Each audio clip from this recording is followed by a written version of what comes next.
Good evening. Welcome to another edition of the 411 Talk Zone radio show, Red Pill Edition. My name is Leon Jones, and during this segment, we're going to talk about a few issues. We're going to get into the men's guide to dating liberated women. We're also going to get into a little bit of politics as well, because politics is very important. And before I go on, shout out to the angry snowman in the building. Hello, Celine. Thank you for joining this Shout out to chat. the angry snowman. Now, what I'm going to do for the first half hour or 15 minutes to a half hour, I'm going to just give you my monologue. And, it's very simple. What's good, brother Angry Snowman? Welcome to the chat. Be looking for you to come on this panel. In fact, brother Angry Snowman, I did get some information on the infrastructure bill. Did my own research, found it on three liberal sources and three conservative sources, but it's still a large bill. Now, shout out to brother Lawrence. Welcome, full circle. And also, I got the poll. I want everybody to check the poll out because it's very important. And in this poll, I ask, should black men start thinking about making money instead of having sex with a number of these women out here? Check out the poll. I've already gotten 5 votes.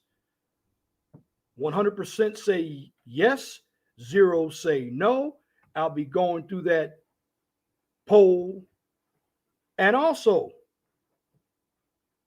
you can also hit the Cash App too. Shout out to brother Deacon Dave.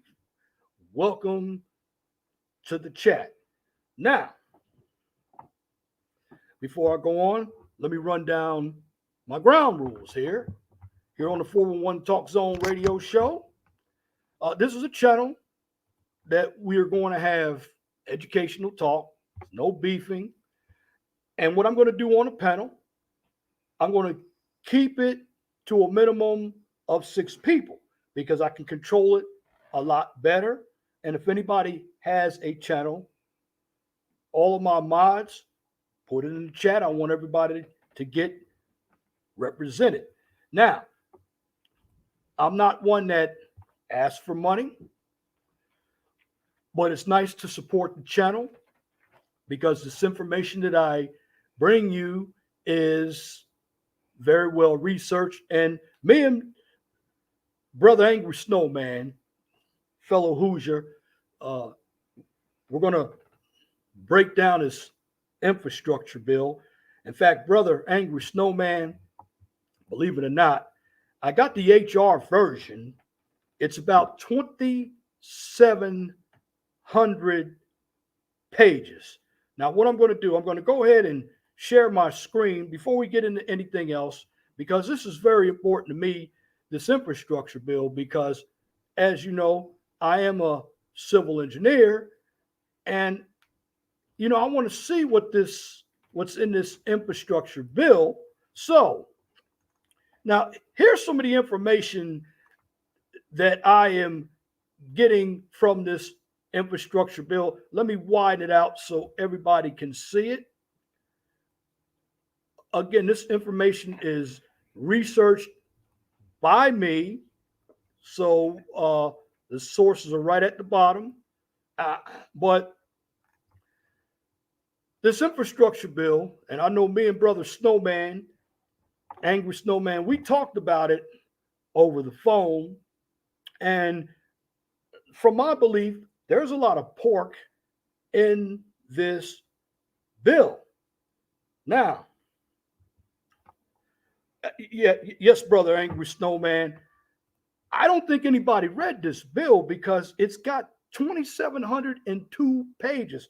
In fact, I will get the whole bill out for you. Now, I got the HR version, which is the House resolution. But let me go over what I see is in this bill here. Okay. Now, what I know is with this bill, let me bring it up a little bit. It's 550 billion in new investments for the nation's bridges, airports, waterways, public transit, and more. Now, here's what you need to know about the massive new spending bill. And here is how it's going to go. Now, what I'm looking at is when it comes to bridges and roads, the headline of it in this 2,702 page bill spending roughly 110 billion of new funds would go into improving the nation's roads and bridges and investments in other major transportation programs.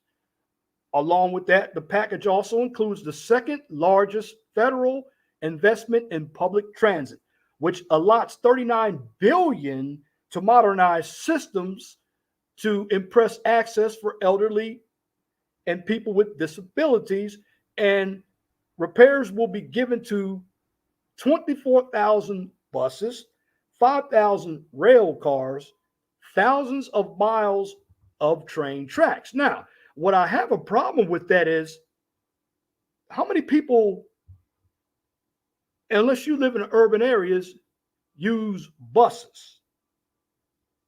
What about rail service? How many people use rail service? I have never been on a train, believe it or not.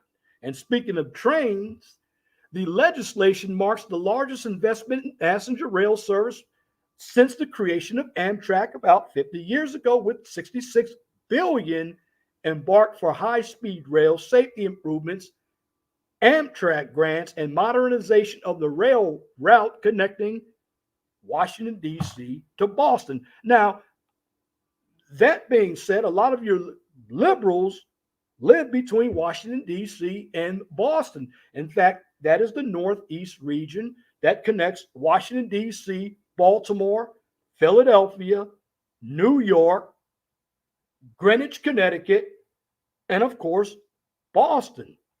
And also, as me and brother Trailerhood, me and brother Angry Snowman discussed, what about broadband internet? Tracking on billions authorized by last year's American Rescue Plan, the infrastructure bill includes 65 billion to bolster the country's broadband infrastructure and to help ensure that every American has access to high-speed internet, with 1 in 4 households expected to be eligible for a $30 per month subsidy to pay for internet access. Good evening, Latin Patriot. Welcome to the chat. We're going to be discussing the infrastructure bill, some politics, and then we're going to get on to some social topics, and we're going to finish dealing with the dating rules. But right now, I'm talking about the infrastructure bill because it is very important. Now, when it comes to infrastructure, of course, I will say this as a civil engineer myself. There are currently 16 sectors of critical infrastructure. Now, getting back to the infrastructure bill, though many clean air measures or clean energy measures were cut from the bill to satisfy spending, leery lawmakers, they put up $108 billion that will help upgrade the nation's electricity grid with thousands of miles of new transmission lines and funds for environmentally friendly smart grid technology. Then we get into, and this is Joe Biden's favorite, for somehow he loves electric cars. In fact, he wants to phase out all gas powered cars. So he has allotted 7.5 billion for electric cars, buses, and ferries for the nation's first network of electric vehicle chargers along highway corridors. Lawmakers have shored up 5 billion for zero emission buses, including thousands of electric school buses, and of course 2.5 billion for ferries. Now I have to ask this question, unless you live in New York or you live in Michigan, how many people use the ferry? And then we're going to deal with clean drinking water, because this is in result of what happened to cities like Flint. So the legislation included a provision for 55 billion to replace the nation's lead pipes and service lines, and it represents the largest investment in clean drinking water ever. Now, again, it sounds good on the surface, because what I've just given you is a breakdown of where some of the money is going. But as we get down a little further, when it comes to great rivers and lakes, among the bills, more than 50 billion for water infrastructure improvements, about 1 billion is slated to go toward the Great Lakes Restoration Initiative, a sweeping cleanup measure targeting toxic hotspots or areas of heavy industrialized pollution around the Great Lakes region. And 17 billion will be allocated to ports and railways. Then we deal with airports. More than 25 billion has been allotted. I want to use a better word. It's been allocated to basically help modernize America's airports. Like, okay, I'll give you an example. In the Chicago area, there are technically 3 airports. And you have O'Hare, you have Midway. There's one that really hasn't been used yet, but it's called the Gary Chicago Airport in Gary.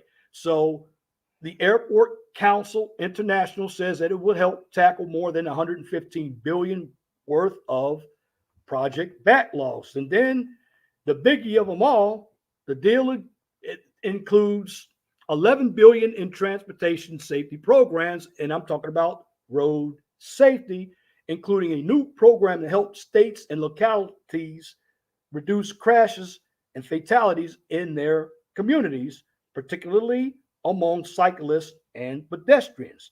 And then, shout out to, again, Brother Angry Snowman. We talked about it.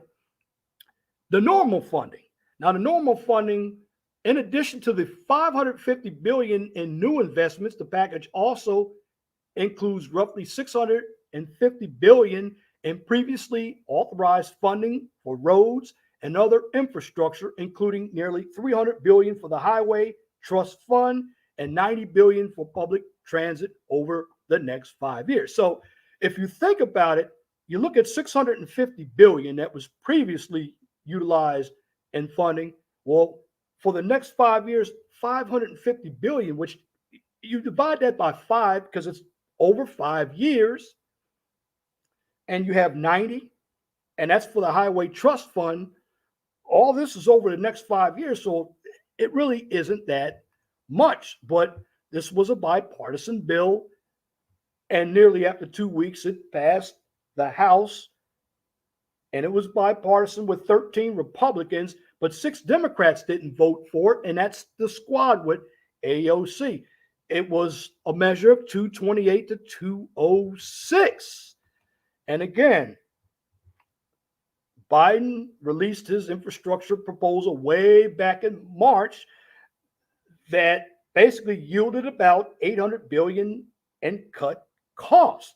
Lawmakers ultimately agreed to cut the infrastructure bill's investments by as much as 50% across the board, with overall transportation funding settling at about 312 billion from 621 billion originally proposed, and water and power funds falling from 210 billion to about 125 billion. Now, the key background is with the sweeping infrastructure measure faced tough oppositions from both sides. So for months, Senate Democrats, they were eager to bolster clean energy funding. They hashed it out with Republicans over heightened spending until finally they agreed on a slimmed down proposal in June. Now, however, the House progressives, and we're talking about the individuals on the left, basically threatened to withhold any support for the bill. Lawmakers did not, if lawmakers did not move forward with Biden's separate, I call it the triple B, the Build Back Better budget proposal. Now, believe it or not, there is something in that bill that's keeping that bill from actually getting passed. Now, I've heard some rumors that they want to try to pass it by the end of the year. This is from Democratic Senator from West Virginia, Joe Manchin. How you doing, Jenny B? Welcome to the chat. Free Zone Lou. Welcome to the building. And also, let me get into the last of it. The big number I want everybody to look at, and again, shout out to brother Angry Snowman. He and I chopped it up over this. 256 billion. And this is dealing with the CBO. If you don't know who the CBO is, that is the one who estimates the infrastructure bill. That's the Congressional Budget Office. And basically, with all of this bill being put in front, okay, with the government, there's going to be private public partnerships. So I'm going to say this. If you have a business and you work in infrastructure, you could probably get some of this money, because I guarantee some of this money is going to other countries. Some of this money is actually going to special interests. So what I've given you is just a cut of the surface, because what's going to happen is that the proposed new spending could end up being the nation's increased debt of 29 trillion. Now, you're talking about trillion. If you notice, something, million has 6 zeros, billion has 9 zeros, trillion has 12 zeros. That's a lot of money. And what's going to happen with this bill, I'm looking at it this way. This bill is going to increase taxes. Now, again, are companies going to get some of this money? You better believe they're going to get some of this money. They're going to get some of this money because they're all part of it. That's called corporate welfare as well. In fact, also, there's more than 250 billion in unspent COVID-19 relief funds.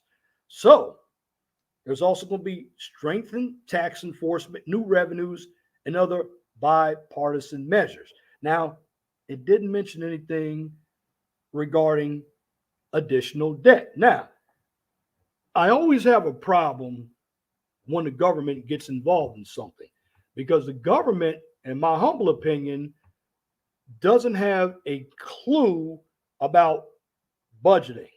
Everything is based off of projections. Yes, you have individuals who are bureaucrats and they've never seen the light of day in the real world. Now, I know if I had a business in the real world and I am going to put out a bloated budget, I might be looking for a job. That's right, Angry Snowman. If you made $100 an hour, 24/7, it would take you 34,000 years to earn $8 trillion. And we are $28 trillion in debt. Now, again, I gave you the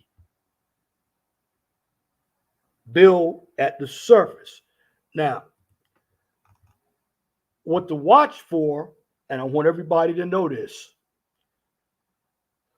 the House earlier this month has cleared a way for a vote for the Triple B program, the Build Back Better budget proposal, as soon as this week.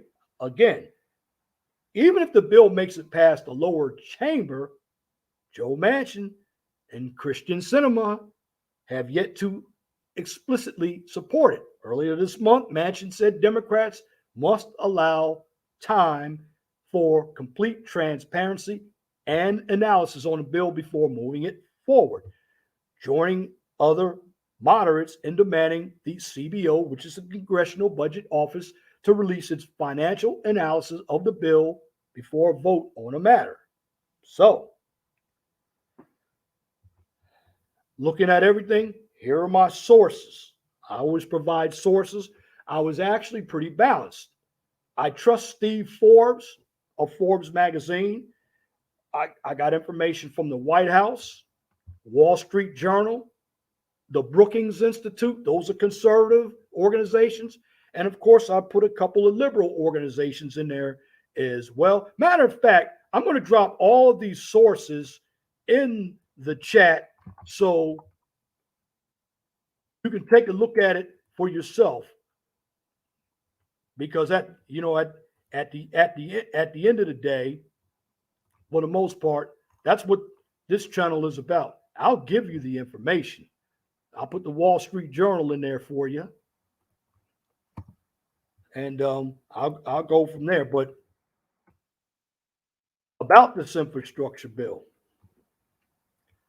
I see a lot of problems with it, and for the most part, you have a number of individuals that they're not politically astute when it comes to this information. So what I'm going to do, I'm going to put that topic up, and I'm going to move into another topic. Me and brother Angry Snowman, we'll continue to break this bill down, but I'm going to put up something else that you all should know. And the forefront of this problem is to get into what I call dating. Now, I'm going to present some different types of rules. Some of you may be offended. If it gets too hot, get out of the kitchen. But these rules are very important. And, I say that because individuals are still dating out here. So let me share my screen and let me get it up. Okay. And I'm going to bring to the forefront. We're going to talk about it. My boy, what's up, man? What up, Brother Leon? What's happening? Hey, what's up? What's up? I'm looking for my boy Angry Snowman to get up here too, brother. I got this guy following me and shit. What the fuck? What the fuck does this guy want, man? Brother Matt, this one is for you. And I also added some more rules. Tonight, we are going to talk about, I call it HT. I call it smash and dash. You call it bump and dump. Now, what I'm going to do is present something, and it goes into dating. And I'm going to get into rule number one. Now, what I'm talking about on this segment is dealing with women who are unavailable for a serious relationship, known as the smash and dash. Now, I'm going to open it up right here. Let me share my screen, and let's get into it again. Hold on. All right, here we go. All right. Can you see that? If you can't see it, let me make it bigger. All right, there we go. All right. Brother Matt, while I got you up here, you're going to agree with this one. Okay. Brother Matt, have you been on any of these online dating? I don't see anything on the screen there. You don't see anything yet on the screen? It should be Nah. popping up. It should be popping up pretty soon. Hold on for a minute. Yeah, it should be in there. It should be in there. And I also put Brother Matt's channel and welcome computer robots to the stream again. Free Zone Lou. Welcome to the chat as well. And Celine is talking about promiscuity. Well, you came to the right place tonight because that is correct. Promiscuity does affect things. But on the screen, rule number one, and this is the smash and dash or the catch and release. If you go to an online dating site such as Plenty of Fish, Date Hookup, Badoo, Tinder, as a confidence builder, because you can seek out, you go there to those sites. If you're hot and horny, you go to those sites because you can seek out women for temporary dating, and your job is not to wife up these women. And I say that because they don't have time for you. Now, I do not advocate in this type of policy, but there are guys doing it. So I'm going to deliver this message. And sometimes you got to put something up that's controversial. Again, I do not subscribe to it, but there are guys that are doing it. These are the undesirable women, and your job is not to wipe these women up. What say you, Brother Matt?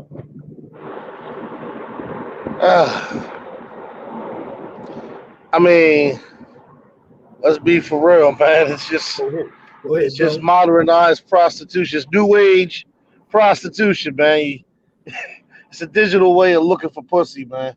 You just go online, do the meet and greet thing. You know, it beats, going to a public setting, and as we call it today, shooting your shot. Meeting somebody and running your mouth and trying to, you can do everything behind. You can hide behind the screen now and do it. You can even sit and catfish somebody, make yourself look and be something that's not you until you get in front of that person. But I mean, I honestly feel like if you got to go that route, you're probably more likely a whack dude or a whack individual. That you probably can't land yourself a piece of ass correctly because you got to go behind the fucking screen and do it rather than because there's if I'm not mistaken, there's I don't even know what the number is. I know it's in the billions. There's billions of us in this world. Yes, Whatever there happened is. to the old traditional way of walking up, meeting somebody, and running your mouth? And I mean, if you get rejected. Cool. All this internet dating shit and behind the screen shit. Like, let's be for real, man.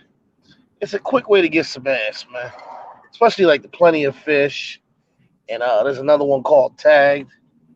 They're all like, I mean, you do got some success stories out of that shit, but I mean, for the most part, man, they're quick fixer-uppers, man. Right now. Especially if you're trying to pump and dump, you know what I mean? Now, Free Zone Lou says most men want to get married. However, I call it the CBA, cost benefit analysis of marriage. If a woman wants a divorce, it's what makes men hesitant. What do you think of that, brother? I can't hear. I didn't catch you. What'd you say? Okay. Free Zone Lou up here says that most men want to get married, but there's a risk behind it. And we deal with the CBA, which is a cost benefit analysis. So what happens is, with a number of women getting divorces, that makes a man hesitant to get married. What say you? Well, I mean, yeah. If you see a decline in success with something, why go that direction? If I look, man, if I see 1,000 fucking women down the hill, and every time I see a nigga go down the hill to fuck one, he drops dead. Why the fuck I want to go down that hill, man? You know what I mean? I'd rather stay up the hill where I can live. You know, shit, man. It's it is what it is, man. I mean, I'm being honest with you. I honestly feel the more bad news you see when it comes to marriages, like bad marriages and failed marriages and all that shit, the less you're gonna see of I mean, the more you're gonna see of a lot of motherfuckers just meeting and greeting or one night stands or just friends with benefits type shit. Cause it's a lot easier, man. It's a lot easier. It's a lot easier to go that route than doing the marriage shit. Cause when you get married and this shit go left, let's not necessarily say it goes left.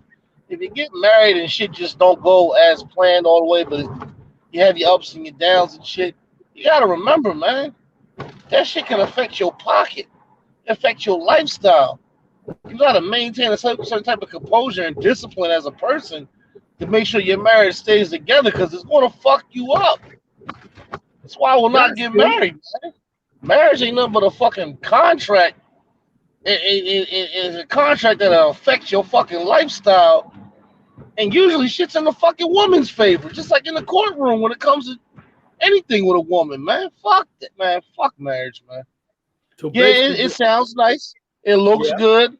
The white picket fence. The fucking the cathedral, the fucking music, the little girl throwing the flowers, and your woman coming down with the white dress and present the ring. All that shit look good, but at the end of the day, do you need all that to profess your love to your woman?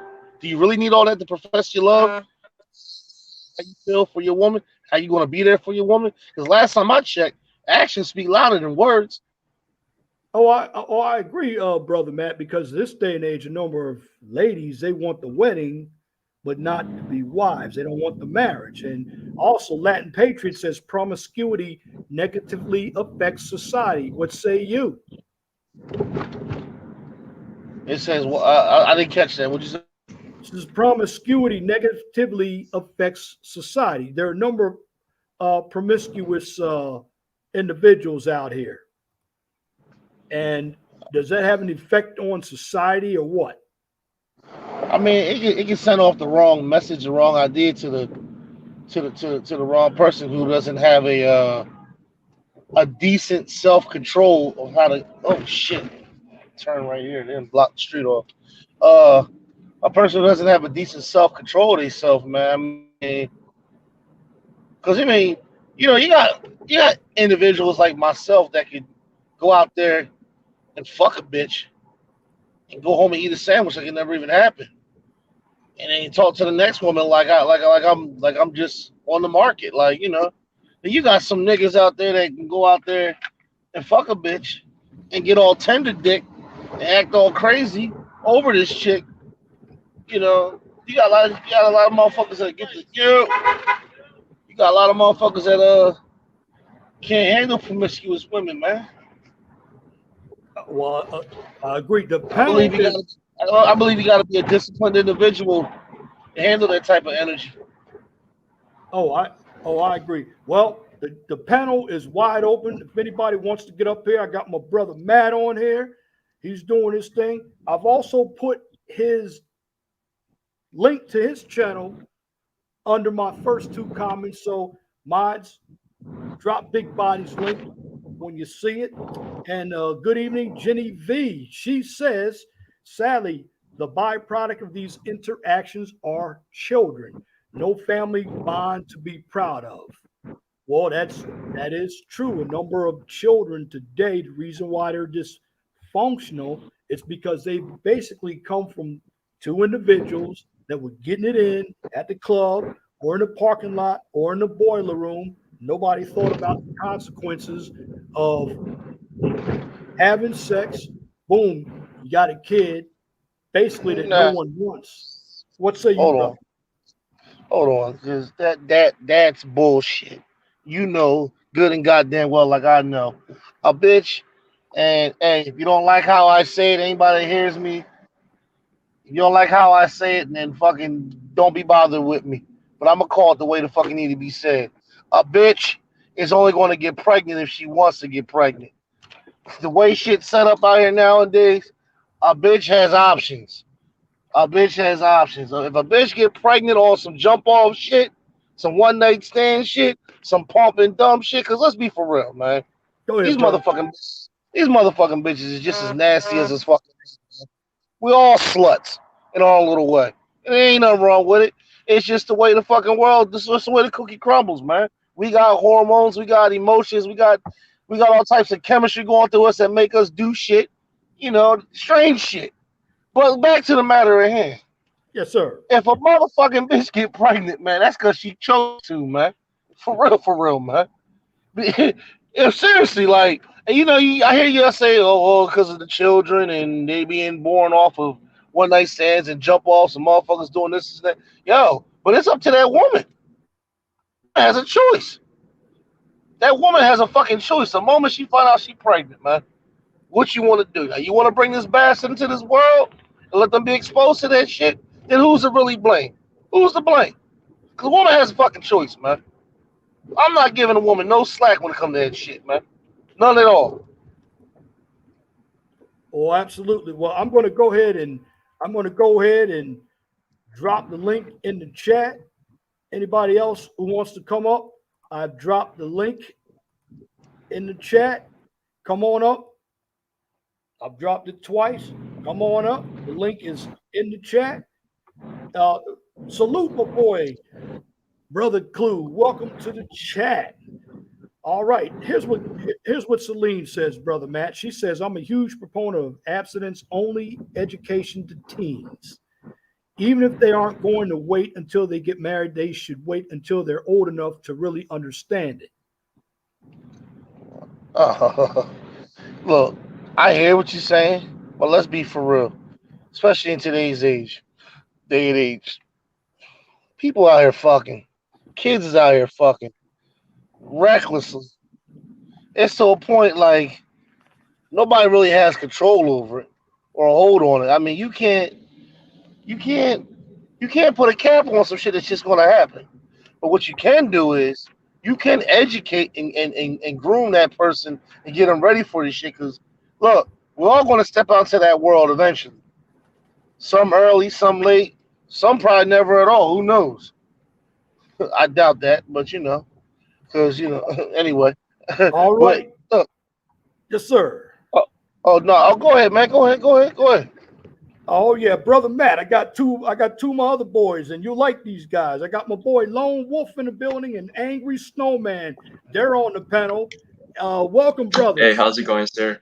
Hey, how's it going, How's, sir? how's it how's it going, brother Leon? How's it going to the rest of the guys on the It's my panel? Hey, bro- man, it's my brother Matt. He's an old YouTuber, man. And, salute, salute.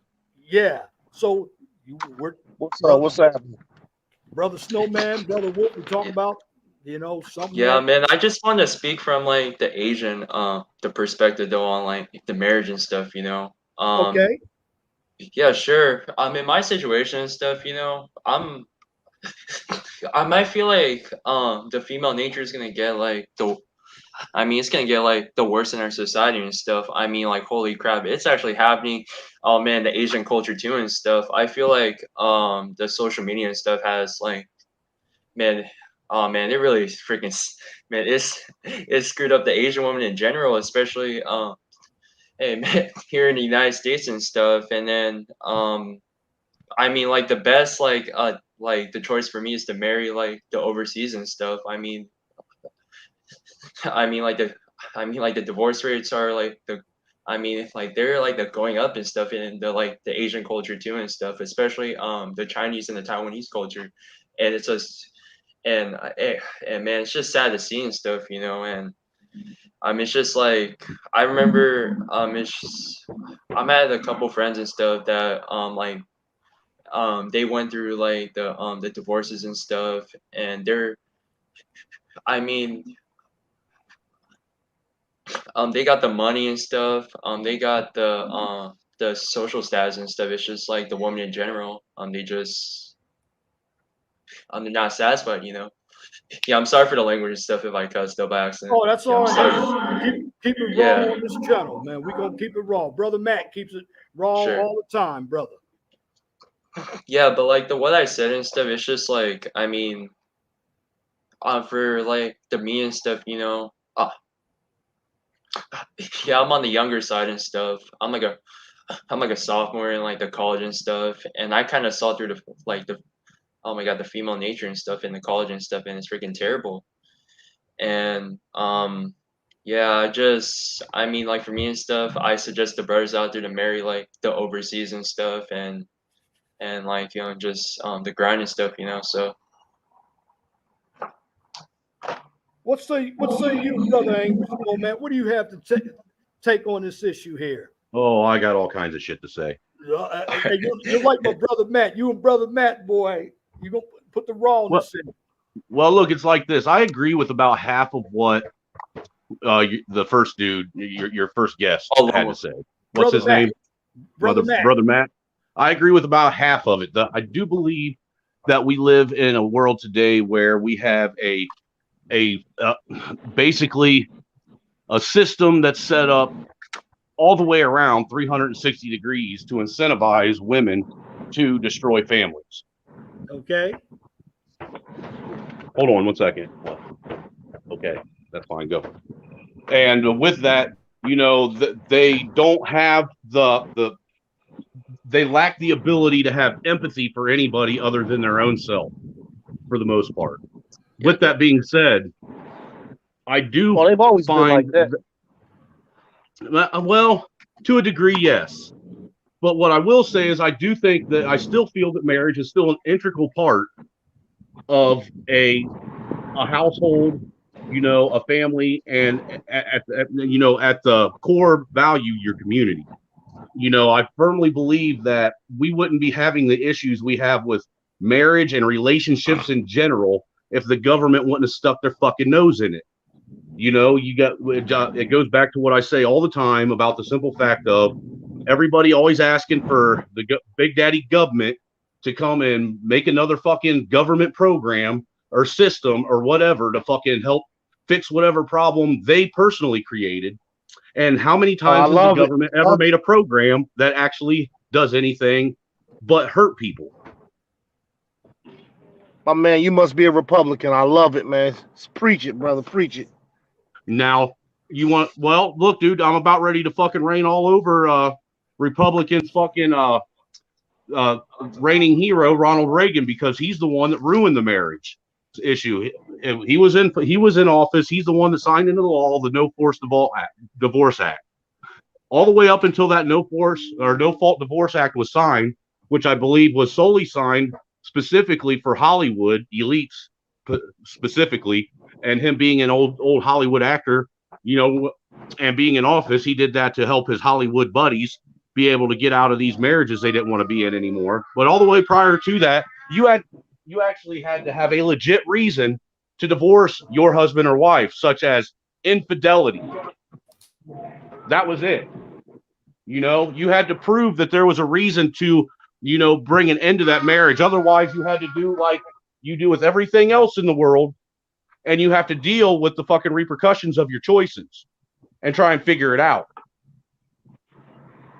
And once they tore down the core structure of the marriage and made the marriage to where it was easily terminated for no reason at all other than you just didn't want to be with the person no more, that's when you saw not only marriages failing at an exponential rate, you saw families falling apart at an exponential rate, you saw communities falling apart at an exponential rate.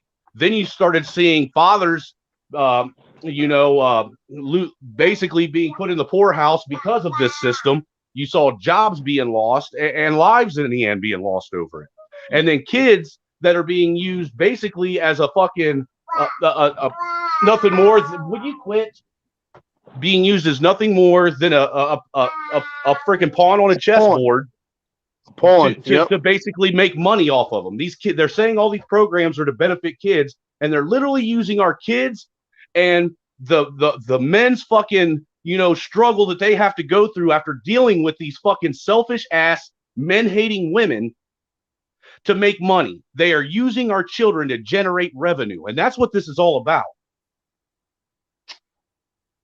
Go ahead, brother Matt. You and I were in this association called League of Dads. And this is where we found out about all this. And salute to Mahogany. She's in the building. I'm with you on that, brother. But you know what? At the end of the day, it's these fucking Democrats crying for these fucking programs, wanting these fucking programs, and then they don't understand, like, this shit don't benefit nobody. We still get affected and hit in the pocket, even hitting the household some type of way by these programs being put into effect, man. Hey, yo, I'm with you. I'm with you on that, brother, because every time you ask a Democrat or a lefty or a progressive or a liberal, you know, what's your answer or solution to fixing a problem that you see, the first words that come out of their mouth are, well, the government. Well, there's where you're going wrong. Right, man. And you know, this is why I love this show, because I can be who the fuck I want. Hold on a second. What the fuck do you want? I said one. This is why I love this show, because I could be who I want to be and say what I want to say. So here we go. You ready? Go Here ahead, you go. bro. You ready, man? Go ahead, Start man. cooking, brother. Start cooking, man. And once you get to cooking, I'll cook with you. Go The ahead, fucking government is giving these fucking women, especially the low hanging fruit women, these bitches of no value that don't matter and should really just shut the fuck up and stay in the kitchen. They're giving them too much fucking power to say and do shit to where it's making us guys look bad. Look, the government came in the household, took the man out the household. Now you start giving, hey, it's just gonna sound kind of sexist if you ask me, but fuck it. You're giving women fucking rights to do shit that they really don't need to be doing.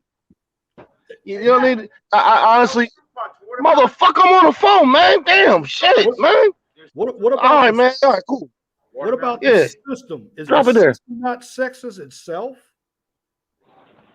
Fucking look, man. You got people like Kamala Harris running. She's the vice president. Like, let's be for real, man. If fucking Biden takes his shit tomorrow, and we got a fucking bitch running this country, can we honestly say we're going to see change or difference with an emotional, illogical, irrational type of motherfucker running this country? Like, seriously, people are forgetting, dude. Hey, brother, people are forgetting it ain't just one woman that's going to be running the government if Biden takes a shit tomorrow. It's going to be two. You're going to have Kamala fucking Harris and Nancy Pelosi as vice president. Because that's what happens. That's the order of power. If you lose your president, the vice president becomes president, and then the fucking speaker of the house becomes vice president. That's true. Now, address this comment. If a man has unprotected sex, and this is from Jenny V, then he's just as responsible for the pregnancy as much as her. They both went out to fuck that night. Go. I agree with that, but this is where that's the only place where I will stand on agreement with that, because women have the right to end their responsibility at any given time to a child that they help create, where men don't get that option. I said it earlier. Like, yo, they have a choice. They have the moment they find they're pregnant, they have a choice. And if a bitch gets pregnant nowadays, it's because she wants to be pregnant. There's too much shit out here to opt out if you don't want to be a part of the mother movement, the parent movement. Right, but we get told. Well, we get told you should have thought about that before you went out and started playing man games. Well, yeah, that's true. Brother Ola King says, but she can kill it. Well, I don't really ascribe to doing that, but she can also drop it off at the firehouse or give it up for adoption as well. Hey, look, man. You know what I got to say about that? Honestly, you know, I really ain't for it either. But if it happens, it happens. But it's like this, brother Leon. The food we eat, the food we eat on a daily, that's a killed life. Whether it's a fucking animal or what, that's a killed life that you purchase, cook up, you ingest. It was a decision made to kill that life, to move it down the food chain. So what's wrong with that? So if a woman doesn't want to fucking keep a child, she has the option to kill it. Is there something wrong with that? You're the same person that goes and buys food from a life that was taken, packaged, and priced. Come on, man. Circle of life. It's how this shit. It's how this shit goes, man. But then it's her body, her choice, ain't it? Well, I mean, shit. This animal's body. The animal doesn't have a choice. But shit, we have a choice if we want to kill that animal or not. Right. But like when you get into what do you get into a situation where it's like, you don't want the kid, but my body, my choice, and she decides to have the kid even though you don't want it. She should be fully responsible at that point. If you want to have this kid, you have a choice. I'm telling you, I don't want this kid, but you want to move forward with it. You should be able to, since you want to move forward with it, and I don't want it, and it's your body, your choice. You should carry on all the responsibility because you knew Thank, what the fuck we was getting into before you got pregnant.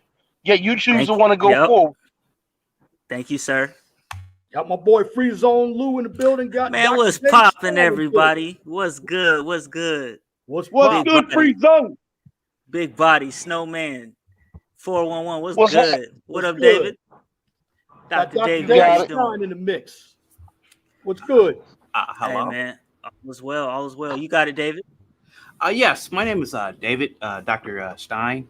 I wanted to join the conversation because I think it's a very interesting topic. Um, can I offer a bit of a opinion, coming from Certainly. the perspective of so I'm a clinical psychologist at Cornell University, and what Oh, I beg your pardon, sir. Oh, wow. I I said, said, oh oh shit, this is wow, interesting. Oh, well, I mean, we Yeah, about this to is get. wow. Yeah, we need so you, sir. Welcome. yeah, Welcome. well, Okay. thank you. So, in my, over 30 years of working in, urban areas, doing clinical analysis and also doing peer-reviewed articles and, test surveys, I've come to the conclusion, and guys, please forgive me, Go ahead. particularly in the African American community, could it be that maybe, just maybe, African American men should properly vet, women, because there are more women. Can we agree with that? Statistics show that women outnumber men in any race 2 to 1. And is it possible? And please forgive me as a white guy here. Is it possible I'm a that? white guy too, so we're Oh, good. okay. So is it possible that maybe that not just African Americans, but I'm going to have to say African Americans on this panel but is it possible that African Americans are not properly vetting, and maybe the family structure is broken, and maybe it's on the African American man to rise up and start being the leaders and properly vetting and marrying women, so you won't have these situations? If I may, What's your name, brother? if I may, to I'm gonna chime address in on that issue right there. it. I'm gonna I chime in on it, brother. Oh, go ahead. You got it. Go ahead. No, I was No. just going to say that I don't think it's just an African American man thing. If you look at it, it's you see this thing where you got a lot of white men, because you got to remember the MGTOW movement started in the white community. All right. And it started because of white men being tired of being ran through the fucking judicial system and being bankrupted by it. All right. Well, that's true. I know Barbarossa started it too. I think he was a black dude. Remember? Now, Thug with Tish? that being said, sorry, go ahead, 411. Yeah, I remember Thug Titian also Barbarossa, Thug Titian, back in the early 2010s. And then I think you had the Sandman, and then the MGTOW movement. Then Ibmore came up. Introspective Black Men of Reform, which was the black version of MGTOW. Now, right now, to address his actual question about fathers needing to step up and be leaders. Now, I agree with that to a degree, but the problem that we have with that is we have a system that's set in place that intentionally goes out of its way to separate child from father for the maximum amount of time as legally possible. All right. Then with that, even if you have a father, because I'm telling you this as a father who has went through this and experienced it, even if you have a father who goes out of his way to make sure that he moves to the same community where his ex is and his kids are located, and tries to make sure that he is an active empirical part of their daily life, you have mothers out there that will still go out of their way to prevent their children from being able to spend as much time as humanly possible with their father, and go about doing it and justifying it by saying, well, we have court papers that say he only gets you guys every other weekend and for 2 hours on Wednesday, so you can go see him on his time. This is my time. Even if they don't have anything particularly important going on. You know, mothers, there's a lot of mothers out there that go out of their way to intentionally make sure that they separate their kids from their dads. That way their dads look like they aren't taking part in anything, don't care about them, don't care about their upbringing or how they're going to turn out in life. And in most cases than not, that's actually not the case when it comes to the father. Let me touch on this because I'm actually a product of what you're talking about, man. You got a lot So am I. of bitter bitches out there, man. A lot of angry bitches that set out with a fucking plan to try to trap a motherfucker or looking for love through their pussy. And their plan didn't work because the guy, didn't want to be bothered with the chick, but still wants to be there for his child. So what the bitch will do is use the kid as a pawn to bring the man down. And all it's really doing is hurting the kid in the end. And this ain't even a black thing, African American thing, man. It's just you got a lot of fucking bitter. It's a male thing. It's an attack on fathers. Yeah, you got a lot of bitter ass fucking women out there that do this shit. And the sad part about it is it's almost like it's spreading, like it's like a lifestyle to the average angry bitter bitch. And this is what they do, man. They all do the same shit in a different way. Well, Jenny B says, totally agree. Once a baby is conceived, then all responsibility for that child should be 50-50. That's the right to the child should not remain solely with the mother. And you know what, Jenny, I would like for in a normal situation where there's no outside inhibited factors, I agree with that statement 100%. But as Snowman just broke it down, it's almost like you're incentivized to get married, then break your relationship. It's almost you're incentivized to do it. So when you have something like that in place, that in combination with feminism has taught women that, number one, they're equal to men, which is not true. Number two, never, that they don't need men. You just need your career, or you just need, like, family is an irrelevant thing. So when you make that the norm, then that destroys all incentives for women to even act right, even if they do get married, act right in a relationship. Well, free zone. You know, what you're saying is a fact. And just to touch on, I heard earlier on somebody had brought up the whole topic about the dating apps. You look at our dating apps today. Dating apps for women are generally almost 90% free. They can do anything that app provides for them at no cost of their own. Whereas men, on the other hand, if they want to actually interact with a woman, they actually have to pay for that shit first through the app itself. Even that's true. That is true. Shout out to Mr. O in the building, and happy belated birthday, my brother. And Celine says, let me address this comment, and then we'll go on. This says it takes diligence to be a decent woman that has come some virtue and reverence for her body. It doesn't just happen. If a woman does love God, though it's possible. Again, let me read that again. Celine says it takes diligence to be a decent woman that has some virtue and reverence for her body. It doesn't just happen. Now, is it cool for me to ask a question to the panel? Sure. Yeah. So again, guys, I'm a clinical psychologist at Cornell University, and I'm gonna have to throw race into this for a minute. Okay. Why is it that, and I'm just posing a question. Okay. Is it that in the Jewish community, I'm Jewish, by the way, why is it that there's such a success rate in terms of domestic life, education, science, mathematics, entrepreneurship? Why is it that in our community, now I want you guys as outsiders, I'm assuming none of you guys are Jewish, no. But why is it that Why is it that there's such a success rate in the marriage rate amongst Jewish Americans and Jewish people in the Western Hemisphere? And I think if and I'm not trying to say that, any culture is better than the other, but you do have to look at statistics. Why is it that Jews and Asian Americans, who are very small in terms of the population, let's just say America, why is it that we tend to not have these problems in our communities? And maybe your answer could help, your average white or black, Hispanic with your social dynamics. I mean, what do you think? Well, I'm going to give you my angry snowman answer to this that might piss a few people off in the chat. Go ahead. But it's going to go to this.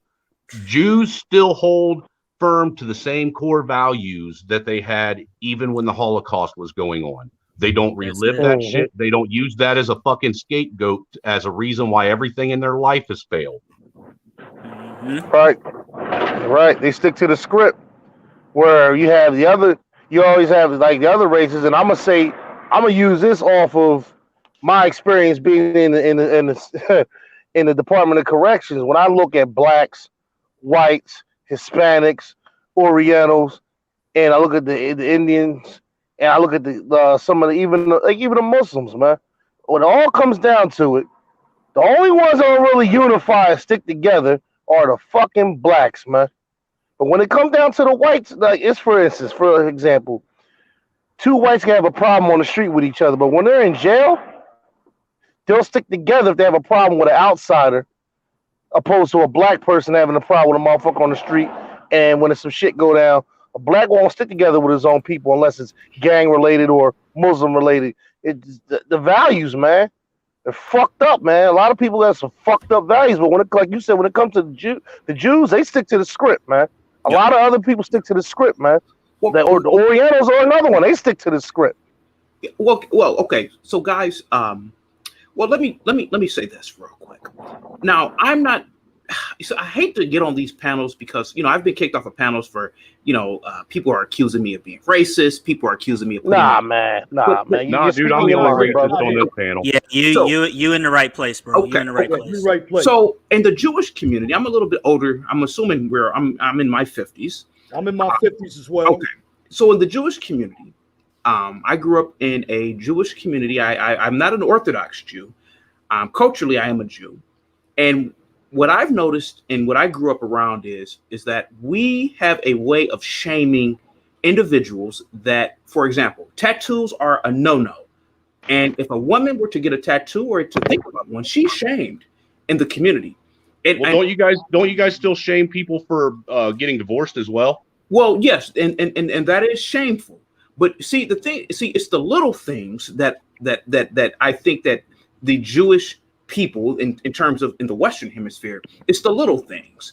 It's the little things like, it's shameful to be a single mom, because if a woman is a single mom, there's a domino effect, and we know this domino effect exists because of statistics. If we look at statistics, we don't have to take Dr. Stein's word for it.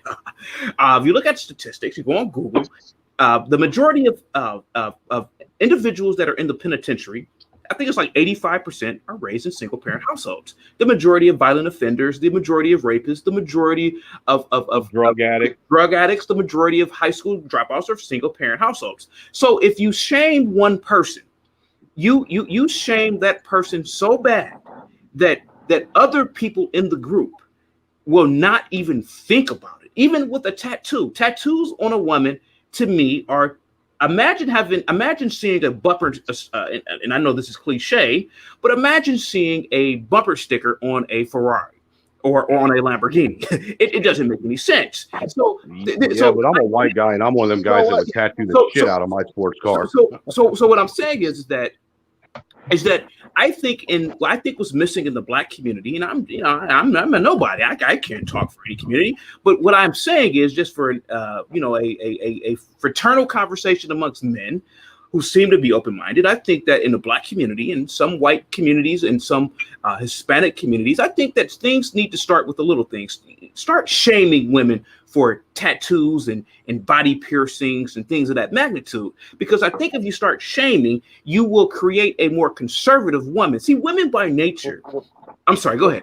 I'm sorry. What I'm getting to, what I'm gathering from what you're saying is what we're missing is some balance, some structure. Because I know, for instance, an example, in other countries, there's a lot of shit that's not allowed, and if you get caught stealing in countries, you get stoned to death. You get your hand Or chopped you'll lose off. your Shit fucking like that. hand. Yeah.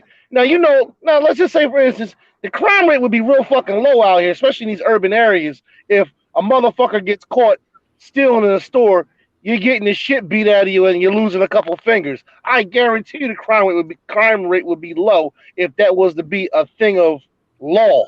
Because let's be for real. If you walk into a fire and that shit burns, how many people gonna keep walking into that fire? I don't fucking know. There's no balance. There's no structure with a lot of shit. Yeah, that goes to this whole dichotomy of, and it's basically coming from mainly the white and black communities in this country of allowing this fucking matriarchy to try and take over. Yes. It's been going on for 40 years now, if not 50, and it's been significantly destroying this country.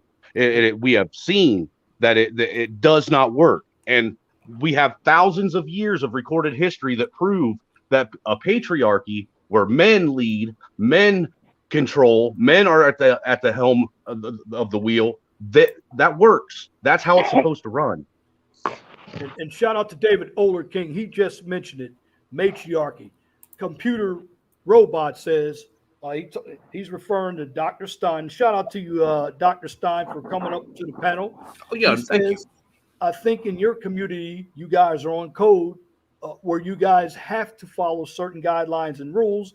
If you don't follow those rules, you will be exiled from your community. What say you on that, Dr. Stein? Well, to a degree that is right, but it's a little bit okay. So there's different perspectives, there's different positions on that. The idea is that to a degree, what I grew up understanding is that you have an obligation as a man to create order, not only in society, but it first starts with yourself. So to create this order, you have to look at yourself in the mirror and you have to say, how can I cultivate what I already have? Or how can I cultivate new skill sets? How can I cultivate my current talents? How can I cultivate my intelligence and become a better citizen around? And if you look at the Jewish community, and I'm going to be brutally honest. Okay. Typically, we are not destructive people. We move into a neighborhood, we don't litter, we don't play music loud, we don't do a lot of things that other groups of people do. And I'm not trying to be offensive here. I'm just trying to make a cultural observation because we have not all Jews, of course, but we have a sense of moral obligation to create some sort of order. We know that we are animals underneath these clothes, but however, we don't have to work and function off of a primal nature.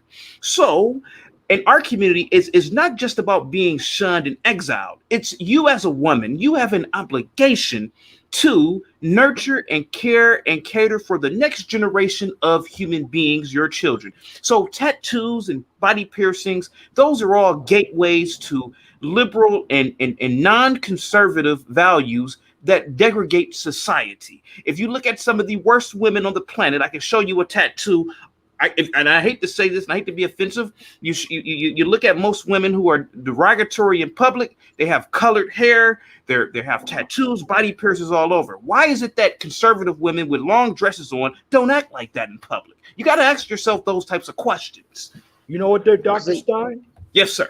That is correct because these are different rules, but I have my 100 dating rules. I actually put in the color hair and the tattoos on those other rules. But on this segment of rules, and I'm talking about those very women that, in my humble opinion, aren't wife material because these are the women you find on dating apps. And Jenny V says dating apps are all shit. Get your asses and get out there like your parents and grandparents did. No relationship is going to work if you're lazy from the start. That's true. But what I'm saying, now that's for a relationship, but the types of women that you're talking about, the tattoos, they belong in this column called the smash and dash. And that moves me on to number 2, because there are a number of guys out here who are doing this, but I say don't do this. Don't Pump chase and dump material. Don't Fucking chase pump and dump material. There you go, brother Matt, because number 2 says exactly where I'm going. Well, Don't see, chase her. if I may real quick though, Yes, call sir. me a little old school, but I do believe that there's something to be said about a man and a woman courting each other rather than actually running into, we just met, now let's go, bump uglies, and then the next thing we do tomorrow is one of us are moving our shit into the next person's house. Well, that's true, brother Angry Snowman. But where I'm coming from with these rules that I wrote, in this segment, I'm talking about the women that you don't want to date for wife material, because this actually, I don't want to use the word modern day woman, but it's a number of these dysfunctional ones out there who want you to chase them. And I say, don't chase them, because you'll be wasting your time. The smash and dash method is strictly physical. So you should have to, so it's physical. So shouldn't have to worry about anything when it comes to dating these women, because if you choose to go out, it doesn't work. It doesn't work. But 411, can I interject? I apologize for let's go ahead, bro. Cutting you off. Yes, sir. So, again, I told you guys, I've been in the education field and research field for over 3 decades, and I've worked with African Americans all my life, and I tend to believe that I'm a kindred spirit, a kindred intellect of African American. They still don't like you though. Well, maybe not, but here goes the thing. I have always said to, especially students of mine under my tutelage, it is probably best that you date a woman and make the benchmark a woman who comes from a nuclear family. And I think that should be the benchmark for people when dating. Would you guys agree with that? Absolutely. Let that be the benchmark. You don't. Yeah, that's it. I agree with that. Now, where I'm going with it, now this is controversial, and I don't subscribe to it either.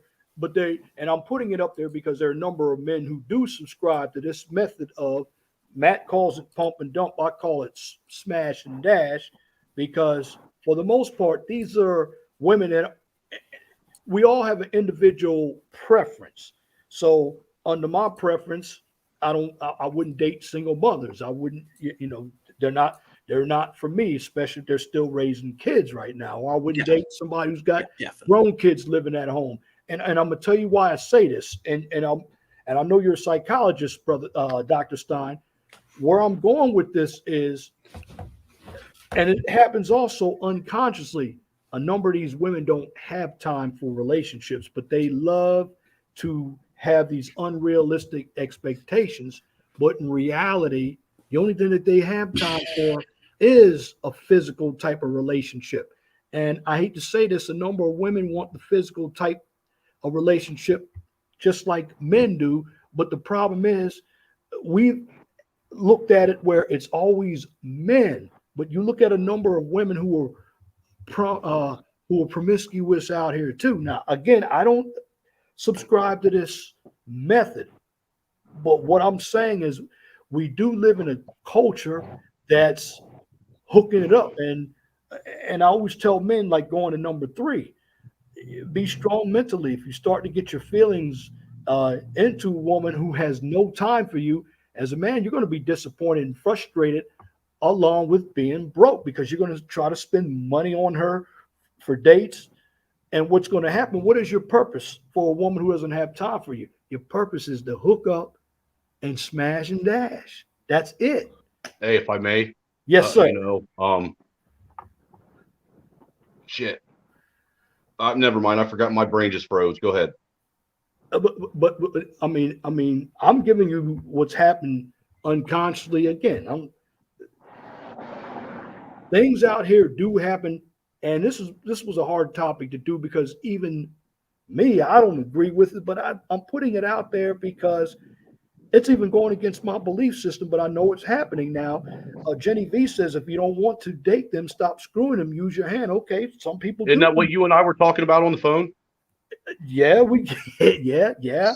I mean, I straight up told you, I said a lot of these young brothers that could stand to, instead of going out and, just dumping their seed and everything that'll allow them, they have these wonderful things called adult bookstores that give you toys that you can use, and you can dump your seed in a damn towel. Yeah, that's the beauty of it, man. Because a lot of these chicks forget, like, there's men out here that really we don't need them. Sometimes a good day is going ahead, doing your 8 and skate, get you a quick nut, and go about your fucking business. Whether you got to do yourself or you do a fucking random chick from up the block or something. But man, Hey, at least honestly, who wants to deal with an aggravating? Who wants to deal with an aggravating woman, man? Man just wants peace in his life. Man just wants peace in his life. And what Jenny V said, if you don't want to date, then stop screwing them. Well, hey, that's not a problem either. The problem is you women like to fucking send mixed signals to us men sometimes. A lot of y'all women can't just take a dick and go about your business. I agree with you again to 90% with that, because just as well as I do, because we have a lot of young men, and I say men loosely, that were raised by single mothers that don't know anything about being a man. You have men now that are using the same fucking tactics and traits as these single mothers. I call them boys. They're boys. And now I remember what I was going to say when I interrupted, Brother Leon, is another thing that really needs to stop happening is calling motherfuckers kings and queens and giving them titles they have not earned yet. Let's go. Come on, Snowman. Talk about it. I agree with that, brother. Brother Matt, what do you say? How are you going to go from being a little girl and a little boy straight to being a fucking king or a queen, and you ain't learned how to be a prince or a princess? I agree. Hey guys, thank you for having me on the panel. I got to get up out of here. Thank you guys. Hey, I appreciate you, sir. Yep, have a good one. Appreciate it, man. Have a good one. Oh man, Dr. Stein left. Oh man, Yeah, that was good. That was good stuff. Yeah. Well, I hope it wasn't me that ran him off. Nah, I think you're good. No, He sound he's Snowman. He sound like Linwood. I ain't gonna hold you. I thought we was I agree too, dude. I think so as well, dude. That's exactly who I thought he was. Well, Jenny V also says if a woman, I guess, uses a vibrator in her draw, she don't need any man just to see. Oh, yeah. You got a number of them with battery operated boyfriends anyway. Look, I hear what you say. Now, if I could pose a question to the panel, I mean, because I hear a lot of you guys, you got having and take issue with girls with tattoos. Now, is it like visible tattoos that you don't like, or is it tattoos in general? Because like my wife, she has a tattoo, right on the side of her abdomen. Brother, and I don't. It doesn't bother me, but it doesn't show. Brother Trailer Hood, it's the sleeves, the tattoos on the face, the tattoo looking like a gangster. And now, I do believe that there's certain tattoos that say a lot about a woman. You got a tramp stamp, you're a hoe, plain and simple. Well, I mean that with the utmost respect to anybody that's a woman that's listening to this that might have a tramp stamp. But that's what that says, is that you're a hoe. You wear those damn chokers around your neck, that says you're a hoe. You got a tongue piercing and your nipples pierced and your clit pierced, you're a hoe. But that's where we're going with it. I mean, and then you blend in the colored hair with that, Brother Angry Snowman. To me, that's rebellion. What we say earlier, Brother Leon, you cannot turn a hoe into a housewife. It's impossible, infeasible. It doesn't happen. And that's why they're in this category, for a quick human toilet trip. That's it. I mean, I don't, to everybody in the chat, I don't subscribe to this, but a number of individuals are doing it. So we got to put it out there, even if we don't agree with it. I'm just utilizing the balance here. Jenny V says, stop putting women on pedestals, and then Well, time for men to actually step up and do their job. Men, you are supposed to help teach and lead your women. Your women are supposed to be your partners and your companions, not your damn mama. Absolutely. And in fact, the woman on the pedestals, that's on my other men's dating standards. That's rule number one. The first one, do not put them on a pedestal. But we men, that's where we make our mistakes. We do put them on a pedestal. And at the end of the day, we're losing out. And and I'm gonna be honest, women aren't stupid. They're not stupid. They're gonna line up somebody else as well. And Celine says she had a girl in school who had her nipples pierced. I think that men should qualify their dick more. I think that I don't think it should just be. I don't think men should just give it willy nilly. I think that there has to be a criteria. Dick discipline. Thank you, Dick sir. discipline. That's exactly right. There has to be that criteria, for a woman. She has to, a rapper once said, this dick ain't free. Well, look, free zone. Think about it. If you're one of them dudes that spends half of your day laying in the bedroom or the bathroom masturbating, then you got issues that you need to go seek real clinical help for. Mm-hmm. That's a fact. That is a fact. It's just we're in this weird time where like women aren't women and men aren't men anymore. Well, I think a lot of it plays too with pop culture, man. That's why we have all these sexually frustrated, sexually confused, sexually emasculated or emasculated men and women running around because they have sex constantly thrown in their face 24/7 on every fucking platform, on every movie and every TV show and every song. It's always in their face. It's even in your ads. It's on your billboards. It's everywhere, man. I mean, let's be real. There's no reason for there to be some half-naked woman selling a bundle of oranges on a billboard downtown. I agree. Mm-hmm. Agree. Yeah. And this place where we're at, where you have people that literally want to sit and sit in one hand and say it's okay for someone like Lil Nas X to have all these videos that he's putting out that are sexually, charged, and then that's okay, but grown men aren't supposed to be able to, shouldn't be thinking about sex all the time. There's too many people that flip-flop it and they kill their own arguments and discredit themselves with their own statements. Look, it's either keep sex in the bedroom or keep sex in the bedroom. That's it. Ain't no other choice, man. Even the whole expression, like, a lady in the street with a freak in the bed, that was even like allowable. You know what I'm saying? I think even then it's still, now it's just like, freak in the street, freak in the sheets. Like this is me. I'm gonna be me everywhere. There's not, that discreetness is gone completely. Hey, dude, there's something sexy about knowing that the only person that's seen my wife look like a whore is me. Salute to my boy Cortez Smith in the building. The powers that be push sex. They push sex as a distraction. It's all a big game to them. Shout out to my man Cortez Smith. Cortez. I got Bone Thugs tonight, though. I'm just letting you know that. Shouts out to you. That's facts, though. It's all a distraction. All a distraction, man. Like there's like, even when I was younger, I used to beat off before I would deal with the chick.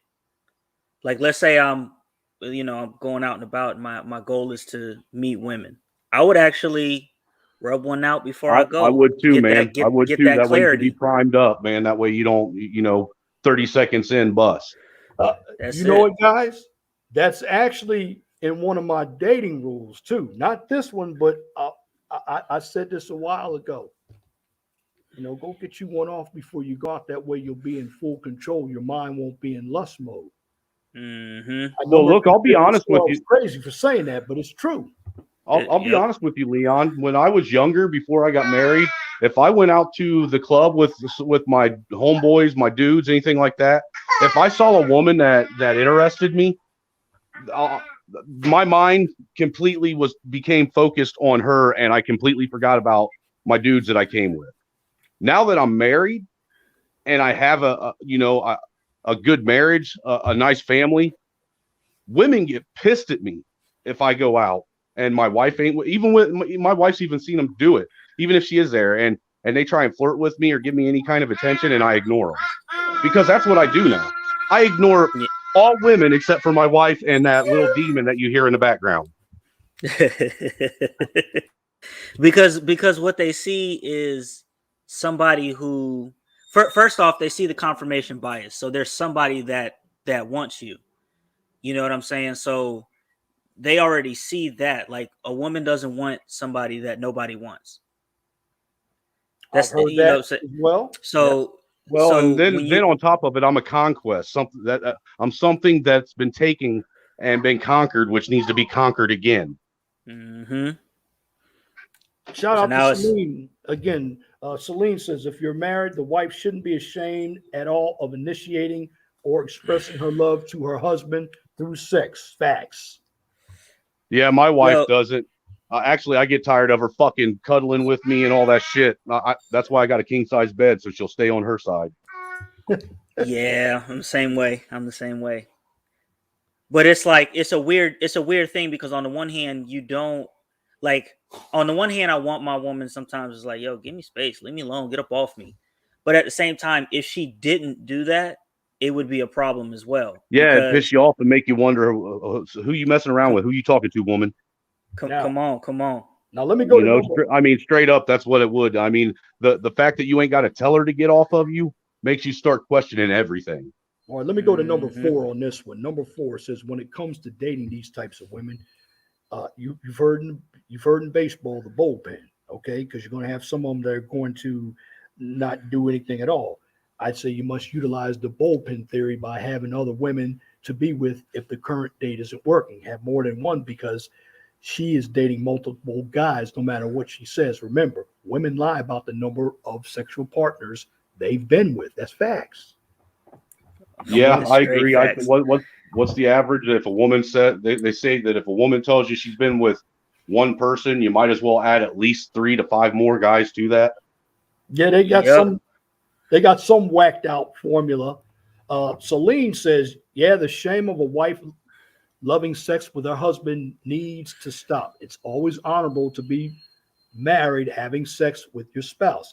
It shouldn't be just the husband that wants it. That's fact. I think the shaming of marriage people being happily married needs to stop. Facts. That's a fact. That's facts. That is a fact. These single motherfuckers hate some married folks, man, all happy and stuff. Oh, dude, me and my wife are prime examples of it. Free zone. We constantly get hated on because look, we are a traditional married couple. When I say traditional, I'm talking like the Leave It to Beaver type traditional, the Brady family type traditional, where we don't even talk about our fucking problems with anybody else but each other. But that's the way it should. Matter of fact, see, wait till I break those other rules out because that's rule number 98. If and we're on 4. That's of my. Now this is the smash and dash. The other one is the actual. If you're looking for dating, because number 5, I say, and we talked about it, have self-control when meeting these types of women. I'm talking about women that are focused on their careers, that have the tattoos. These are women who don't have time for you. These are the ones that you don't see eye to eye. You're different politically. For the most part, they're socially awkward. Mm-hmm. These individuals are narcissistic, but just like my brother and me and Matt have talked on the phone many times with this. Sometimes you might need to blow a gasket. But you got to be careful with these types of women. See, I'm not just talking about single moms and Christian women. I'm talking about women who are never available when you try to reach out to them, and her time is spent babysitting grandkids or hanging out with the girlfriends. Why? Because many of these other women, they don't have time for you. So guess what? Smash and dash situation. Utilize the time to get what you need and get out. Straight up. That's it. Yeah. Yeah. Another thing too for men, this only works if you have shit to do. You got to have shit to do. You got to have stuff going on in That's your a own fact, and personal he's not life. talking about trying to get the high kill streak on Call of Duty, folks. No, you got to be on your purpose, trying to build something, trying to make something happen. Whether you own it or you're in with somebody who owns it, you got to have your own life. You got to have your own things going on. So when that happens, it makes it easier for number one. It makes it easier for the smash and dash. Number two, it makes you come off as less thirsty because you're preoccupied. It's like I can fit you in when I can fit you in. You know, you guys, you the first ones who figured this out, because I told this to somebody a long time when I did videos before. Number of individuals got in their feelings about this. You see, when you have logic plus an open mind, I'm not. Brother Angry Snowman says he's traditional. I'm pretty traditional as well. Free Zone, you sound like you're traditional. Brother Matt's even traditional. He's hardcore, but in the long run, I don't agree with this. But I'm going to repeat it over and over again. You have a number of guys doing it. These are the whoremonger guys, and I'm not going to say Pookie and Ray Ray. These are the guys that these women have already been used, guys. That's why I put it up there, and that's why it don't work. Yeah. Well, yeah, you're absolutely you're absolutely. Well, it's not going to work for guys like us. Look, dude, it's like this. What you said. Let me dumb it down for everybody. Certainly. If somebody uses up all the laundry detergent and you go to try and wash all your clothes in the washer and there's no more laundry detergent left, it's not going to work. Shout out to Melly Mel in the building. He makes a good point as well. You make time for the guys they sexually want. If she's not making time for you, she just doesn't want you. Facts. Yeah. That's a fact too. Well, and as a man, you got to be willing. You got to have the backbone to speak up to your wife too, or your girlfriend, or whoever it is, and let them know when they're not meeting your expectations. Things can't always be on a woman's time. You know, that's true. That's true, Brother Angry Snowman, because we guys are, for some reason, afraid to say something because we're afraid we're not going to get, let's just be honest. And brother Big Body. I'm going to tell you what, I am not afraid to make my wife cry and tell her, look, you need to step it up, because if you're not going to start treating me like I'm the only thing that you got eyes for, then I'll go find somebody that will. Yep. Damn, my man. Go ahead, brother. Go ahead, brother Matt. You got to squeeze in on this one. Oh no, I'm just sitting back. I'm taking all this shit in. I love it, man. I love it, man. We got some hardcore men in the room, man. Man. Well, let's be realistic, brother Matt. The truth of the matter is any real woman, a real woman, not a strag, not a baby mama, not some slut, not some whore, not some girl dancing on the pole or standing on the fucking street corner. A real woman wants men that speak and act like we do. That's what they want, because those are the men that are going to lead them through life, and they're going to lead them through a successful life. Now, I'm gonna tell you some shit, man, because I done came across lately. I've been coming across these bitches that talk about they want a nigga to communicate and all this other shit. Then when you throw it on them like that, they want to act like, oh, you're not my dad. Don't be talking to me like that. Who the fuck you talking to? Hold up, bitch. You say one thing. They want you to talk. They want you to communicate about Ricky Lake and fucking Oprah and shit. Yeah, they don't want you to talk about real life shit. You know what, dude? You just told your age, man. You said fucking Ricky Lake. God damn. Yeah, he did. Brother Angry Snowman. I'm glad you mentioned that. Those are the socially awkward ones. That's on the dating apps. Well, on the dating rules, that's rule number 99. you know, Yeah. going back to and shout out to Jenny V, and I'm glad you stayed up there. You and Celine. If a man is having issues in life, he shouldn't be discussing it.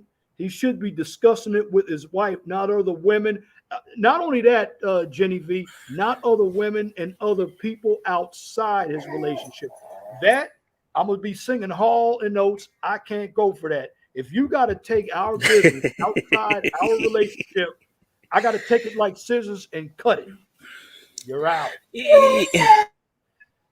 Yeah, we got enough people. That's Yeah.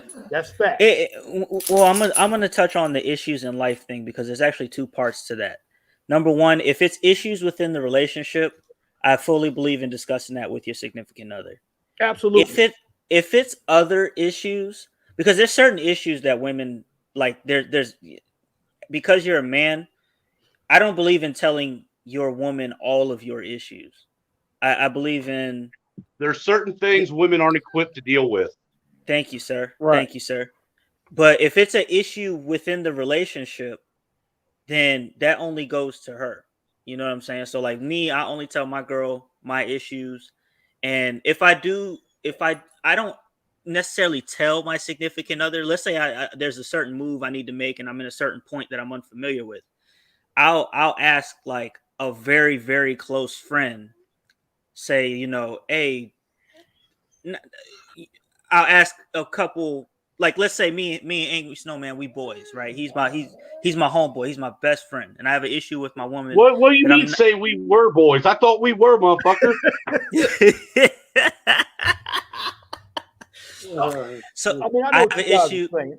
You know what I'm saying? So I have an issue, but I don't really even know how to approach my woman with it or what way to Yeah, attack you have an issue with me, or I have an issue with you. We don't talk to our old lady about it. We go talk to another homeboy about it. But I mean, even more so, like if I needed some, like you know, you get to a point. If some people are maybe more experienced in relationships than others, as a friend, and let's say you're a lot further along in your relationship than I am, and I have an issue, but I don't necessarily know how to approach it. I'll throw a wild example out there. Let's say my girl's getting fat, and I'm just not familiar. I'm just not that in tune. I don't want to just Do walk what my up to my girl and grandpa say, said and hide all the fucking spoons.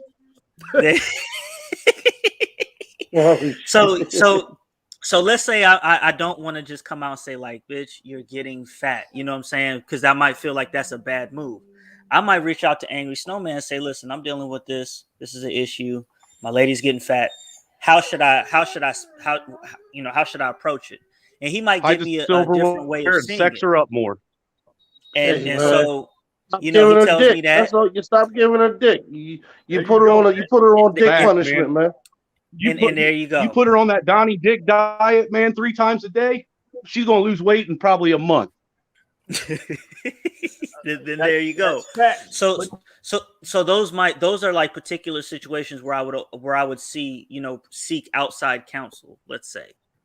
Now it's funny because this comment that and shout out to you again, Jenny V. You coming on with some aces out here, serving like John McEnroe, trying to win the Grand Slam at Wimbledon here. These are immature girls, not women. That's a fact. A lot, basically, guys. What I presented in this area, not the dating area, a number of these individuals are delusional. They got the princess syndrome, and they're very immature. And I'm getting ready to prove it because these are the ones like it's getting holiday time, right? Now, these individuals, they don't have time for you, especially around the holidays, because they want to get with their family. So they won't see you until after the holidays. So here's what I'm going to tell you all. Number 6, don't attend family events such as family reunions and get-togethers with her friends. Why? Your only agenda is to smash and dash because she doesn't have time for you.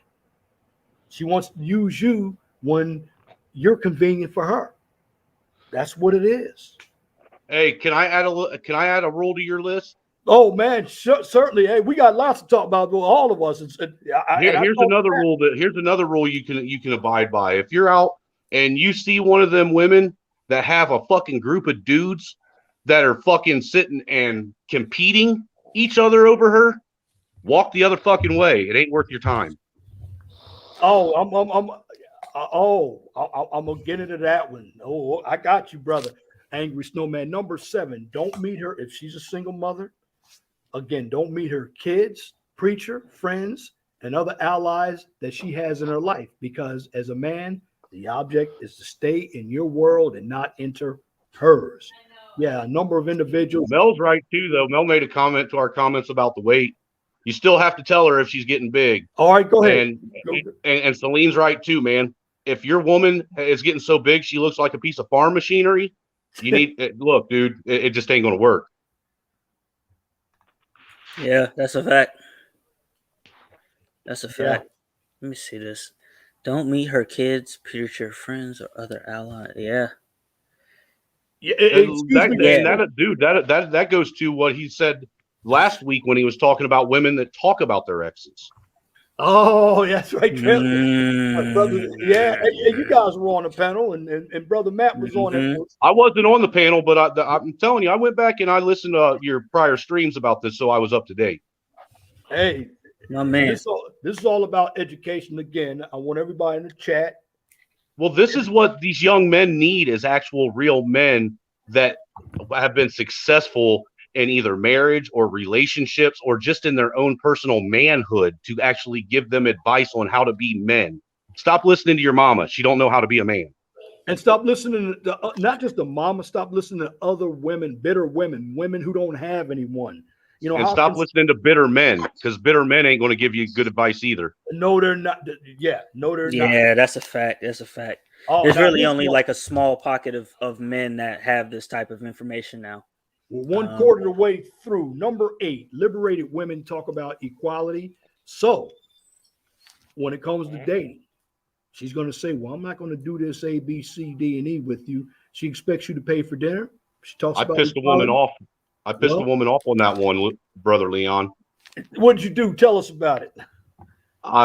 This was back in my between my ex and my wife days. There was like a 3-year period where I became a hateful womanizer and started treating women like fucking useless sluts, like they treated men.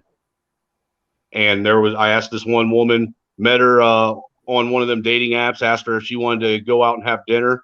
You know, so we met up at the Applebee's there in town. We sat down to have dinner, you know. When the waitress come back and brought the check, she brought the check and handed it to me. And I looked at her and I said, why you handing me the check for both meals? She's like, huh? I was like, yeah, I didn't say anything about me paying for her meal. And this girl came unglued. She's like, what are you talking about? You asked me if I wanted to come out to dinner. I said, yeah, I asked you if you wanted to go out and eat. I didn't ask you if you wanted me to pay for it. Wow, that sounds like Tom. Like, oh, Celine coming. That's Lycus. That's pure Lycus right there. That's pure Lycus. There you go, brother. Free Zone knows about Lycus. Lycus and Patrice, them the two I had when I was younger. Real red pill. Celine, this is well. I got tired of it at that point, you know, because look, I built lives with so many different women and watched my life that I built with someone else get taken by that bitch that didn't build it. Definitely got to go back to Celine's comment. I didn't get a chance to read it. I'm reading it. There's no excuse to be fat. No, but you don't understand my thyroid. I got my thyroid. I got a condition. Then cut that motherfucker out while you're at it. Have him fucking cut out half your stomach. Oh man, came heavy, man. You know, and shout out. You know, let me give a shout out to the panel in the chat. You know, I appreciate you and the guys, gals, for being logical, not getting in your feelings, because I've actually, you know, I've told this to other people, because I wrote these rules here. They go back to 2012 and 2013, and there's some people that got offended, and they couldn't deal with the heat. But that's right, Mel. If I wanted fucking farm animals, I'd live on a fucking farm.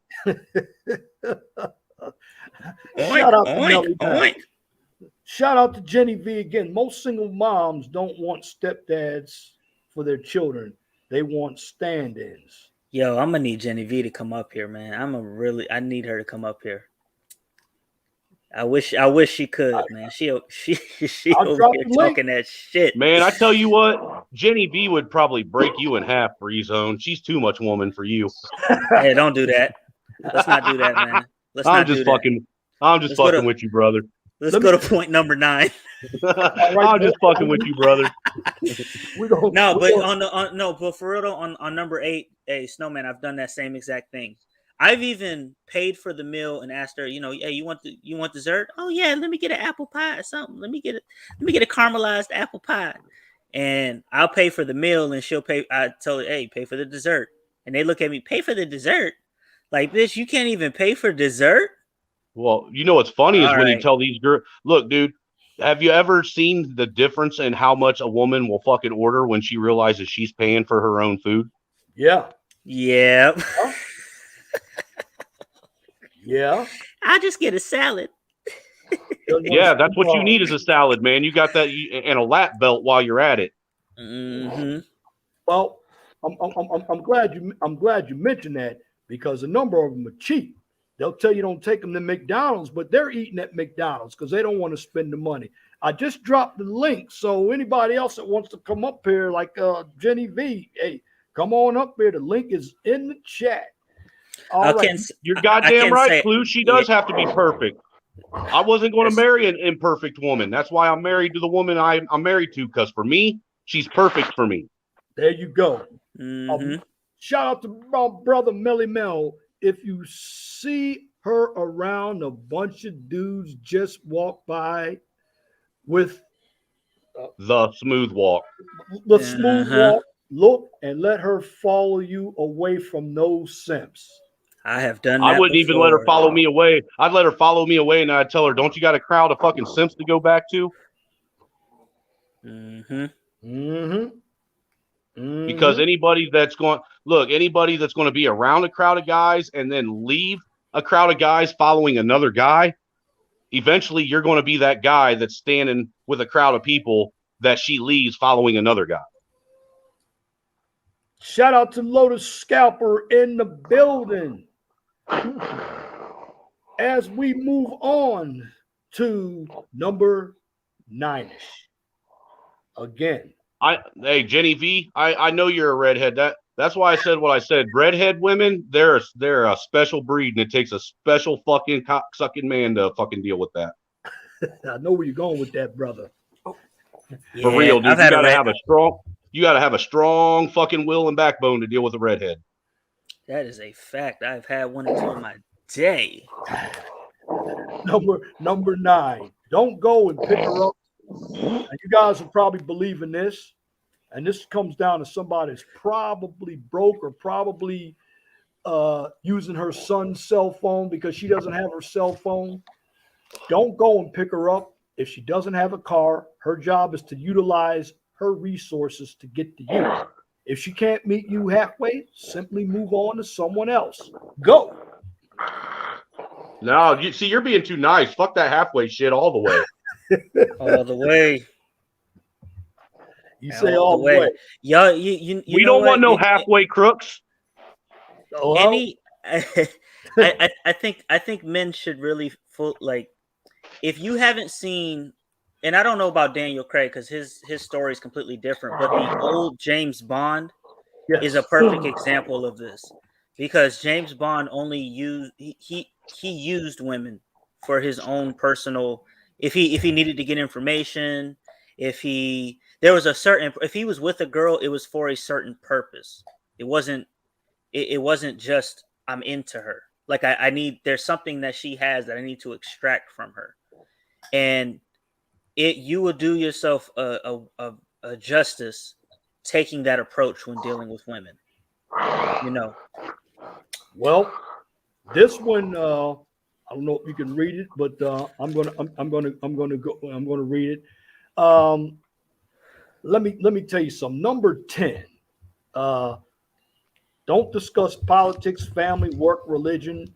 Why? Because your only purpose for being with her is for sexual pleasure.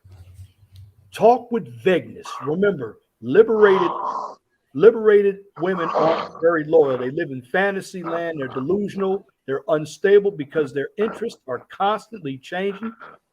That is why she isn't wife material. Mm-hmm.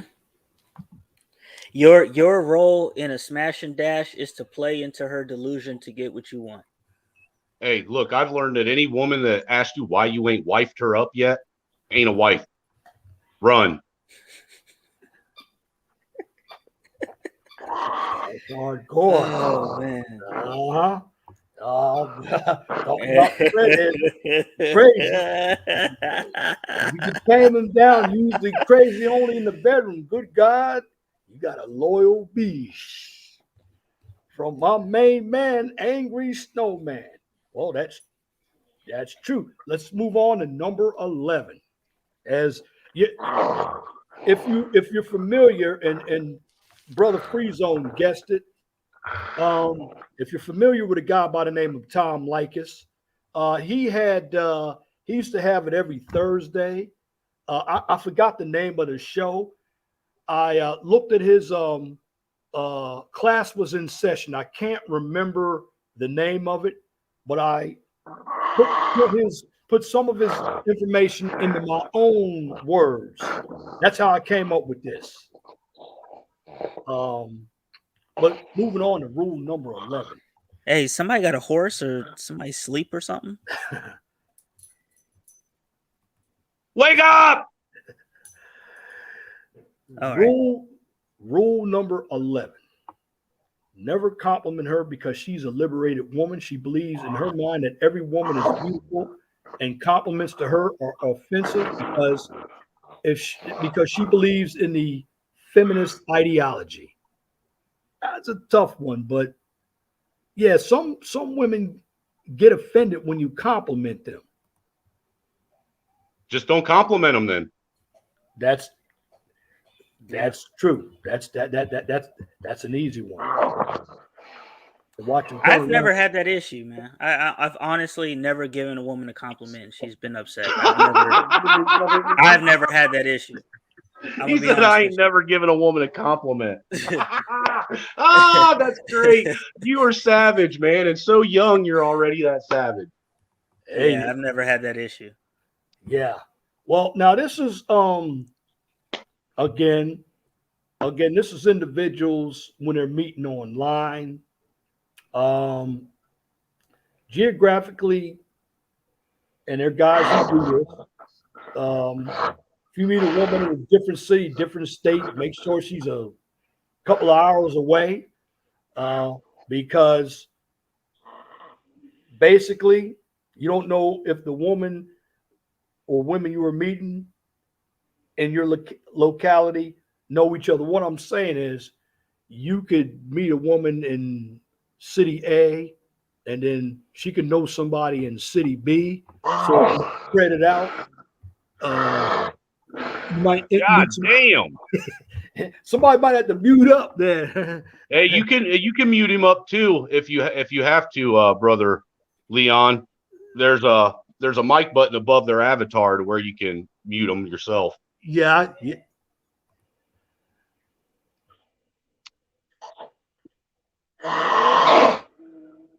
I can't tell if that's someone snoring or if it's a bunch of fucking race cars going around the track.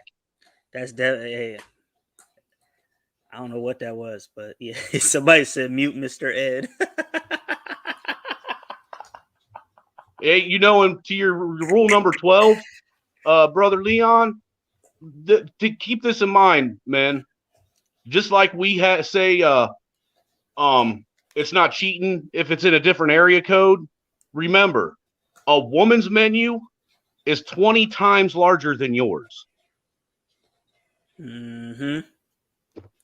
He done muted himself.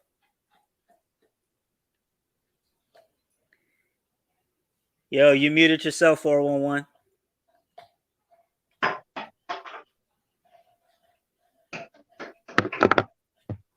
My bad. I muted myself. Thank you. You know what? That's true. That's exactly right. She's using the bullpen probably better than we are because she's using it for somebody to pay her bills, somebody to lay the pipe down, somebody to buy her Birkin bag. somebody Mhm. to buy. So And she's not. actually- And, Well, look, dude, I found out the hard way. You don't date bartenders, and that's how I found out about this menu list of men women have. uh-oh. Share that with us.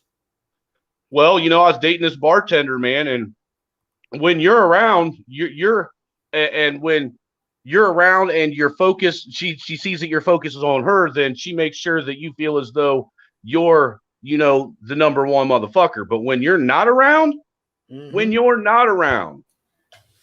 oh my God. it's a mess. Oh, Thanks, dude. bro. Yes. All you got to do is look, you can sit in the cut. You can sneak in a bar if you're dating a bartender, or even worse, a fucking stripper, and just sit back and watch how they act when they don't think you're around. I mean, they ain't even got to be in the bar. Let your bartender girlfriend go out with her girls, man, and they're just sitting down at a restaurant somewhere, and just kind of sneak into that restaurant and sit in a cut somewhere and just watch. Watch how that bitch will interact. Shout out to my boy, Brother Clue. Thank you. It's Lycus 101. That's the show. Lycus 101. 101. So yes. All right. Number 13. You don't go to her house. And again, I don't agree with this theory, but this is when you're meeting women outside of dating. Individuals that just want to ho-hum, hook up. That's it. Hook up. I'm not talking about Get a hotel. Bingo. You don't go to her house. She doesn't come to hers. Come to yours. Again, you don't go over her house. She doesn't come to yours. Remember, most modern day women are unavailable to have relationships, or they don't want relationships. So when you meet, go to a hotel for your rendezvous. And this is what Look, that Or and get if 'em- you go if you can't take a woman out on a date where you guys like just go hiking down a trail somewhere or go to a park and sit and shoot the shit, if you have to spend money every time you want to go see this crazy ass woman, no. Again, run, because she is out trying to find her marks. She's trying to see who has the most money. She's trying to see who is going to bring her the most wealth. She's in this for herself, and it has nothing to do with you. It has everything to do with what she can get from you. If you can skip out on the hotel, man, catch her bareback in the back of the whip. You feel me? And For real, dude, call an Uber, man. Make sure he has a fucking SUV and sit in the third row if you have to. Come on. And again, I want to say shout out to the panel, shout out to the chat. This is a controversial issue. And I know some individuals, and I don't care, they might think I'm weird, but you know what? It takes a man to talk about a topic he doesn't agree with. And a number of my panelists don't agree with this, and a number of individuals in my chat. Listen, I do not subscribe to this, but I know people are doing it. And I'm just telling you how to keep it safe. If you do it, I think it's crazy as hell, but there are individuals who are doing it. So make sure you control your dick. Dick discipline. That's it. Moving on to number 14. We're getting halfway there through 33. It's 33 of these now. 34. Trailer Hood put one in there. Now, don't give her any information outside your phone number. What I mean, and this is real old, but this was one rule I wrote up 2011. You know what, bro?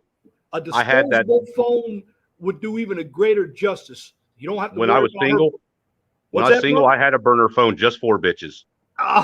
You know what I'm talking about, then, huh? Yep. And because I could turn that motherfucker off anytime I wanted to and still go on about business. And you can tell this is an old one because guess what? There was only two social medias back then: Facebook or Twitter. There was no Instagram. Hell, sometimes I wouldn't even give them my real name so they couldn't find me on Facebook. Hey, matter of fact, I'll give y'all the new game. Get all your girls on Telegram, and just have a each not in one collective group, but like signal each. Yeah, like you're sending out a signal because Telegram allows it too. And here's the beauty of it: Telegram allows it so that you can send a message to them, but they can't send one back. I don't even know So- what this Telegram is. I keep hearing about it. Oh man, Dude, Telegram is the honey hole of fuckery. yeah, it's We were talking about that angry snowman. Look, you got to get me up on some of this stuff. Dude, ask Free Zone. He's seen all my new little fucking shorts and my little fucking pictures I flash up on my streams, dude. I got every one of them from Telegram. I found some of the dirtiest, raunchiest, nastiest, racist places on fucking Telegram to find. Nah. right. Hey, do me a favor, Snowman. Put your are you able to put your Telegram in the back chat? I can. All right, cool. Because I need that from you because we still got to set up the other stuff. Now let me ask. Yeah, you actually, I want to do that review tomorrow. Okay, Hey, perfect. Is that like The review I want to do is the one over the documentary, though. Okay. Okay. Hey, let me know when you throw that up there. And brother Angry Snowman, earlier, and we'll probably have to break it down again. I tried to break down the infrastructure bill as well. I had that up there before you came on. Right. I was listening to you. You actually did a pretty damn good job of it, man. Yeah. So I mean, it's a 2,702 page document. Okay. And I wasn't going to read through that. Yo, that motherfucker is asleep. That's my brother Matt. I had to mute him up. So Is he a trucker?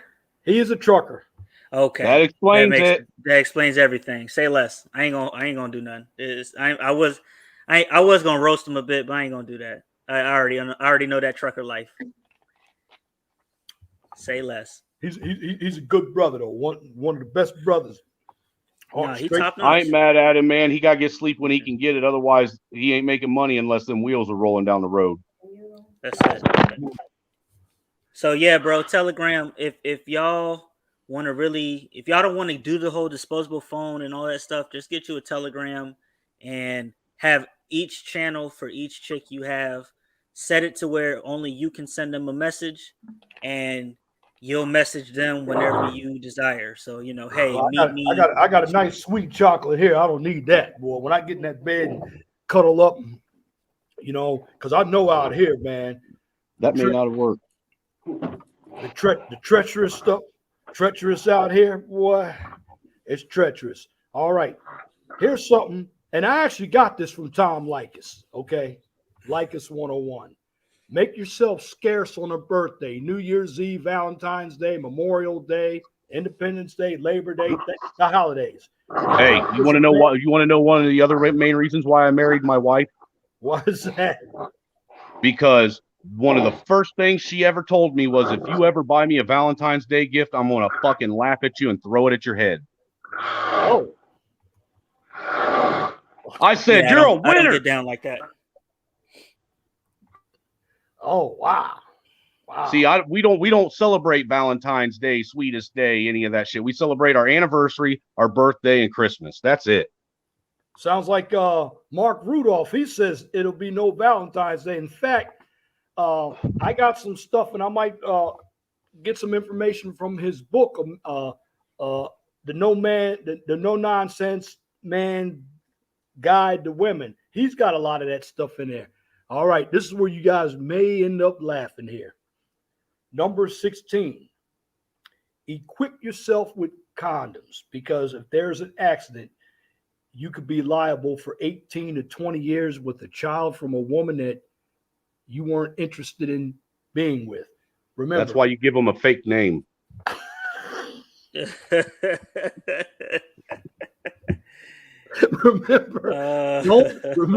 don't expect her to bring protection, even though women have many more sources of Hey, look, dude, if she ain't got your name, she ain't finding you on Facebook. She ain't finding you on Instagram. She ain't finding you on Twitter. She ain't finding you nowhere. Nowhere. Because I tell you what, you are not finding someone on any of these social medias just by remembering what their face looked like. Nope. Wow. I like it. Breaking out that hardcore. Shout out to Jenny V again. She said Go ahead, bro. I was just going to say, and when I say fake name, you could give her your middle name, because technically that's a fake name, even though it's your name, because you're not lying. Just give her your middle name, and you are not obligated to give anybody your last name.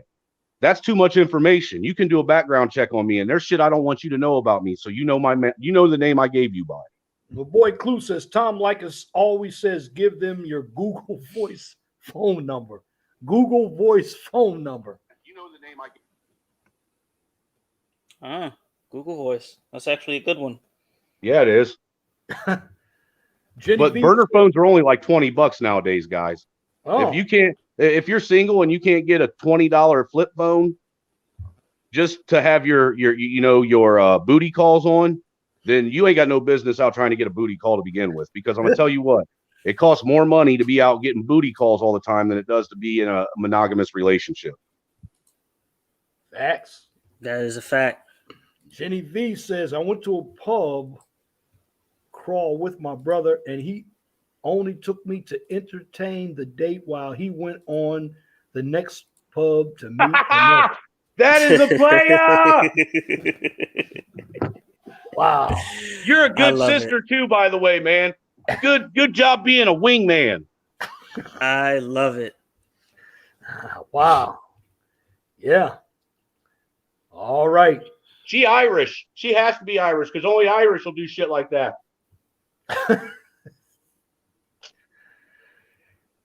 Yeah. Number 17. All right. Here's condom control. Don't dispose condom in the hotel trash can. And here's why. Burn that fucker. That's correct. And here's why. She may make a syringe, or she may have a syringe or some type of apparatus so that she can extract semen from the condom to inject inside her. So wash the condom, keep it in your wallet, and dispose of it on your way home or at home. Exclude women who have had hysterectomies and postmenopause. Hey, look, if her purse is big enough to fit a turkey baster and a kitchen sink in, she's probably got something in there to fuck you with. Yeah. Hold on. Say that again. If her purse is big enough to fit a turkey baster and her kitchen sink in, she's probably got something in there that she can fuck you with. Yeah. Oh. That's a fact. Yeah. Hey, Snow, check the back chat. Yeah. I don't know, man. As far as the condom thing, I'm just kind of looking at it like who don't know this? Well, there's some people, you know what? A lot of guys are very irresponsible with their dicks. They're also irresponsible with sex. This is why there are a lot of babies. Now, we can blame the women, but guys don't have dick discipline. And this has come from some of the baby boomers. It's every generation. I mean, I can't blame that on the woman. It's, I know we want to sometimes, but if you really want your wallet, listen to Snoop Dogg. Ain't no pussy good enough to get my wallet up in it. That's what he said. Mm-hmm. Yeah. Yes, sir. That's what he said. And like I said, and shout out to the chat and shout out to the panel. I don't believe in this stuff. I would never do it. I think it is a lot of work, but there are guys that will sit around and they will do this. So again, and I'm glad nobody is really offended. This is why I have a panel with real adults, because there are a number of individuals that would not understand this. Number 18. Okay. Have a glass of water by your side when she performs oral sex. Why? If you're not wearing a condom, here's the reason why. She can take the semen out of her mouth and inject it inside her. The object of the water or other beverages is to wash the semen down so she can't inject herself. Now, when I say exclude women who've had hysterectomies, they don't have to worry about this. Or men, they don't have protection. They don't have to worry about it. Clue said, like it says, put Tabasco sauce on a condom and listen to the scream of the guilt. Look, Oh, I I know. made look, dude. I never used Tabasco sauce, but one time I made them. I thought I was helping, but apparently I didn't. Somebody was having like a boob cramp, so I put some icy hot on her boobie. Yeah, that didn't go over too well. Oh, I got a pooch back there. That's mine. Uh-oh, he's probably hungry. No, he ate. He just mad. He want a little attention. That's He wants attention. Got Mhm. Adobe. Yeah, Dobermans are How Velcro old is dogs, yours? so they just want to be up under you. How old's your Dobie? A year and a half. He'll be Okay. Yeah, you got about another good 6 years with it before he goes completely fucking batshit crazy. Then There you go. Yeah, he'll be 2 in February. Number 19. And here's what I always say because of Me Too. Sexual harassment. Never hook up with a woman from work because it is too risky. You as a man could find yourself convicted of sexual harassment or RAPE if the relationship doesn't work out. As a man, we are in the hashtag Me Too society where women are utilizing allegations of sexual harassment to bring down men. As a man, you don't want to lose everything you worked hard for just for a piece of ass. I want to add to that specifically too, if I can. Yes, Another thing to keep in mind also is if you're already in a committed relationship, do not let the person you're in that relationship or marriage with work at the same place you work at. Because if you guys have some kind of discrepancy, say you work different shifts and she decides she wants to run out on you, she can cause you to lose your job by getting a restraining order put on you. And I know this personally. Wow. Well, thank But God. I didn't lose. What's funny is I didn't lose the job, though. She thought she was going to cost me my job. And what happened is I was more important and vital to that company than her fucking cunt ass was. And she got fired. And it's funny. I mean, I'm putting this out here. I'm putting this out here for a good reason. As a man, we need to start thinking about our money. Shout out to my brother T. He's in the building. Ain't no pussy good enough for me to get burnt while I'm up in it. And that's realer than Real Deal Holyfield Snoop Dogg. Shout out to brother Yes, T. sir. And you are right. You are right, Lou. You're right, Lou. Men do need to start thinking about their money because women sure as hell do. They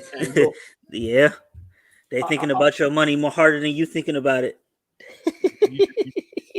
Yeah. Yes. Yeah.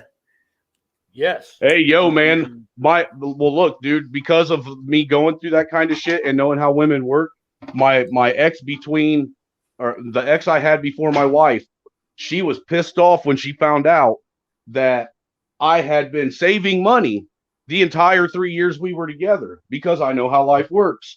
And when she decided she wanted to kick me out, I went into our bedroom, reached into a shirt I don't ever wear, and pulled like $6,000 out of my fucking shirt pocket and went and got me a fucking house right there on the spot. Said, "See you, bitch. Bye." Damn, you ruthless. That's it. Number 21. Okay. If you have a dinner date, eat a and this is something that I heard some guys talk about. See, I'm out in the streets and I listen. If you have a dinner date, eat a full meal and meet her. And Tom Likas also said something like this as well. Shout out to Tom Likas. But if you have a dinner date, eat a full meal and meet her at a bar or a coffee shop because the purpose of this meeting is to find out if you will get to the bedroom. Also, it keeps costs down on a meeting if you don't have your sexual needs met. What say the panel? Because so if you have I'm actually confused by this one. So if you have a date with a woman coming up, you eat a full meal before the date, and then meet her at a bar and a coffee shop. Is that what they're saying? Okay, I got you. Then I got you. Right. Okay. Because that way you don't have to pay for dinner. So that means if you eat dinner at 5, you're already full, and you can meet at a bar Okay, because your whole purpose is to smash and dash. That makes sense. That makes sense. I'm with that. I'm with. Hey, just make it real easy. Either go to McDonald's and use the value menu, or go to Applebee's and get the 2 for $20. If she ain't happy with that, she ain't worth your time. Well, yeah, that's a fact. That too. That's facts. All right. We ain't motherfucking Greenpeace. We ain't a charity. We're not here to fucking feed your ass. If you need that, go to the farmer down the road and get in his trough. Yeah, I don't typically take smash and dashes. I don't typically take girls that I just want to fuck out on dates, on dinner dates at least. I don't really get down like that. So, Jenny V, I actually had a woman bring her fucking kid. Look, I tried to take this woman out to breakfast. Said, let's go have breakfast instead of dinner, and she brought her fucking kid. I've only had that happen once. As soon as her and her kid sat down at the table, I got up and left. Wow, bro! I did the same thing at an IHOP like 10 years ago. Jenny V, if you're taking her for a meal, there's a real chance you'll be feeding her kids too. If she, you know what? Even if she doesn't bring her kids, because some women are slick, they'll ask you to get them a doggy bag. You'll buy all that food. If you're dumb enough to pay for it, they'll take that doggy bag and feed it to their kids. No doggy bags here, man. I didn't take a dog out on a date. My boy Clue says stepdad audition. And see, this is the reason why I wrote all this up, why you got to be careful, because there's a chance that you could be a stepdad. And this is where you got to have dick discipline. When you don't have dick discipline, you're going to end up in no man's land. And that's when you start to lose focus of who you are. And this is why I said, as a man, you got to think about yourself. That's why I came up with this. These are the liberated women who say they don't need a man. They have all the smoke for being strong and independent, but yet they tell you, and basically these are individuals you would meet on dating sites. They have all these unrealistic expectations, but they're very immature, unrealistic. And at the end of the day, they'll tell you, well, I'm not in for a roll in the hay. That's because the guys before you then already hit it many times, and they're trying to use you as a springboard, and you're going to take all the heat and pay for the mistakes they made. That's why their only purpose is HT. Hey, Leon, it's like I said, it seems like today, if you go through those dating apps, yes, sir, all you ever see is a bunch of overweight single moms who sit and say that they're looking for someone to be a daddy. They want someone serious. They ain't about them games. I want somebody that's going to bring something to the table, yada, yada, yada. But you got a fat, overweight, broken down, busted ass, fucking basically used car with a couple fucking busted fucking tires that she's carrying around with her that don't want to give you nothing at all. Well, don't even want to let you sex her up.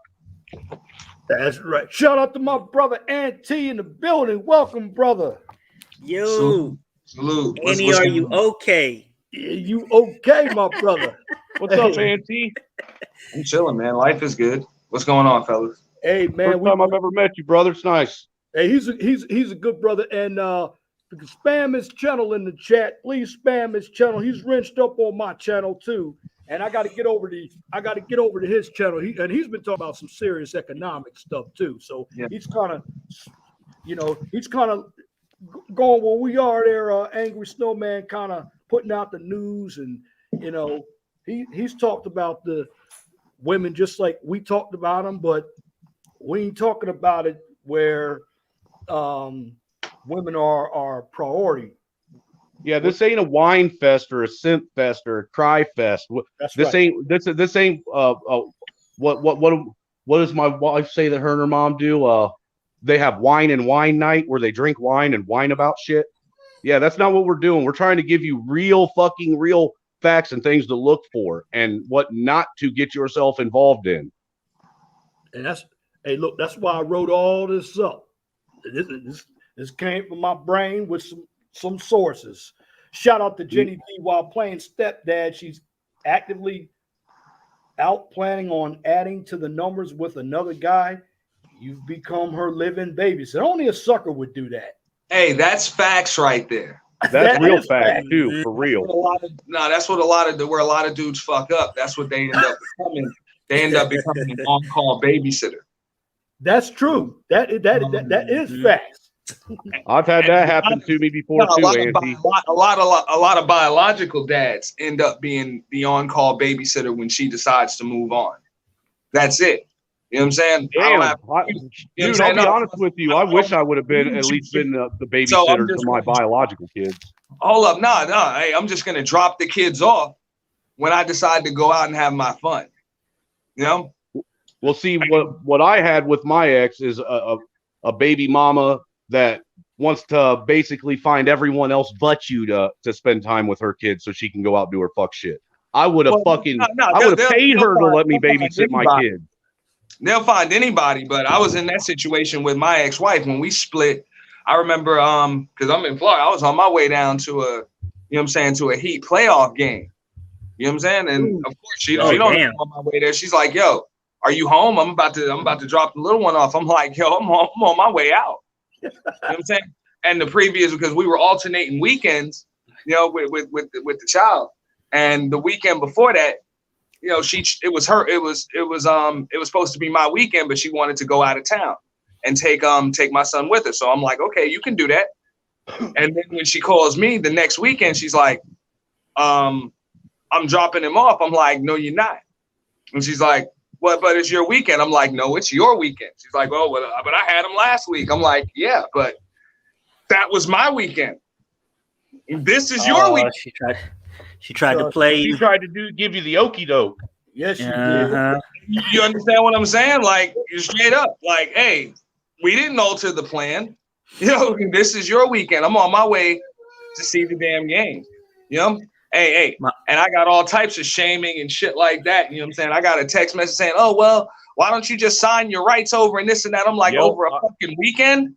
Yep. You really you ain't shit baby daddy that don't even pay enough child support to fucking feed these kids, you motherfucker.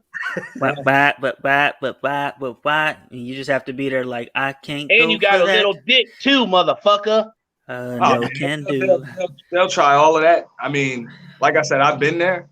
I just say, hey, look, you know, have fun. I just looked at mine and said, you're lucky we didn't get paternity tests on any of our kids because I bet one of them not mine. That's fucked up. That's See, that's some fucked up shit to say. but you got a number of them that'll tell you, and it's a convenience thing, just like Aunt T is saying. The kids are theirs. It's funny, they're both yours when you're not paying, but when she wants to do something, she wants to shame you. It's all about her. She's using that kid. And at the end of the day, that doesn't make sense. And you look at these kids, what are they eating anyway? They don't eat no real ramen. They eating what? Ramen. Oh well, they don't Dude, know. you know damn well the best them kids are getting because most of these moms can't fucking cook. They're feeding them fucking ramen noodles and fucking macaroni and cheese and beanie weenies. My kid, when he's and with his fucking mom, chicken McNuggets. he eats Chick-fil-A. You absolutely fucking right. Chick-fil-A, chicken nuggets, and damn frozen burgers and shit. That's it. But if she does try to cook, he won't eat it because he's scared to fucking death, man. And they'll probably wonder why the kid's going to be overweight by the time he's 15 because she's been feeding him nothing but McDonald's and Burger King all his life. And we need to talk about that topic with these overweight kids. And shout out to Jenny V. Thank you for coming on to the panel, and thank you for having an open mind and not getting offended by what we were talking about. Shout out to you. Where is She's she a at? redhead. Redheads don't get offended, man. They get even. Nah, she built for this. She in Britain, yeah. She's pretty. That's a lovely smile. Shout out Like to I you. said, redheads don't get angry, man. They get even. Trust me, I know. But yeah, but these kids out here, I don't know if you all have seen it, but how many fat kids? I mean, kids have you seen? Because I can tell you, Dude, when's the last time you saw a Man. gang of fucking kids coming down the street on their bikes going to the park? It's been a long time, bro. It's been a long ass time. Because kids don't play out. The kids don't be playing outside like that. I gotta force my 6-year-old to go outside, man. No, that is the punishment. That's the modern day grounding your kids. Right. Telling them to leave the house. Yeah, bro. Yeah, telling them to get the fuck out of their room and go outside and find something to do. I got a 15-year-old. And he won't leave the house. He won't. And that's so counter to when we was younger, because I remember I could not wait to go, like, as long as you were inside before the street lights came on. Yep. The whole world was your oyster. You could be on the other side of the fucking town. In the summertime, if I wasn't grounded to my fucking room, I got kicked out of the house at 9 o'clock in the morning and the door got locked. And it wasn't unlocked until noon when it was lunch. And then it got locked again when we were done eating lunch. And it wasn't unlocked until dinner time. You know what the liberals out here, if you punish your kid, they call that child abuse. You know that? No, that's called real life. Well, yeah, I know what it is, brother. It's so bad. But what's going on? Yeah, but these fucking liberals want to be their friends with their kids instead of being their parents. Simple as that. Look, they want to be liberals their buddies. Can't even decide what gender they want to be from day to day. So I'm not taking anything they say seriously. Yeah, Leon, have you ever heard of the term? It's called Thebes. THEYBIES. Yes, I have. Yes, where they won't gender a baby at birth.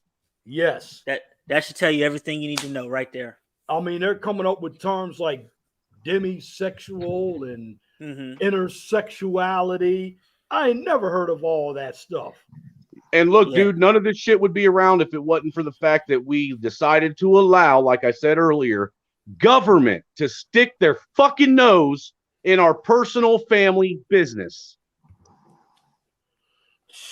Shout out to my boy Osama Abdul in the building. That's the problem. And this is where there's been a divide primarily between men and women. As far as we're concerned, most of us on the panel, black men and black women, because we're like, whatever, we're gonna run our households, and they're like, well, it's up to the judge, it's up to the government, it's up to the laws. And us as men, we don't give a fuck about the law. We are the law in our home. That's the way it's supposed to be. That's the only way it's going to be. We don't give a shit. If you tell me I can't discipline my kid and you call the cops on me, that's it. I'm going to go to jail. I'm going to make bond, and I'm coming out and I'm disciplining his ass some more. And then I'm going to discipline your ass afterwards for sending me to jail. Let me ask you all something now. Did you all ever get the belt? I mean, I had to switch, had to go get it. Dude, you want to know how my stepdad used to beat my ass? This motherfucking dictating motherfucking piece of shit. I mean, look, have you ever had a guy pull off his fucking leather belt, and then when he goes to bust your ass, instead of telling you to bend over a chair or a bed, make you fucking bend over and grab your fucking ankles? Oh, yeah. See now, but let me ask you all something. Didn't that belt work? It worked for me. No, I didn't. I'll be honest. I didn't get the belt. I had very creative parents. My brother got the belt, but my mother and my stepfather were very creative. They realized like that shit would have been. If I could have got the belt, I would have been cool with that shit, because that shit would have been over quickly. They had to get in my head I was a different type of kid, so I would get those till further notice punishments. You can't. My mom and stepdad weren't smart enough to catch on to that, because they would give me the option: you want grounded or do you want a belt? Look, dude, after you get your ass busted enough, you build a callus, and that shit don't hurt no more. You're gonna give me some shit that's over in 5 minutes, 10 minutes. Yeah, cool, go ahead, fucking beat the shit out of me. I don't care, because I'll tell you what I went through. I used to get like very creative. I remember one time my mother told me when I was acting an ass, and I was probably about 7 years old, 6, 7 years old. She told me to just hold my hands up in the air until she told me to put them down. Oh Jesus. Yeah.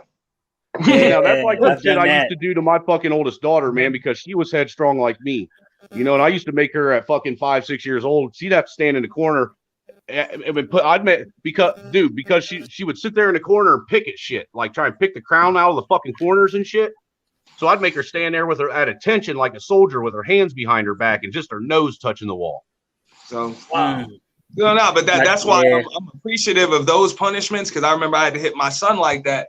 One time I busted him sneaking some candy in the morning. And you know, kids, they don't know. He's got a damn trail of damn candy wrappers and shit from the, you know what I'm saying, from the damn top of the refrigerator all the way to the trash cans. So I ask him, you know, you get any candy? And he's like, no. I'm like, come on. Now, it wouldn't even been that bad if you didn't lie. But since he lied, I'm like, no problem. Go in the bathroom, brush your teeth. All right. So I let him sit there and brush his teeth for probably about an hour. Like an hour straight. No, hold up. I'm not done. Then I go about an hour later. I'm like, okay, you done? He's like, yeah. I was like, now rinse. So I let him switch that shit around and rinse for about another hour straight. Well, that's And then, hardcore. you know what I'm saying, when I know that his fucking gums and shit are sore and his jaw is all sore and shit, I tell him to floss for another hour. Man. Oh man. God. Never I think I'd piss you off once. He never if I was snuck a kid. anything. I'm just saying, he never snuck anything again. That You motherfucker the got type of teeth like motherfucker to make your son go outside and sweep the dirt, sweep the funny dirt out of you the say fucking that. yard, aren't you? I never have to tell him to brush his teeth. I never have to tell my son to brush his teeth or floss. His trips Be to the honest. dentist are lovely now. Be Like, honest. he loves Yeah. going to the Be dentist honest. now. You made him go outside and try and sweep all the dirt out of the front yard, ain't you? Oh, hell yeah. I've done that. go Funny wash you my say that, car too. in the rain. I've had him do that before. Yeah. Salute My man to got Anna it. My- Rodriguez in the building. But no, I was Shouts like, out those to were the Anna. type What's of up, girl? creative punishments that I learned through. Shit like that. Go outside and count all the leaves in that tree, motherfucker. Don't come in until you got them all counted, and I know how many are in it. Yeah, but you want to know something? Kids aren't getting punished like that. I mean, I've actually seen it where kids are cussing particularly their moms out, not particularly their dad. Not in my house. See, look, dude, I had some people come at me and say that I was abusing my son because when he was about 5 years old, he made the mistake. He, you know, boys, all of us that have boys, we know that they go through phases where they try to test their masculinity. And about 4 or 5, they try and test their masculinity against their mom. And then around 12 or 13, they try and test against mom and dad. Well, he tried to test his masculinity against his mom. And I watched him reach up and he smacked his mom in the fucking face. All right. And I watched it happen. What? Yeah. And I grabbed a hold of it. Or no, I didn't grab a hold of him. I looked at him and said, bring your ass over here. And he knew that he fucked up as soon as he did it. And he's crying, coming over there. And he got right in front of me. And I'm going to turn my camera on so you can see me. All right. He came right in front of me. And I took my hand like this while he was standing there with and right in his chest, just enough to knock him on the ground. So basically, I took my hand and I pushed him down with a fist. Okay. And looked at him and said, and he started crying for it. And I said, the next time I ever see you lay your hand on your mom, I don't care how old you are. You think you're big enough and bad enough to put your hand on your mother, I'm going to break your jaw. He never put his hand on his mom ever again. He called CPS, did he? No, but I've had people on there. There's some people over in the White Wakanda area of YouTube that said that's heard that story and said that that's child abuse. You punched your son in the chest. No, the fuck I didn't. I fucking I gave my son the same punishment and met him with equal force that he gave his mom. I don't see anything wrong with that. And I mean, that's the problem. You got all these psychologists and everybody who they don't have kids and they're telling us how to discipline our kids. Meanwhile, they don't have kids. You know what they're doing they're trying to shame violence entirely. As not if there's violence, they're trying to shame masculinity. He's right. It's a war on masculinity in general. it has nothing to do with race or anything like that. I mean, I think it's probably deeper with black men. It's just men in general. You're not allowed to. I went through this in my son's school. You know, when they're telling me that whatever, he's acting up in school, he doesn't know how to be quiet. And I'm like, look, here's the deal. Either he gets his shit together or I'm removing him from this school. That's it. Mm-hmm. You know, and they're like, oh, well, I don't think you need to remove him. I said, hold up. I've made my decision. I'm his father. That's it. That's the end of it. But I don't think you have to do, like, who the fuck do you guys think you're talking? As a matter of fact, I removed him from the school the next day. Because I'm like, these people don't know who they're dealing with. I've already said that. I have an agreement with my son about how he's supposed to conduct himself. If he violates, that's it. You know? Yeah, he knows what the repercussions are. That's it. And he knows. We already have an oral agreement. Yeah, my oral agreement, my house, that's legally binding. I'm sending your ass to fucking Hope High School Hope Middle School down the damn street where they can whoop your ass on a daily damn basis. All right. And when you want to act an ass and be a class clown, then you can be real damn underprivileged kids. Well, look, dude, I like I've told my son, he's 6 now. And I also have a 14-year-old son, and that I had to tell him the same thing. You know, look, you may not like what I'm doing, and you may think that it's me picking on you, but I'm saving you a lifetime of fucking problems. If you shut the fuck up and listen to what I'm saying and telling you, it'll save you from ending up like all your stupid ass friends when they end up in JDC and fucking county jail. Yeah. Well, see, the issue that I had with that situation, though, it wasn't. It was just like, I'm like, look, if I were his mother, they wouldn't even argue with me. And I know that because they never argued with his mother. They were actually scared of her. But they think they have a right to tell a man how he's able to raise his children. Well, that's because you didn't have custody of him, right? I actually did. I did have custody. That's fucking crazy. Because usually it's the custodial parent that gets that respect from the school. No, when his mother would. That's why whenever anything would pop off, they couldn't even call her because she would come up there and curse them out. She would come up there and curse the principal. I went up there one time because they called me. She's got the damn principal in tears, cursing out threatening teachers and shit. Yeah, she couldn't go up there anymore. Yeah, make them feel it. Wow. Yeah. Make them feel because I don't play that shit. I'm like, look, we're raising a boy to be a man. He can't act like that. I don't give a damn if the teachers are wrong. He can't act like that because those damn the school police will pick him up and drop his ass. Well, look, Anthony, it's like this. You as a woman can come up here and act an ass, and they'll just say, "Oh, she's just a little mad. Let her cool down." You know. Well look, brother.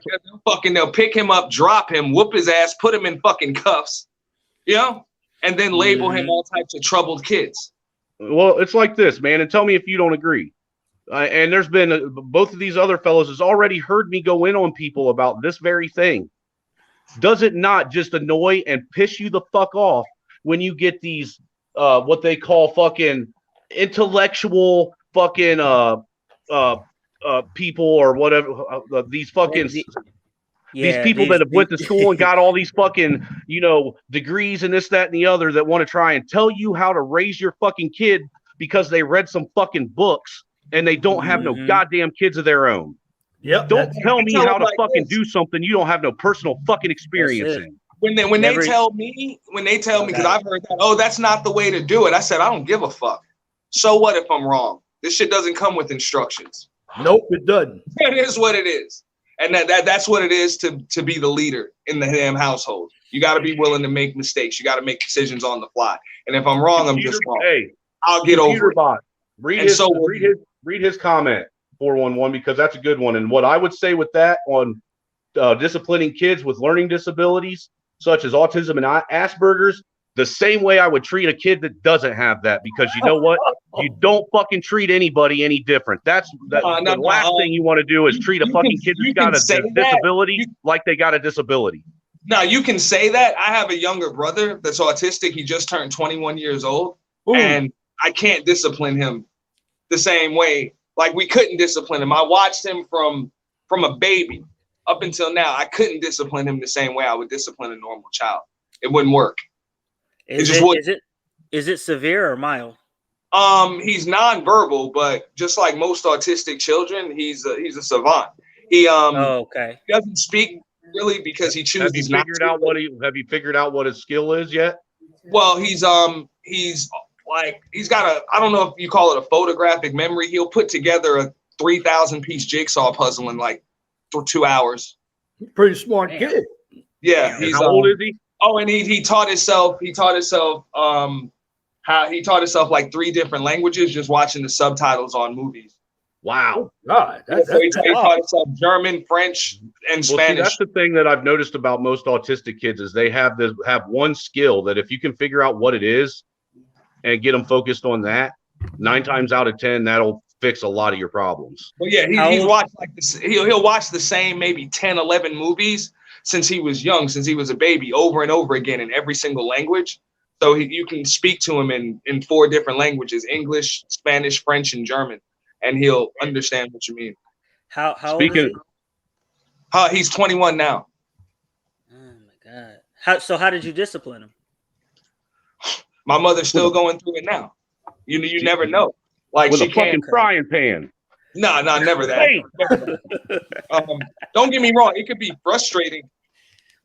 It could be really, really frustrating. And I have a brother in between us. My mother had 3 boys, so I feel for her. But now I've had to tell my younger brother, like, relax, because he would get pissed off enough to raise his hand to him, and I would hope I would always catch him. I'm like, nah, you can't get pissed off because he's not a normal kid, you know. And I understand what you're saying. It's like you wish you could discipline him like your average child. It's just they don't get it like that. Well, when I'm saying you discipline them just like anyone else, what I'm getting at is you don't want to make them feel as though you're treating them different, because the one thing that I found with kids that have any kind of learning disability or mental disability is when you start treating them like they're different than other kids, that's when you start having more problems. No, I understand. No, you don't want to treat them like they're I'm talking about when it comes to discipline. Like it took a while. Like we would take him to the park when he was younger, and he might see a kid's bike there, and he'll just get on that shit and just start riding. Well, so let's be real though. Yeah, you can't discipline him like you would a normal kid. Well, I was just going to say, let's be real though, because you can't. But he still does need to learn that you can't touch things that don't belong to you. You know, but at the same time, you can't. You have to be a lot more patient. Well, that's what I'm saying though. If you want to really break it down with kids, you can't discipline any 2 kids the same way. You have to do it individually and in different methods with all kids, because all kids respond to things differently. What works with one kid ain't necessarily going to work with another one, and they're going to fight back. So you got to get creative with every kid anyhow. Yeah. No, you do have to you have to be creative. But what I've noticed with my younger brother, I can't speak because autism is different for like most children, believe it or not. I think it's a lot of different underlying issues with autism, and they just classify that shit as autism. You know, it's a lot of, like seriously, if you autism know, like, seems to have a broad scope, man, that it covers. Then you know, like it's all different. You know, right? Yeah. Really so a friend of mine, they had an autistic son, man, and at least that's what the doctors said. But this kid, he didn't speak, but his thing was, man, is he wouldn't wear clothes at all whatsoever. I mean, he was always running around naked, you know. And then he when he'd have to go like take a dump, rather than using the toilet, he'd take a dump right in the middle of the fucking kitchen floor. Oh my God. Now what I noticed, see, now that's I realize, like with my younger, like I said, he was able to put together jigsaw puzzles, teach himself all of those languages, all of that shit. He was able to figure things out really, really fast at a young age, but we couldn't potty train him until he was about 11 years old. We tried. Did they try to put him on meds? Yeah. Hell yeah. Because the thing is, the meds that we had to put him on, if we didn't give him the melatonin and shit, he'll stay awake for fucking a week. Did they ever try CBD? And just run back and forth across the fucking living room. Straight. Did your parents ever try CBDs with him? No. You ought to talk to him about maybe trying that, because CBD doesn't have any tetrahydrocannabinoid in it, so it's all 100% natural, and it doesn't have any of the actual psychedelic properties. And it does. It's been they found that it does help kids that have autism. It helps with kids that have seizures and shit like that. Yes. Shout out to Big Mag, the Fisher in the building. Hey, Big Mag, I dropped the link, so if you want to come on up to the chat. There's a What up, Big Mad? What I noticed about, like, even with my brother, like, trust me, they're smarter than you think. Like, a lot of them, a lot of parents fuck up because they'll allow those kids to get away with certain things, and they'll use the autism as an excuse. And those kids know better. They'll know who they can try certain shit around. They use that shit against their parents. They play into it. I know my mother even tried to tell me, she's like, he's scared of you. I was like, no, he just knows I'm not putting up with the shit. He just knows I'm gonna black his damn eye. He knows I'm watching him. Because they're sneaky, they're patient. Like, he's patient. He'll sit there and wait. Like, he'll sit there and wait. He got all day long, bro. He ain't got nowhere to go. No, like the kid okay, like I've seen some autistic some autistic kids' parents that have to put locks on their refrigerators and their cabinet, you know what I'm saying, on their cabinets, because kids will wait until they go to sleep and they'll eat everything in the fucking refrigerator. You know, they'll just keep eating and eating and eating and eating and eating.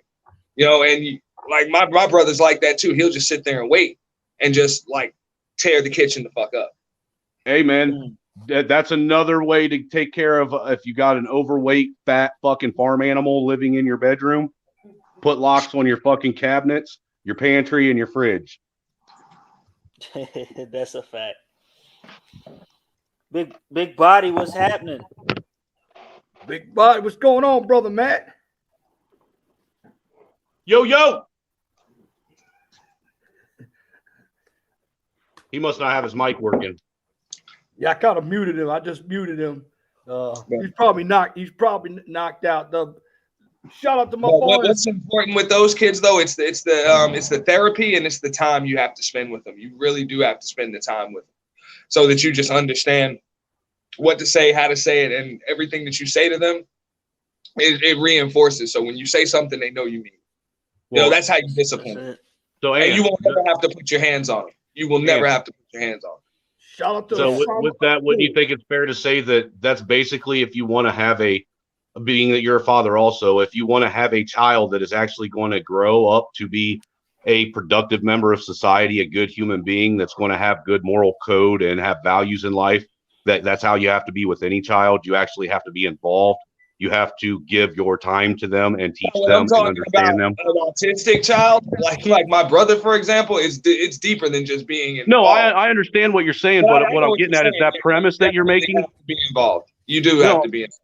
No, that's what I'm saying. I do get what you're saying, that there's a little bit more involvement with somebody that's autistic and whatnot. But the basic premise is of that right there. Take that and just dial it down a little bit, but still be involved and take part with your own child, whether they have, learning disabilities or not. And that's the only way you're going to have a decent child that grows up to become a man or a woman, is to literally be involved with their life. Yeah, no. What's up, everybody, man? Sorry about that. Hey, what's going on, brother Matt? Yeah, buddy. Hey, man, I'm sorry about the y'all. For those who don't know, man, I do a lot of driving trucks, man, and sometimes I just happen to take an early shutdown, man. I was a little tired there. Sorry about that. Hey, we already knew, man. We let everybody know what was going on. Yeah, we got some good brothers on the panel. Got my brother Ant T, got a brand new channel out, Free Zone Lou. You already know him. Of course, you already know the boy Angry Snowman and Yes, sir. So the topic of discussion is basically disciplining children. I don't have kids. Girl, brother, man. Yeah, I'm saying I don't have kids, so I'm stepping back and I'm just taking it all in. I'm asking questions. Good information, fellas. Y'all got the floor. You gotta whoop their ass, man, but you also gotta let them know you love them, and you'll be there for them. You gotta whoop their be ass. Able to reward them just as well as punish them. That's a fact. Right. You beat them to where you don't try to have them fear you, but you have them understand you. They have a fear of pissing you off, not you in general. Right. Exactly. You're beating them so you can instill some balance and structure in them, instead of just beating them out of sheer anger and craziness. You know what I mean? Mm-hmm. And I was just about to say that, because just 2 points about my father that I noticed. Number one, he would never beat me out of anger. I think he's only ever done it once. No, but he would typically go like watch golf or unwind, watch sports or whatever, and then he would come and deal with the problem. Number two, and this was really big too. My dad was unpredictable, so like things that I would think I would get my ass whipped for, I would just get that stern talking to, like, I'm disappointed in you. And sometimes in certain situations, for me, I really care what my father thought about me. So when my dad said I was disappointed, he was disappointed in me, I felt that shit. But other times when I thought I was just gonna get the stern talk to, man, he whooped my ass, and I'd be so mad because my dad was so unpredictable with it. See that my son's gonna be like you, dude. When he grows up, he's gonna fucking not know what's coming, because that's how I am. You know, there's certain things that when I was younger, I like my kids that are adults. Yeah, I probably beat their ass over it, but like my 6-year-old that I have now, you know, that shit doesn't bother me anymore. That stuff that's arbitrary that I learned over time ain't really going to matter. I can sit down and have a discussion with them and get my point across. You know, the thing that I try to get my son to understand now that's 6 is, you might think that what I'm doing, and I've told him this, you might think that what I'm doing is mean. You might think that I'm trying to that I don't love you, and that I don't have any appreciation for you, and that I don't like you, and that's not the case. What I want you to understand is, if I let you just run around, if I was one that I let you run around and do whatever you wanted without any kind of recourse, be it of anything that you do when you mess up, that would be me not actually loving you. That would be me not caring. That's it. Me actually showing you that there's repercussions for your actions is showing you the best love you will ever get, because I can tell you this much: I will never beat on you as bad as life itself will beat on you if I don't teach you these things. That's it. Yeah. Now what I'm going to do, I'm going to take it back to the rules, guys, that we had up.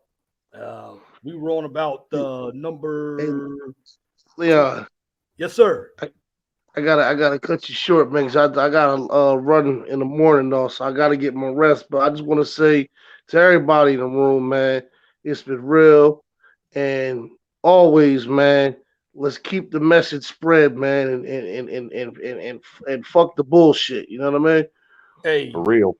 Brother Matt, I always appreciate you. You a long time YouTuber like me. We've been around this camp for about 6 years, and good to know you, and be back for the next one. I got some shit for you next week, brother. Oh, I appreciate it, man. Y'all have a wonderful night, man. And like I said, man, let's spread this message, man. All right. Peace. Go get some sleep and be safe, my brother. Hey, be safe on that road, brother. Yes, Take it sir. easy, Thank bro. you. All right. Holla. Take care. Holla. That's a good man right there. I like that. Oh yeah, I've known him. I've known him for a while. All right. Now we got the hardcore individuals up here. Well, he's hardcore too. Number 22. I think we were on 22. Talking about this modern day woman. Let's get back on these hoes. I got hoes. I got hoes. Let's talk about In the hoes. different I ain't got no areas, kids, hoes. but I've had hoes before. All right. Well, we're gonna talk about these hoes here. Don't ask the 22. Don't ask these modern day women what they want, because you're there for sexual gratification. Besides, most women of today don't know what they want. They just talk about it, but they fail to back it up with action. What say you all? Shit. That statement speaks for itself, my brother. Shit. Oh, it did. Yeah, if I can add something to that, look, I talk to a lot of the dudes in these spaces because I know y'all be hearing this shit from the cloud, shit like that, or you even can jump on these panels or in the chat boxes. There are so many streams talking about what women want and all of that shit, which as a man, you're not supposed to really cater to what women want. You're actually supposed to show them what they want because they don't know. You know what I'm saying? They'll want something today, you'll give it to them, they'll want something else tomorrow. That's just is what it is. And most of them, if you ask them that shit, they'll admit that shit, man. You're supposed to show them what they want. So that's absolutely 100% correct. Because you're dealing with petulant children here, by the way. A lot of them are. Well, most women are very they work on impulse. They're impulsive, you know, so they don't really think logically about things. That, you know, They think about what is going to make them feel good, what's going to give them that dopamine hit, you know? So that's why it's and men, they think more logically. They think, they don't think about they're just the here supposed and to. now. They think about the future and what's to come. Say that again, bro. At least they're supposed to be. At least they're supposed to. That, I mean, in a perfect world, that's the way it would be. You got some. But a lot of these dudes aren't thinking logically There because they you go. think like women. Gender roles in society today are so fucked up that Yes, the women they are are. taking on the roles of men, which they're uncomfortable in that role, as you can see. This is why things are falling. And of course, men have taken over the roles of women. That's why you have these homosexual dudes that live on women's couches. They're on-call babysitters. You know, they're, you know, Well, can I mean, ask you something? Facts. You know, how many, because like my mom raised me, you know, and they're wearing I had a dresses. piece of, well, I'm just saying, I had a piece of shit stepdad that really didn't teach me anything, but my mom was the one that taught me most of the things, the skills that I needed, you know, and she taught me, you know, certain things and qualities, you know, like how to have integrity and be honest and be humble and that kind of stuff. But she also allowed my uncles, her brothers, to spend a lot of time with me as well. You know, does that not happen?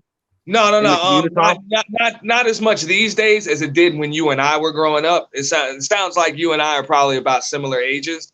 I'm 38, so it sounds like 42. that's pretty much how I grew up too. My father wasn't there, and I didn't get my stepfather until I was almost a teenager.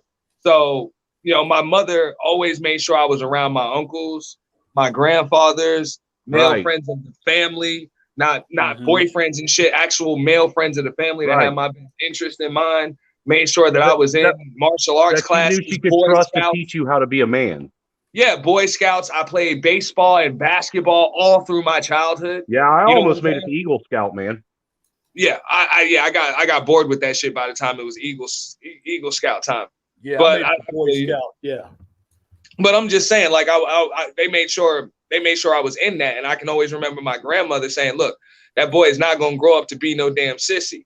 You let him go hang out with the men." You know? Right. But that we had cool when we were kids. Grandmothers like that. I'm just saying we had grandmothers like that. So because of that, we had mothers like that. But then now you end up with women that are working all of the time, kind of like our mothers. It's the girls that they're raising that are taking on a different, you know, just a total. It's just totally different, you know. And then those girls that they raise, you know, those girls that they raise these boys of today. Well, do you think some of these girls that could play into the fact of the age of some of these girls when they have kids? Because I've also noticed that you see a lot of girls that are in middle school and high school having babies, and that wasn't going on when we were kids. Yeah, it might just be a couple. I mean, I know when I was in high school, it wasn't many, not as many as it is now. Right. But it was a few that would. Right. Well, there would be like one or two because you were shamed as a girl if you got pregnant in middle school or high school. Oh yeah, middle school, hell yeah. Now it's like a fucking badge of honor. Yeah. And you got these these immature young girls raising kids. But also like they're not raised by the same women that the women of our generation were raised by, so they don't learn basic practical skills like keeping the house clean and cooking and shit like that. I know I was talking about that on the stream earlier. Well, I heard some people talking about it. It was a time when I can remember going to the barbecue at a family function, and the one woman in the family that couldn't cook would get clown laughed at. Yep, that's none of them can cook. That was even in the white community too, bro. Now the one woman that couldn't do shit. Stay the fuck out. Woman in the family that can cook. Oh yeah. Yeah, you would see all the women in the kitchen doing that work while the man of the house was running the grill. And they would still make sure that woman that couldn't cook, she had to cut some shit up in there, man. She had to do something. Yeah, sure enough. I heard. Go add ice to this Kool-Aid. Put some sugar in it. Yeah, do something. Hey, brother Auntie, I heard the other day you were talking about some oxtails, man. I love some sauerkraut. Yeah, bro, I had to I had to go buy some.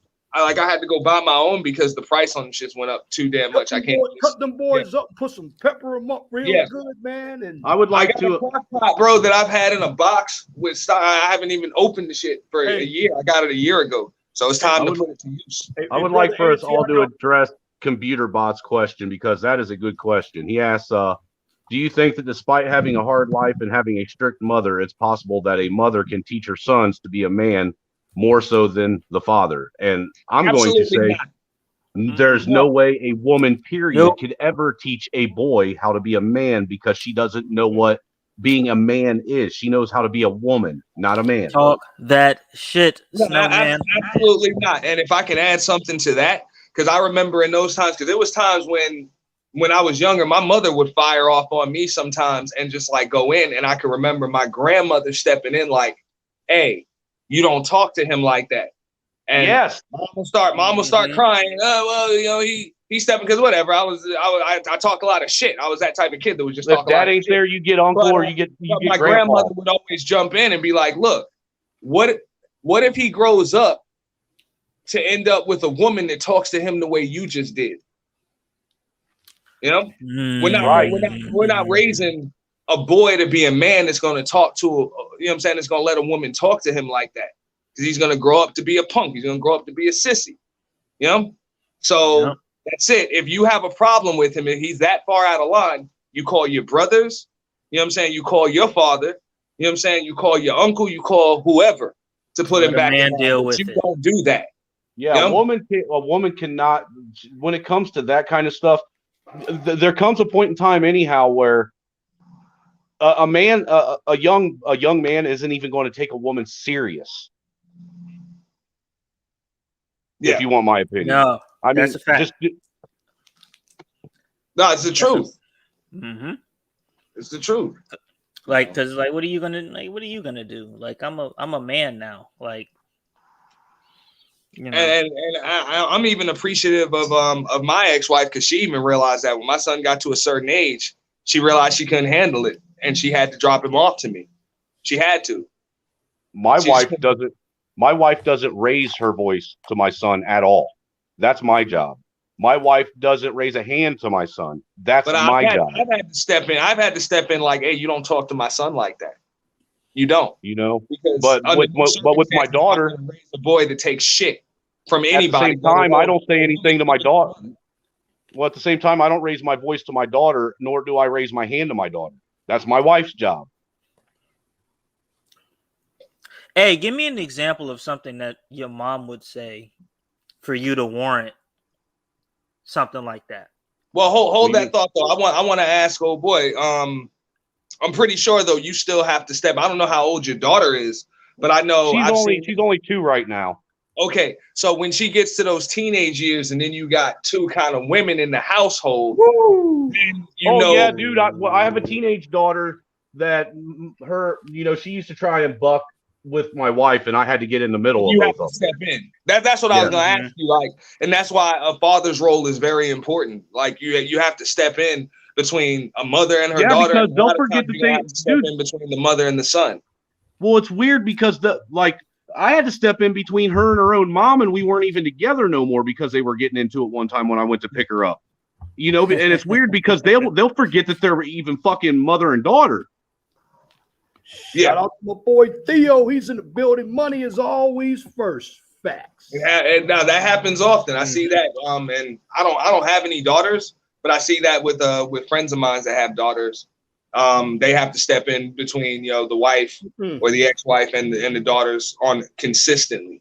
You know what I'm saying? Because the mom will seem to go back and forth, with the teenage daughter, and then as soon as dad steps in, it's just lips are zipped. Yeah, it's different. It's different than with boys, because like with me, all of us men, we know that there comes a point in time where with whatever male figure that we have in our life that's teaching us how to be a man, we do at one point try to step up to them and basically, let them know that we can smell ourselves. You know what I'm saying?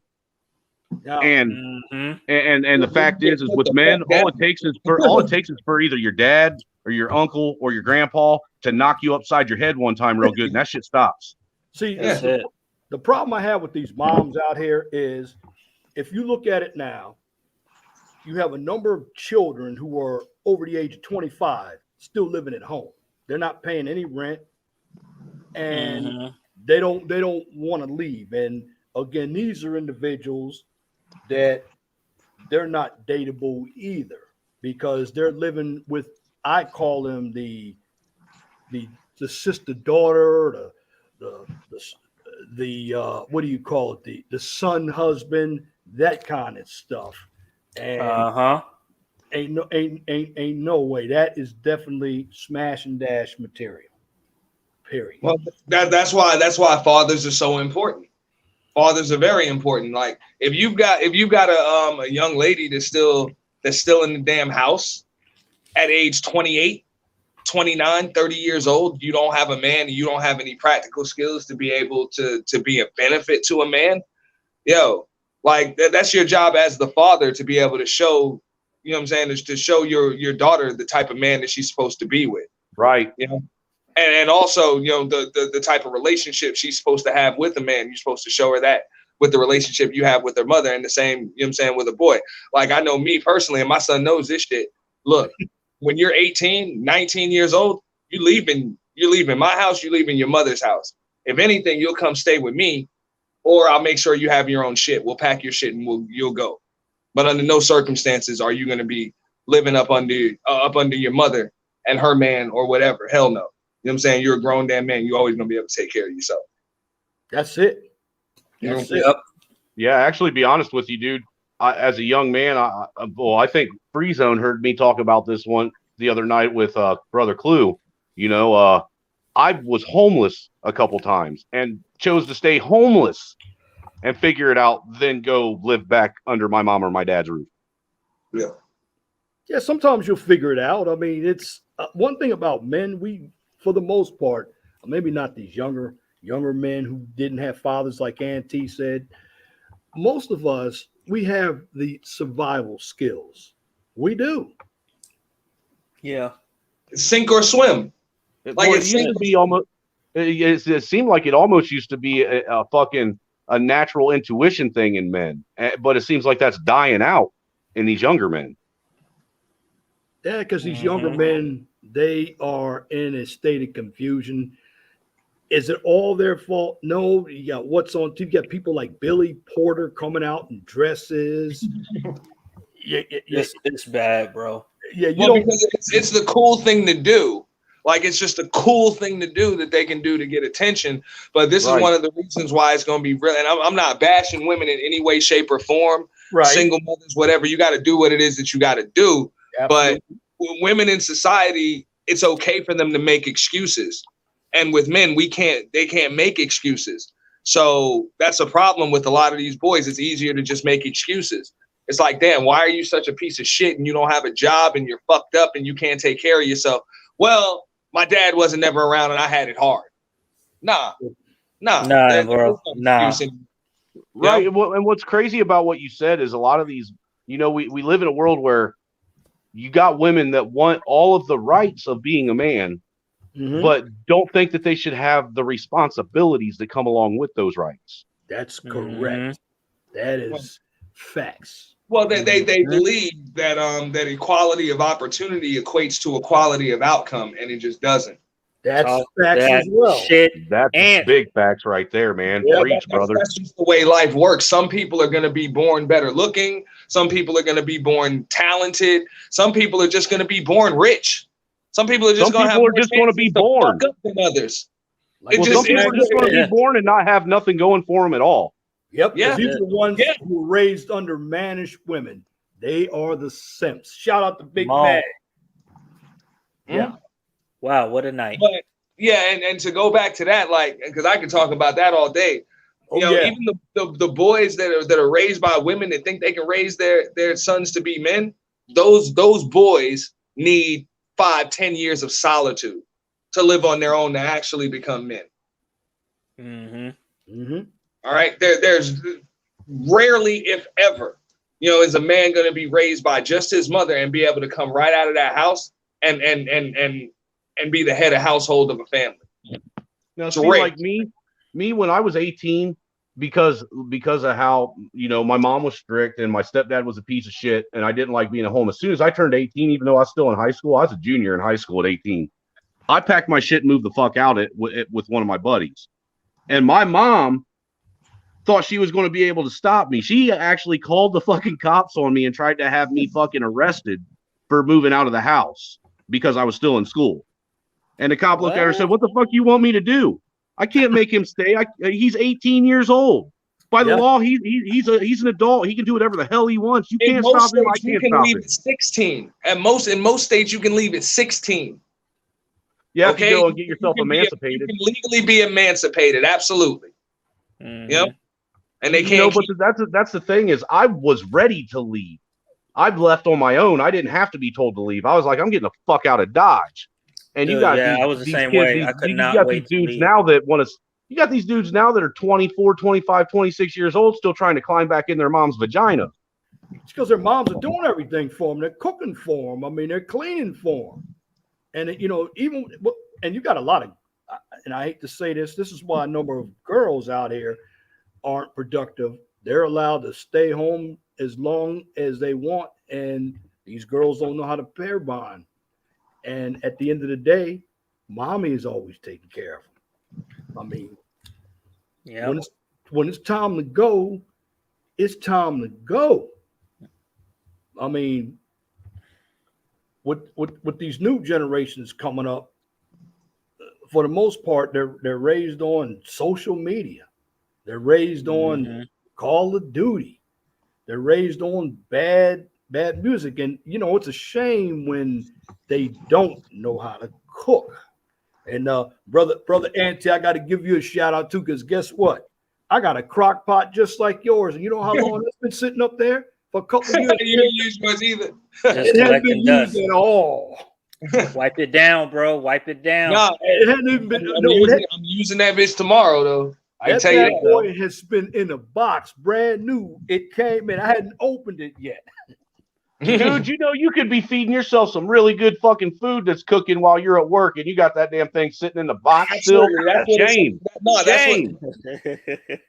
Shame. The other day, I cooked some cabbage and some sausage and some potatoes, and because I like to cook too. And I'm brother Auntie, you know, with those oxtails, man. I know you like to cook too, but a lot of it's funny. I see a lot of men who know how to cook, and men have taken what women used to do. Dude, I can cook like a motherfucker, boy. Yeah, now I couldn't when I moved out. I can now, though. I ain't gonna hold you. I always thought men knew how to cook. They just didn't. No, Look, there's when I some was men growing that don't up, even know how to make a bologna sandwich. Yeah, my mother wouldn't let me in the damn kitchen. That was her area. She didn't play that shit. No, So- my mom taught me how to cook.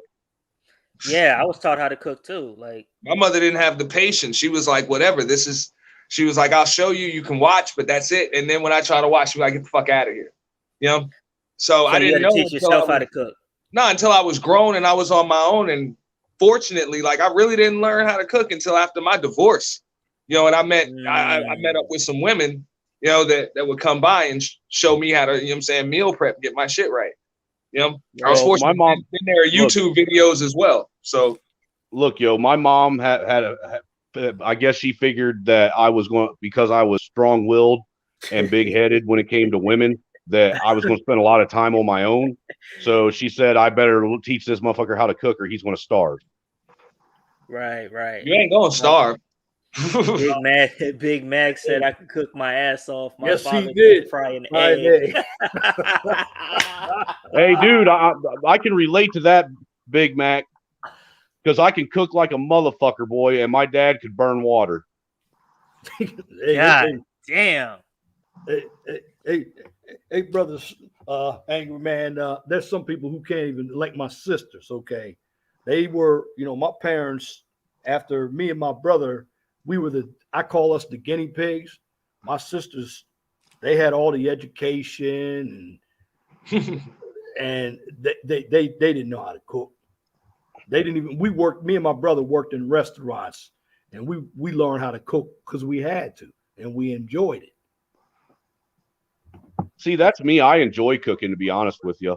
My wife, she can cook, but I don't like the way half of her food tastes. She's got them bland Irish taste buds. She doesn't know what salt and pepper is. She's a typical white person. You better throw some cayenne pepper or some paprika or something. For real, dude. For real. Dude, she didn't. First time I threw some Creole seasoning and some fucking mashed potatoes, she thought that I put fucking fire in that shit. I was like, what are you talking about? Just gave it a little heat. Hey, I tell you what, man. A little adobo never hurt nobody. I mean, this is Right. I mean, if you're watching football like I do, and adobo, some Old Bay, whatever. Oh, you Come know on, what, some man. Old Bay? I'm from Dude, Maryland. that Old Bay shit, man. I'll tell you what, man. That'll light your ass up, boy. Hey, that Old Bay, you know, A being from little Maryland, bit goes a long way on that shit. man, we can make some crab cakes with that. But I think I'm gonna cook them chicken wing, make some buffalo wings, like to sweeten them up with a little bit of honey after I put a little bit of cayenne pepper and butter in That them. Old Bay goes real good with fucking salmon patties and shit too, man. Oh yeah, I haven't had those in a while, but you know, in the end, as a man, and I'm just going to look at it, you know, particularly us. Seems to me that we had to get the best of both worlds. We had to do the outside work and the inside work. Yeah. Sure enough. That's what Gen X and below had to do, because I fall in that they call us Zennial generation. Because I was right at the tail end of Generation X and right at the beginning of the Millennial generation. 1970, what is it? You were 79? 79. 79. Okay. Yep. Okay, see, the funny thing is, I was at the beginning of Gen X, because the baby boomer generation ended in 64, and I was born in 65. So I'm at the beginning, but I don't call myself a boomer. I'm around Big Mac's age. Yeah, you're old enough that you could be a boomer, I guess, but you don't act like one. You don't act like one. Nah, the boomers, man, unless they're the early Look, boomers. dude, the boomers are, if you really want to get down to the root of shit, boomers are what started this problem we have with society today. Well, The boomers are the hippies, man. That's that hippie, liberal, progressive fucking bullshit that they're teaching kids now. Yep. What does a woman need to cook for, man? Because I just went to work all day long, and the last thing I want to do is make my own goddamn sandwich. Shut your fucking mouth and take your pregnant ass in the kitchen and make it. He said, "Take your pregnant ass." Pregnant, yo. Hey, man, you're being controlled by the system, man. Yeah, and you know what? That system has done us fine since the beginning of fucking time. Shut up and go make my sandwich. Up, bitch. And Get now your bring me a ass in the fucking kitchen. beer on your way back too. Let's go. Let's go. Hey, yo, I gotta fall off, man. I gotta get up in a couple hours. They don't man. need a This man is until always good. they have to live without one. That's a fact. That's Snowman, it. It's funny. 411, man. I'm independent. I can do this shit on my own until their car breaks down or they need an oil change. There's a global pandemic and your ass is out of toilet paper. Right. Then you need a fucking man just to go because they don't have the fuck. Dude, they don't have the fucking life skills to say, hey, let's take some of these old shirts that we have and turn them into fucking something to wipe our ass with. Damn, now I'm talking about they can't go to the supermarket and get them shits, man, because it's hand over fist. It's like a war just to get damn toilet paper. Dude, that was crazy when that pandemic first started and toilet paper disappeared. You'd think it was a pandemic on fucking. You thought this pandemic was causing people to have diarrhea. Yeah, well, speaking about that pandemic, I can't lie, though. I haven't had to buy toilet paper in a year. Well, I've had that much of it. Yeah, you did pretty good. I bought paper towels, got toilet paper, but the problem is, I mean, it's funny with these people out here. They're like walking zombies. They just don't think. I mean, they got to go to the grocery store, and I don't know if you've all seen it. I know I went to the grocery store. I'm seeing a lot more immigrants here, man. I mean, they buying 2 carts of shit. You know what?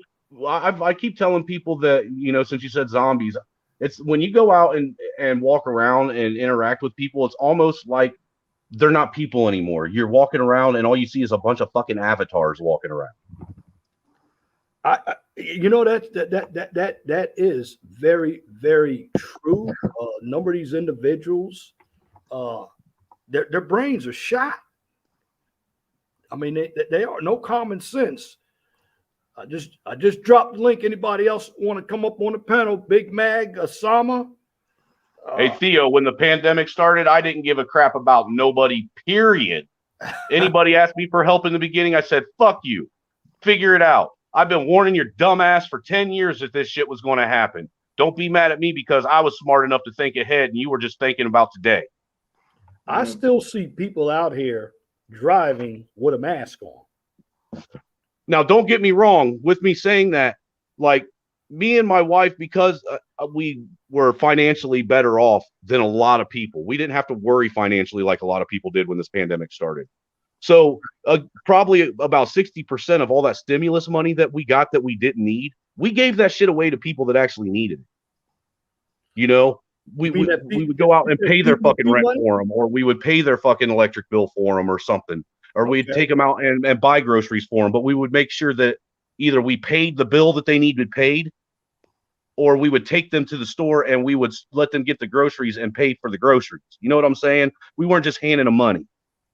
No, I do understand, but I just believe that what we got going on today, I think the pandemic, and I'm not saying it's not real, but they're politicizing it. And at the end of the day, this is what I believe. Remember, we were talking about communism. You and I were talking about it, Angry Snowman. What has happened is the individuals who were communists left the oppression of communism and they came here, and look what we got. And a number of them were baby boomers. A number of them were in college. And, you know, I don't mean to smack down college. I went, but there are a number of majors that have just polluted individuals' mind with Marxism. Feminism is a form of Marxism. BLM, Antifa, they're all under the Marxist coalition, the Poor People's Campaign. They all believe in that stuff. But they look, Leon, all these single moms that praise themselves and being college graduates and having fucking these degrees and shit. How much did that degree hanging on your wall? How much did it fucking help you out when this pandemic started? What did it fucking do for you? How did it help you get through this shit? What fucking life skills did it teach you? How did it make you any better than the man that you ended up going and crying on his fucking doorstep to help you with? It didn't do him any good at all. That's why I don't really brag. Education to me, anybody can get an education. Anybody. Some of the smartest people I know are self-educated. Yeah. And to me, if you're going to survive, and I know Brother Ant, he does marketing, which is a tough major, which is a tough, you got to know how to sell, but you find different skills. And men, we can get ahead two ways. We can go to college and we can get a STEM job, or we can use our hands. That's what makes it different. Have you ever noticed how many women, they go to college, they spend all this time going to college for 4 or 6 years, while living under fucking living on welfare and in Section 8, having the government pay for everything, the whole time, getting this free ride all the way through life, and then turn around after they get their degree and don't even go into the field they got the fucking degree in. Well, that's because there's no market for it. I can't lie. And there was a market for what I got a degree in, and that shit was boring. I couldn't do it. What'd you get your degree in, bro? I couldn't do it. What'd you get your degree in? Accounting. Oh, man. Man, that's some good numbers in there, bro. I feel for you, dude. Bro? How hard was it for you to stay awake? You went to where? UCF. Oh, University of Central Florida. Yeah. Is that in Orlando? Orlando, yeah. Oh man, that county, man, you get a CPA, Brother Ant, because I remember when I first heard you talk. I said, man, this guy's articulate, and you were talking some business stuff, because usually on your channel, and I'll be honest with you, brother, besides the war room, you're highly intelligent. I mean, your intelligence level is above some of the individuals you have on your panel. That's where I met this guy, was in the war room. Well, he has a guy named, the general. They call him the general, because the general was a sergeant major in the Army. But some of the individuals he has, I mean, brother Ant just much smarter than that. I know how they. I know who move. you're talking about. The general's the same guy that Trey had that debate with, right? That's him. That's him. That But- dude is a fucking clown. No, well, the thing was, I've been in sales since I was 17. So when I chose to go to college for accounting, it was just boring. Just looking at a fucking computer screen all day and counting other people's money. It was just boring. I like dealing with people. So believe it or not, it was an easy transition for me because I'm able to crunch the numbers. Right. Crunch the numbers and things make sense. And because when I heard you speak, I said, man, this brother's pretty sharp. And I can tell the real sharp ones who care because I mean, when you cam up, I mean, that's it. Yeah, he knows his stuff because there are a number of individuals, and they call this the manosphere.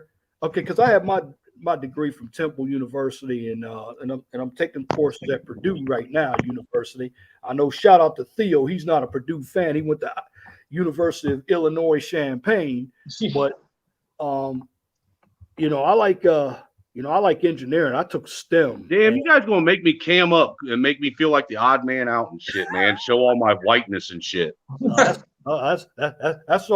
Hey, I just make sure people know, like, this is actually me. I ain't catfishing. Those handsome pictures y'all see are actually me. Oh yeah. I always. I may not be handsome, but I do have a glorious beard. Well, since I've been on YouTube, for the most part, I've always cammed up. I like camming up. I mean, right back of me, I'm in my nice lounge chair, kicking back in my Indiana home. Brother Trailer Hood is from Indiana. He lives on the eastern side of the state. So, we're all in the eastern time zone here. But, in the end, if you got some skills as a man, that's what you need. But here's the problem with a lot of us men. And I'm going to say it again. Too many of us put pussy first. That's our problem. If we didn't, all men do it at first when they become men until there comes a man in their life that teaches them that there's other things that are more important than pussy. Because at the end of the day, when I was reading, and I'm not finished with those smash and dash rules, I don't agree. Like I said, brothers, I don't agree with that pump and dump, smash and dash. I don't. It's a lot of work, too much time for me. The bottom line is I want to get my money straight. That's the whole thing. Well, Leon, you remember the old saying, you lose money chasing women, you never lose women chasing money. Yeah. Right. Well, not only that, I don't know about, let me ask you something, Auntie, because you're closer to my age. Once you hit about 33, 34, did you get to where I was, like I did, where, going out and chasing pussy just wasn't that important to you anymore? Absolutely. And it surprised a lot of women, too, that I would date, Well,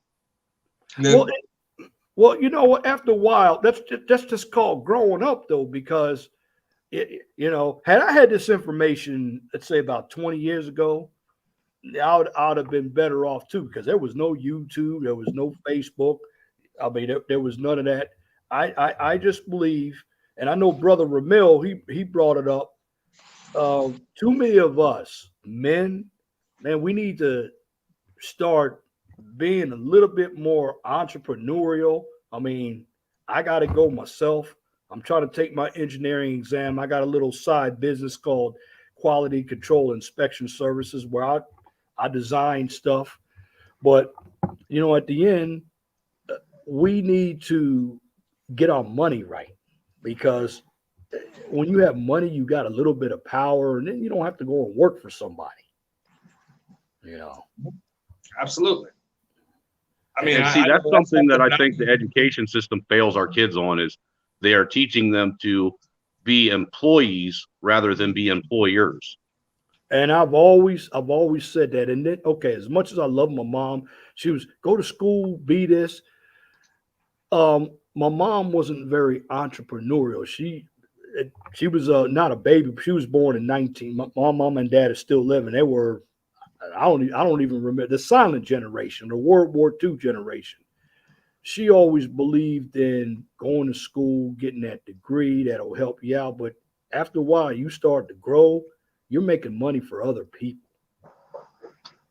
Bro, I was just glad to graduate high school 5 years ago.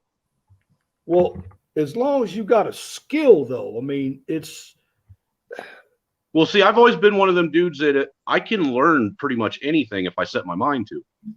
You know, I pick up on things really fast for the most part. You know, I'm skilled in many different trades. I know how to weld. I know how to do. You know, I was an electrician. I like I said the other night on Assistant Lou's channel. You know, for the last 5 years before I messed up my back, I did communications, where I ran fiber optics, Cat 5, Cat 6, did data trunk, you know, did CCTV, installed security cameras, shit like that. I learned how to build data facilities, you know, shit like that. I know how to do all kinds of things, and it's just because those things are easy to learn. But that stuff is useful to the economy. You know, just like, okay, being in civil engineering, I deal with a lot of construction, which I like that. I mean, you know, just sometimes sitting in an office looking at paperwork all day can be boring. But tell me about it. I couldn't do that. Looking at a computer all day, and well, you probably use a lot of Excel, brother Auntie. You know, I'm not too fond of it. Not too fond of it, but yeah, I do have to use a lot of Excel. And you know, $1 million idea is make a new program that's better. I remember when Lotus 1, 2, 3 came out, and that was the beginning of Excel. I mean, you know, at work I see a lot of spreadsheets, and I do a lot of documents in Word, and you know, at the beginning, people like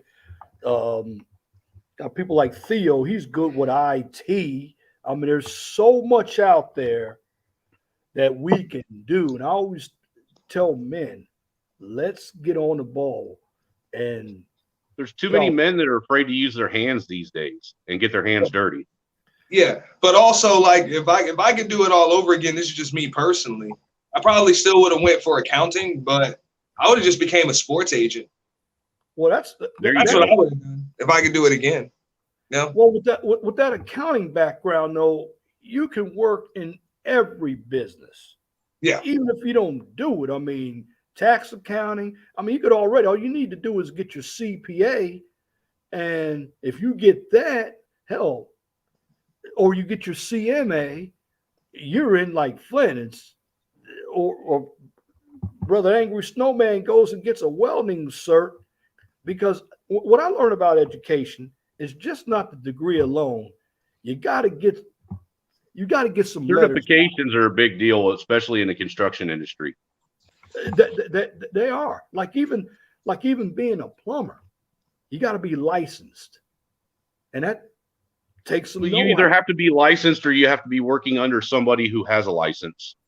Yeah, right before you can get. Same with electrical and like data. Well, data, like I used to be BISCI certified, which meant that I was certified under the BISCI data qualifications to actually run information. And that's the same with also getting an engineering license. Like I'm working to get mine, and I tell you, the test is hard. And just like brother, Christ, dude, because I worked in construction and shit like that most of my life. I had that OSHA 30-hour certification. Yeah, I took that. I got that. That was a 5. That was it. See, if you get stuff like that, as a man, that will help you go a long way. I mean, setting up a business is good, but you need some credentials behind that business as well. I mean, yeah, it means nothing if you don't have anything to prove that you know how to do what you say you know how to do. Right. My jacket helped me a lot. I did business consulting for 8 years, and it just helped. The more businesses that I would help, the more would want my help. You know, so you need that. You just need that experience under your belt. It helps a lot. And that's what I said. Like I don't have to know how to do 3/4 of the shit that I do. I need to know a little bit about it, but people pay me to tell them how to run their business. Pretty cool. I would like to see more men like we have here on this panel and had here earlier, and out in the chat actually step up and start running for public offices, because I think that these are the men that need to be in these positions, and that would actually change this country and make a difference. I think if we did it on a local level, Well, absolutely, you have to start local, I because our mean, local levels are as corrupt as the federal level, and you ain't never going to get the corruption out of the federal level if you haven't at least started locally. I just I don't believe, think you can get corruption out of the levels, period. I just prefer to be. I just think you can't control it, so you have to decide what side of the corruption you want to be on. You can either be the one taking the money, or you can be the one giving the money. yeah, it's See, my morality won't allow me to choose sides like that, though, man. To me, the only side you can pick is right or wrong. No, I mean, even once you get into public office, you still have to make deals with these people.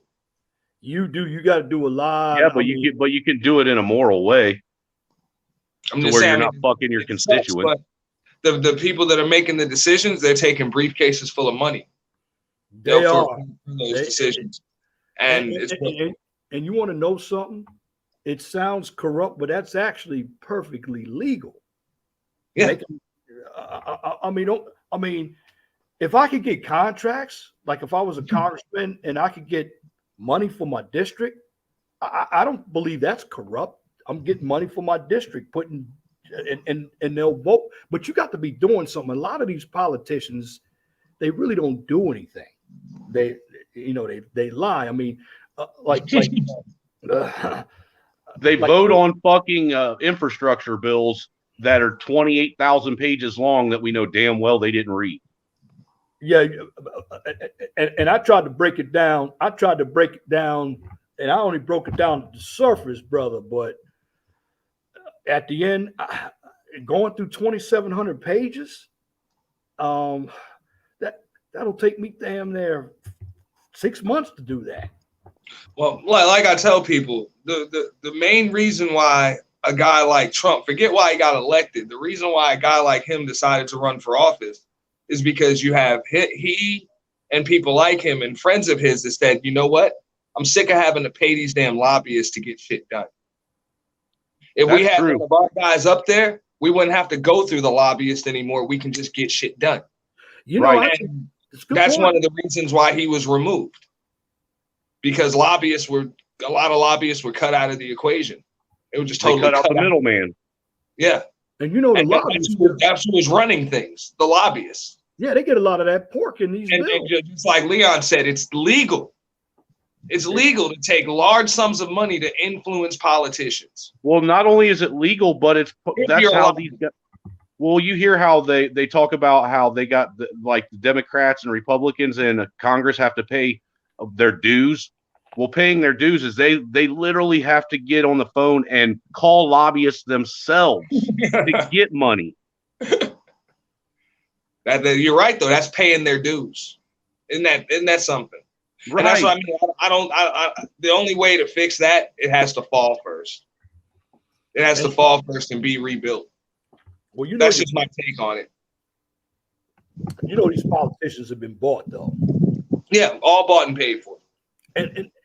Well, that's evident, man. I mean, all you got to do is look at them. Every one of them have a lineage going back to major fucking family names.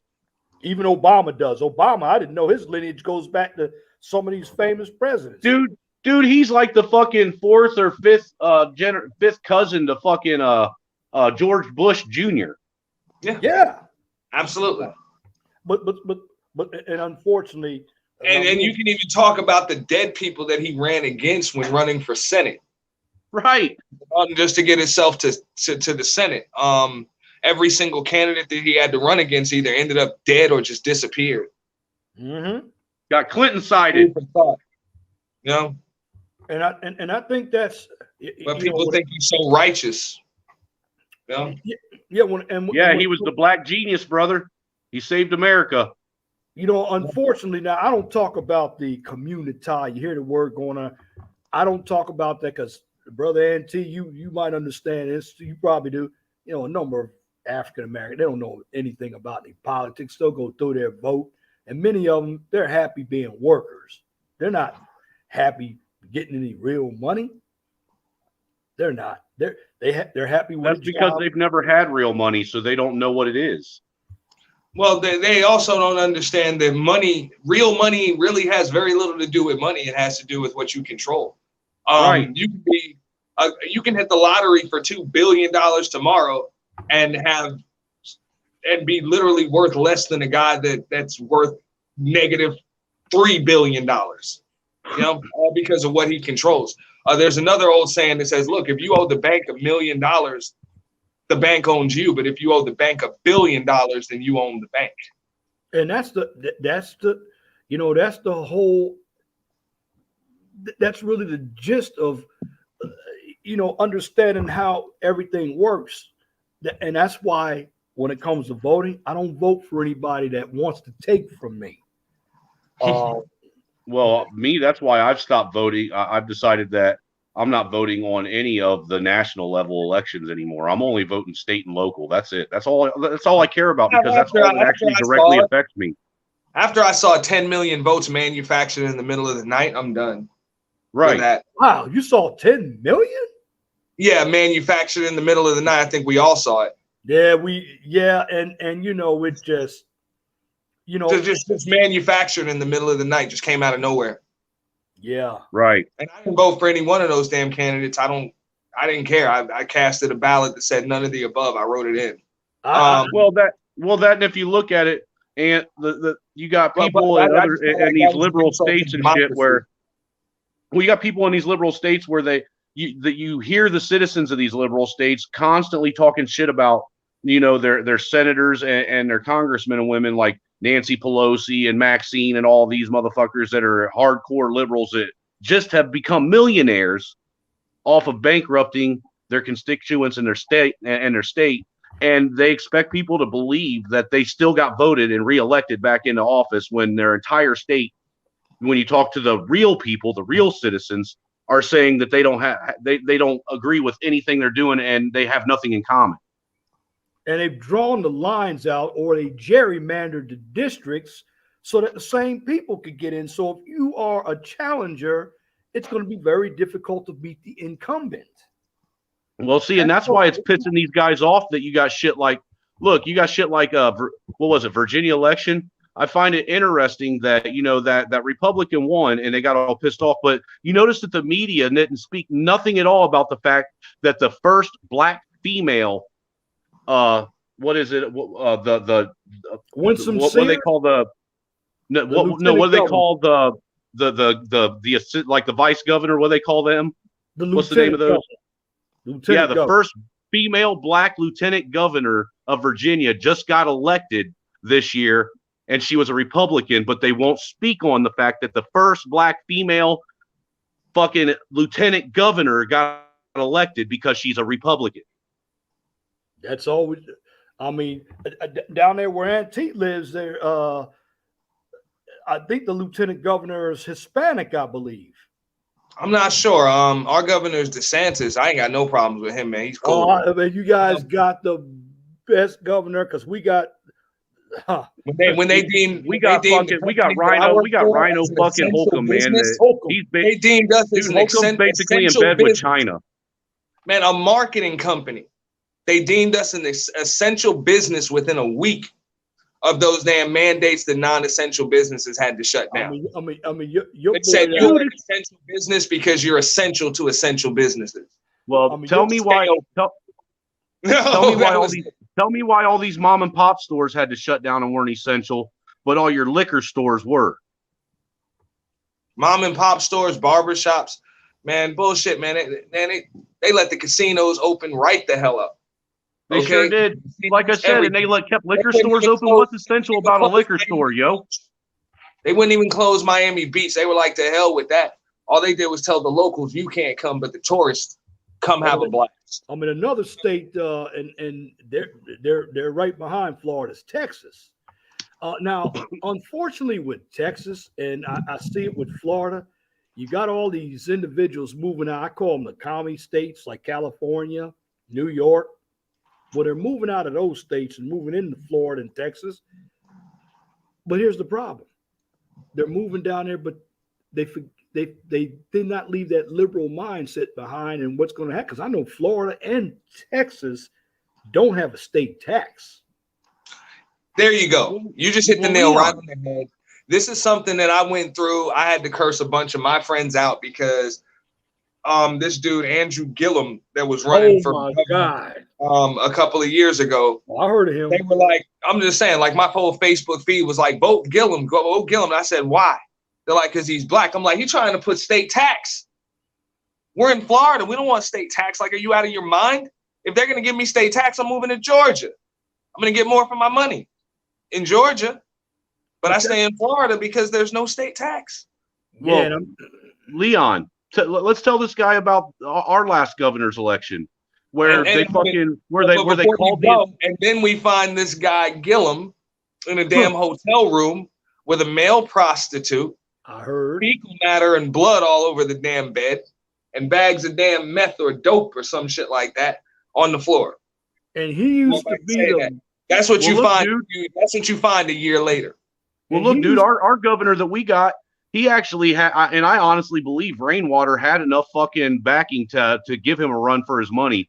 But Like, then this our is the last guy you election, guys almost this elected. motherfucker, This is the guy dude, you guys wanted to elect. Come no, on, dude, this motherfucker that got elected, I shit you not, you can ask fucking Leon, he lives in the same state. They called the election with only, what was it, 14% of the vote tabulated for the entire Oh, state. yeah, they wanted. And there was wanted still Holcomb. 2 hours left in the fucking in the polls for people to vote.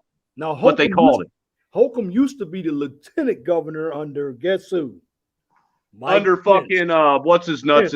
Fucking Pence. got Pence. Yes.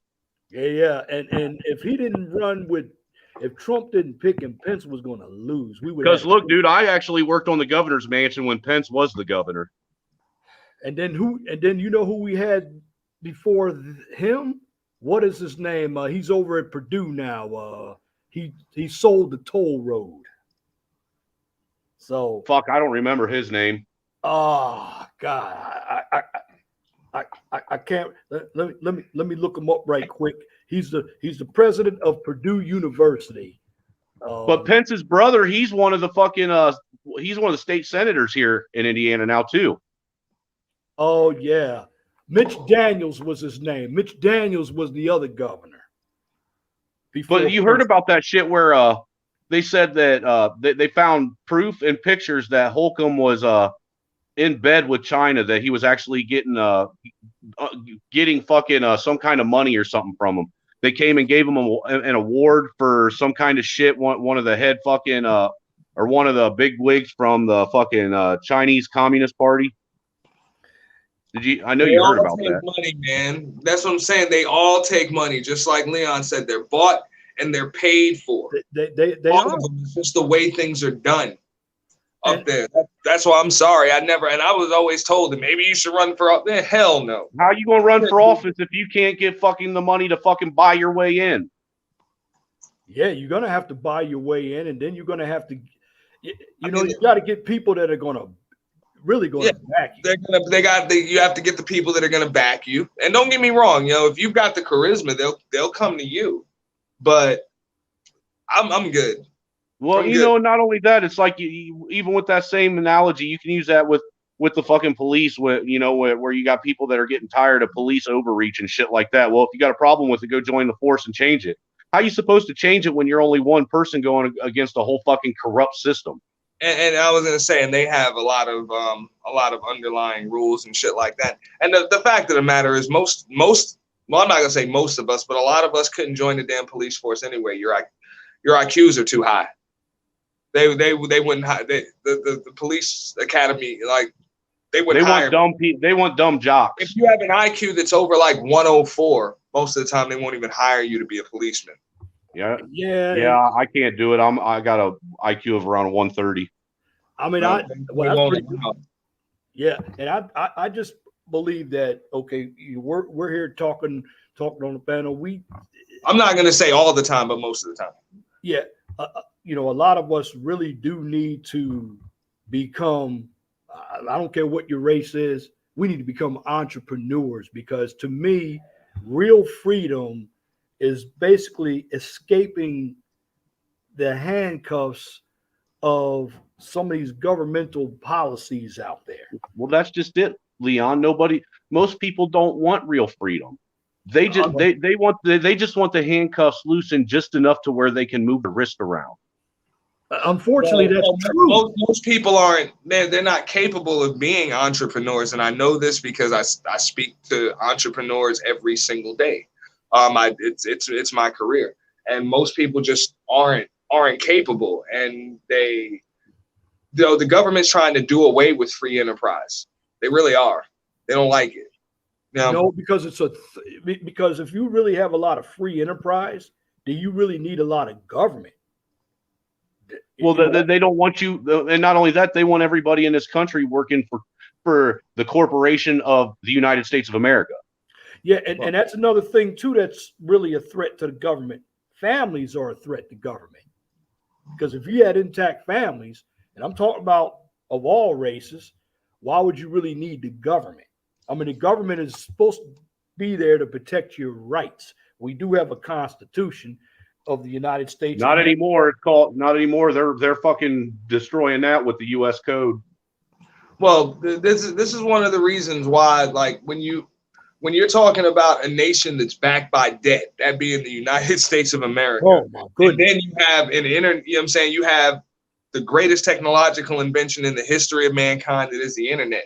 All it takes is one idea that won't even be worth a shit next month, and you can become a billionaire overnight. Yep. I mean, I look at it, and I sit back and think about it, and I say, hey, there's so much we can do to make money. A lot of us are afraid to take the risk. And hey, I'm hoping that one of these cryptos I'm in hit, man. It's like I told the wife, if one of these ones like SHIB or something hit with what we got invested, we could become millionaires overnight. I mean, there's it's funny that you say that, Brother Angry Snowman. And I'm going to talk about poor people for a moment. Okay. How do they get enough money to stand in line and go get a lottery ticket or go to a casino when they don't have a pot to piss in the back door to throw it out? Meanwhile, people like us, we go to work, we have skills, we'll take that risk. But for the most part, people like us are shunned for taking that risk if we make it. Right. I mean, you get me and Antine, we be right off of YouTube, we become millionaires. You think? Oh, dude, you wouldn't see me on YouTube ever again. You think the rest of the black folk are going to like people like? Oh no, dude, nobody's going to like any of us. We're all going to become fucking coons overnight. Something like that happened. They don't like you because you're telling people that they're in control of their own destiny, and most people don't want to hear that. That's what free enterprise is supposed to be all about. You being in control of your own destiny. Even if you make a mistake, you learn from it, you move on. I mean, yeah. People want, but there are no excuses. You still have to be able to move on. People have been taught that it's okay to make excuses. That's the world we live in now. I mean, I know there are things that happened in the past, but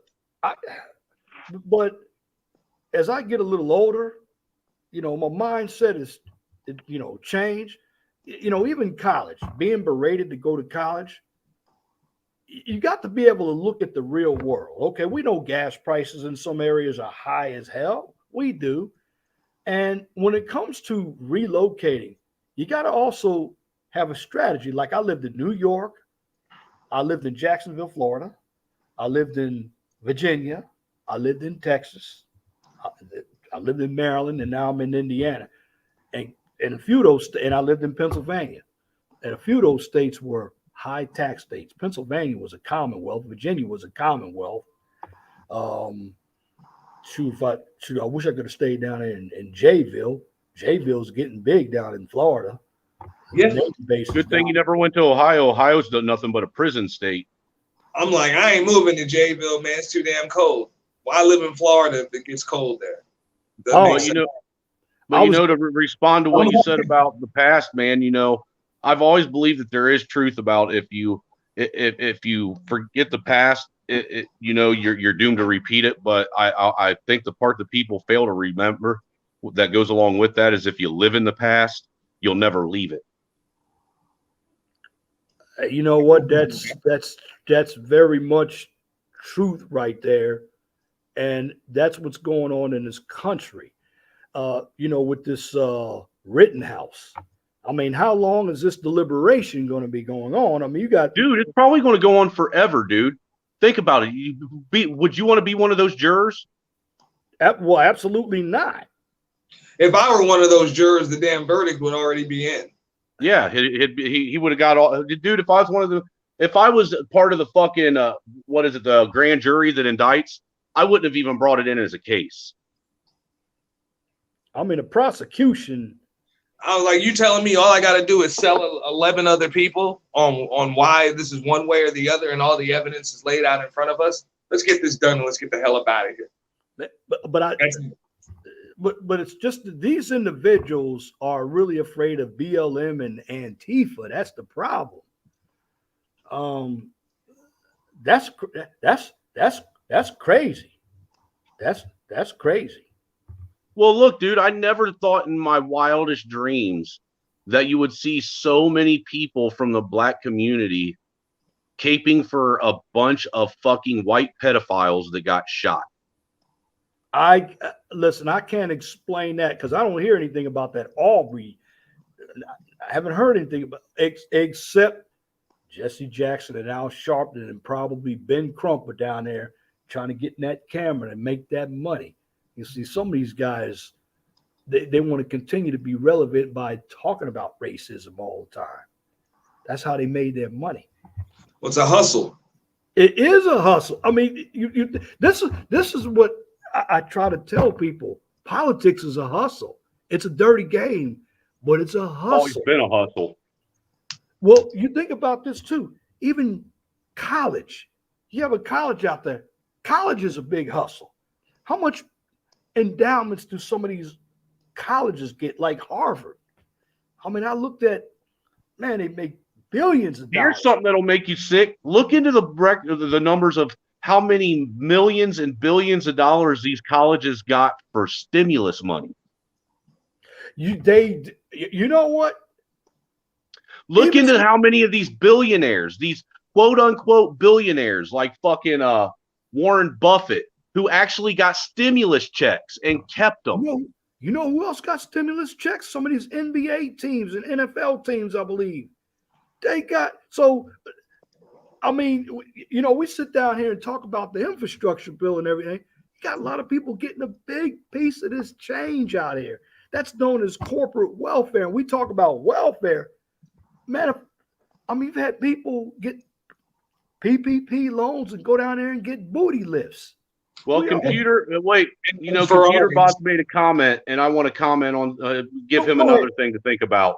Yes. What was the 3 guys that he shot doing in Kenosha in the first place, then, if that's what you want to ask? If your question is why was Rittenhouse there, why the fuck were they there? Because they weren't from Kenosha either. Well, that's a good question. That is a good question. Why were they there? And when you see everything from a real world perspective, it's a little easy to understand once you take the feelings out. Because, okay, with this infrastructure bill,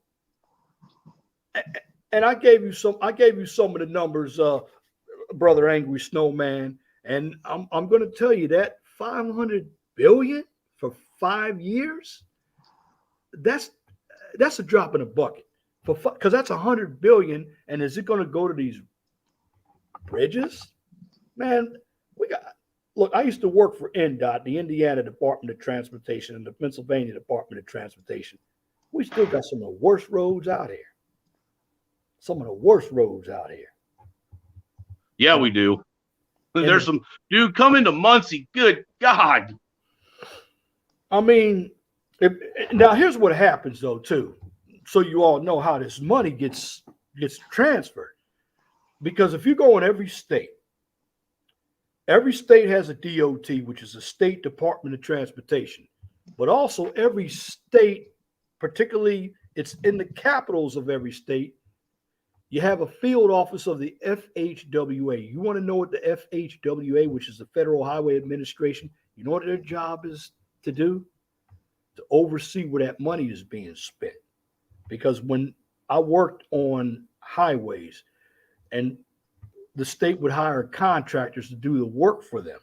So when I went to inspect their work, we had to keep a log up of how much concrete they poured, because their contract was a certain amount of dollars, and then you would have to have a certain amount go to minority, maybe 2 to 3%, or veterans, because they're part, because 25% of the contract is allocated for the minorities, which is not bad.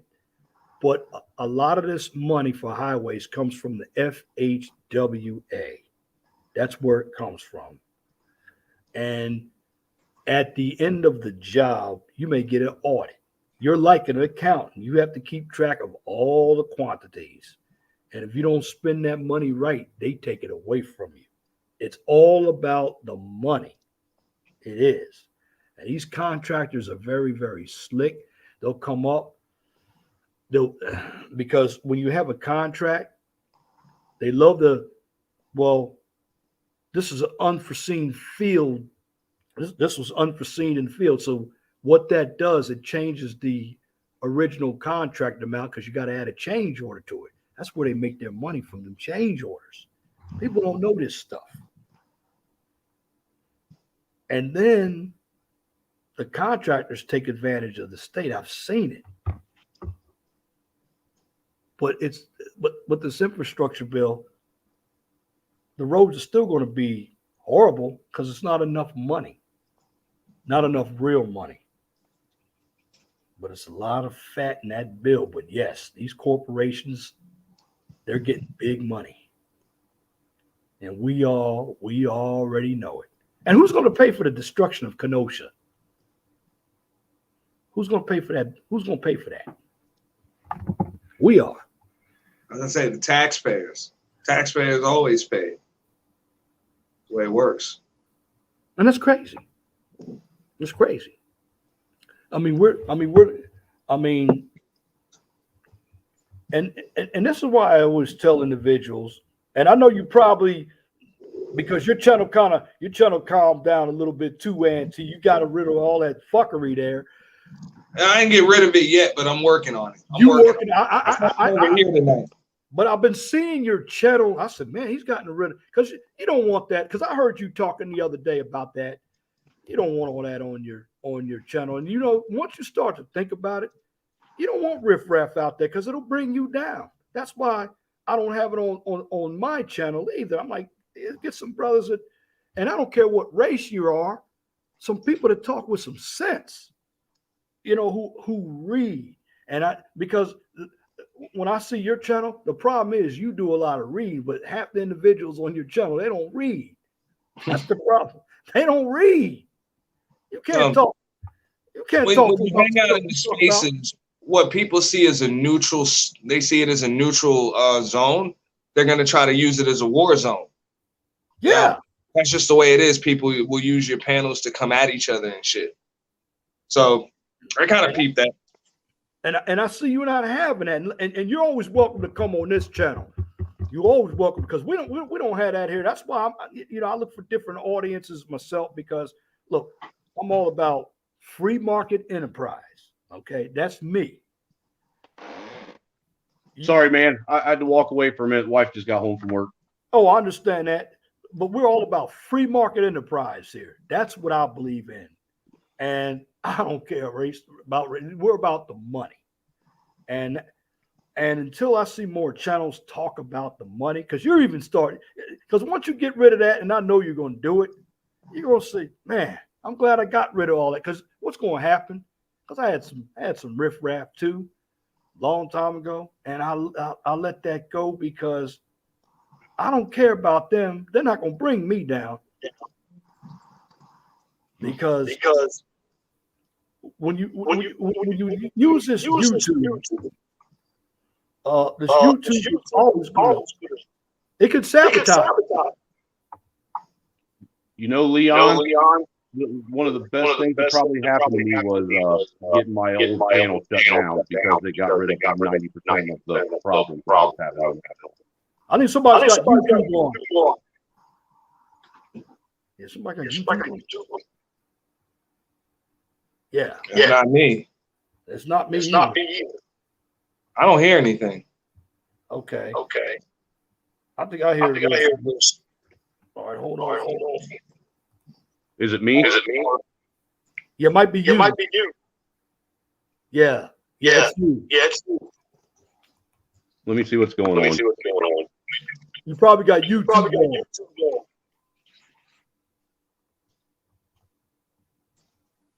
That's what it is. No, it's got to be something else because you were still echoing after I went all muted myself. Yeah, I'm echoing too. Hold on for a minute. It might be me echoing. I don't Yeah, hear- because you don't echo when you talk. All right, I'll drop down. I'll come back up. Yeah, come on back. Yeah, but like I said, it's that free enterprise we believe in. I just believe in true equality or true freedom and true liberty, period. You know, I've always told people I don't consider myself a Republican or really conservative or a Democrat or liberal. I consider myself a staunch constitutionalist. Yeah. I do not believe I am a Republican. I don't. Now I have voted Republican, but I don't consider myself one of them hardcore right wingers. I'm more or less on the side of a libertarian. Okay. Well, see, what I find interesting is that you always see people that are on the left always consider people on the right. They ever notice they label alt right all the time. There is no right. That's just always alt right. Yes. And I don't know where they get that from. I don't know. Because they're all alt left. Because they're so extreme left, like we've talked on other channels before, that Overton window shifted so far left that now people in the right are either on the left or alt right. Yeah. Let me drop the link back down here so brother Ed T can come on back up. Okay. All right, I dropped the link. I usually drop the link twice. Okay, I dropped the link. But yeah, but at the end, when it comes to politics, there you go. When it comes to politics and free market enterprise, I believe in that. Look, this is the problem with politics. Most of us are part of a generation where we were told our entire life that you don't talk about politics or religion at the bar or the dinner table. And really, in all honesty, that is where every man should be talking about politics, at the bar and at the dinner table. We can talk about football at the dinner table, can we not? The fact that they convinced us to stop talking about the shit is why nobody has any idea what's going on and how the shit works. Well, I mean, politics nowadays, it offends people. I remember a time when nobody even talked to anybody about who it was they voted for or what their political views were. If it was a discussion about politics, it was just a discussion about politics. People may disagree or they agree to disagree and they keep moving. You go into that booth, you pull back the curtain, you pull the lever, and you walk out.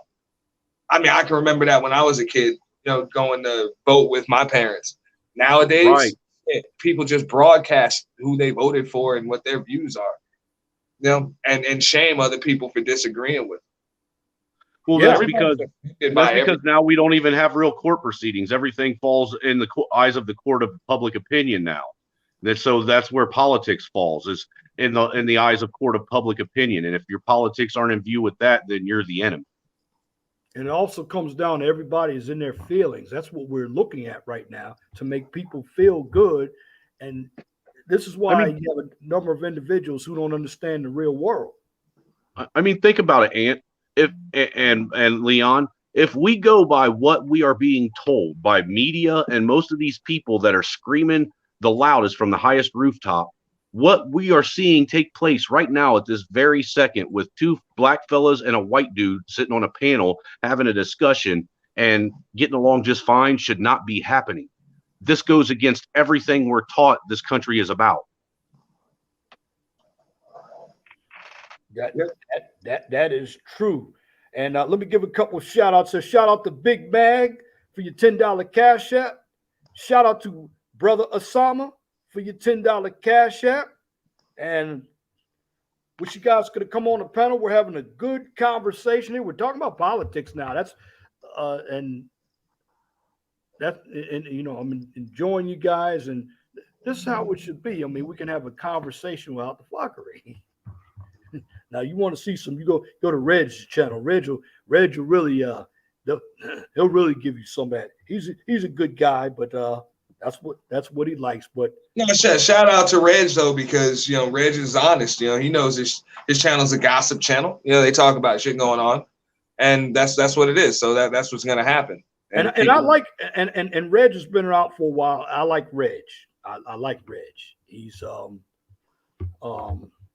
he's a good guy, laid back. But you need channels like that. You need a gossip channel. You do. Yeah.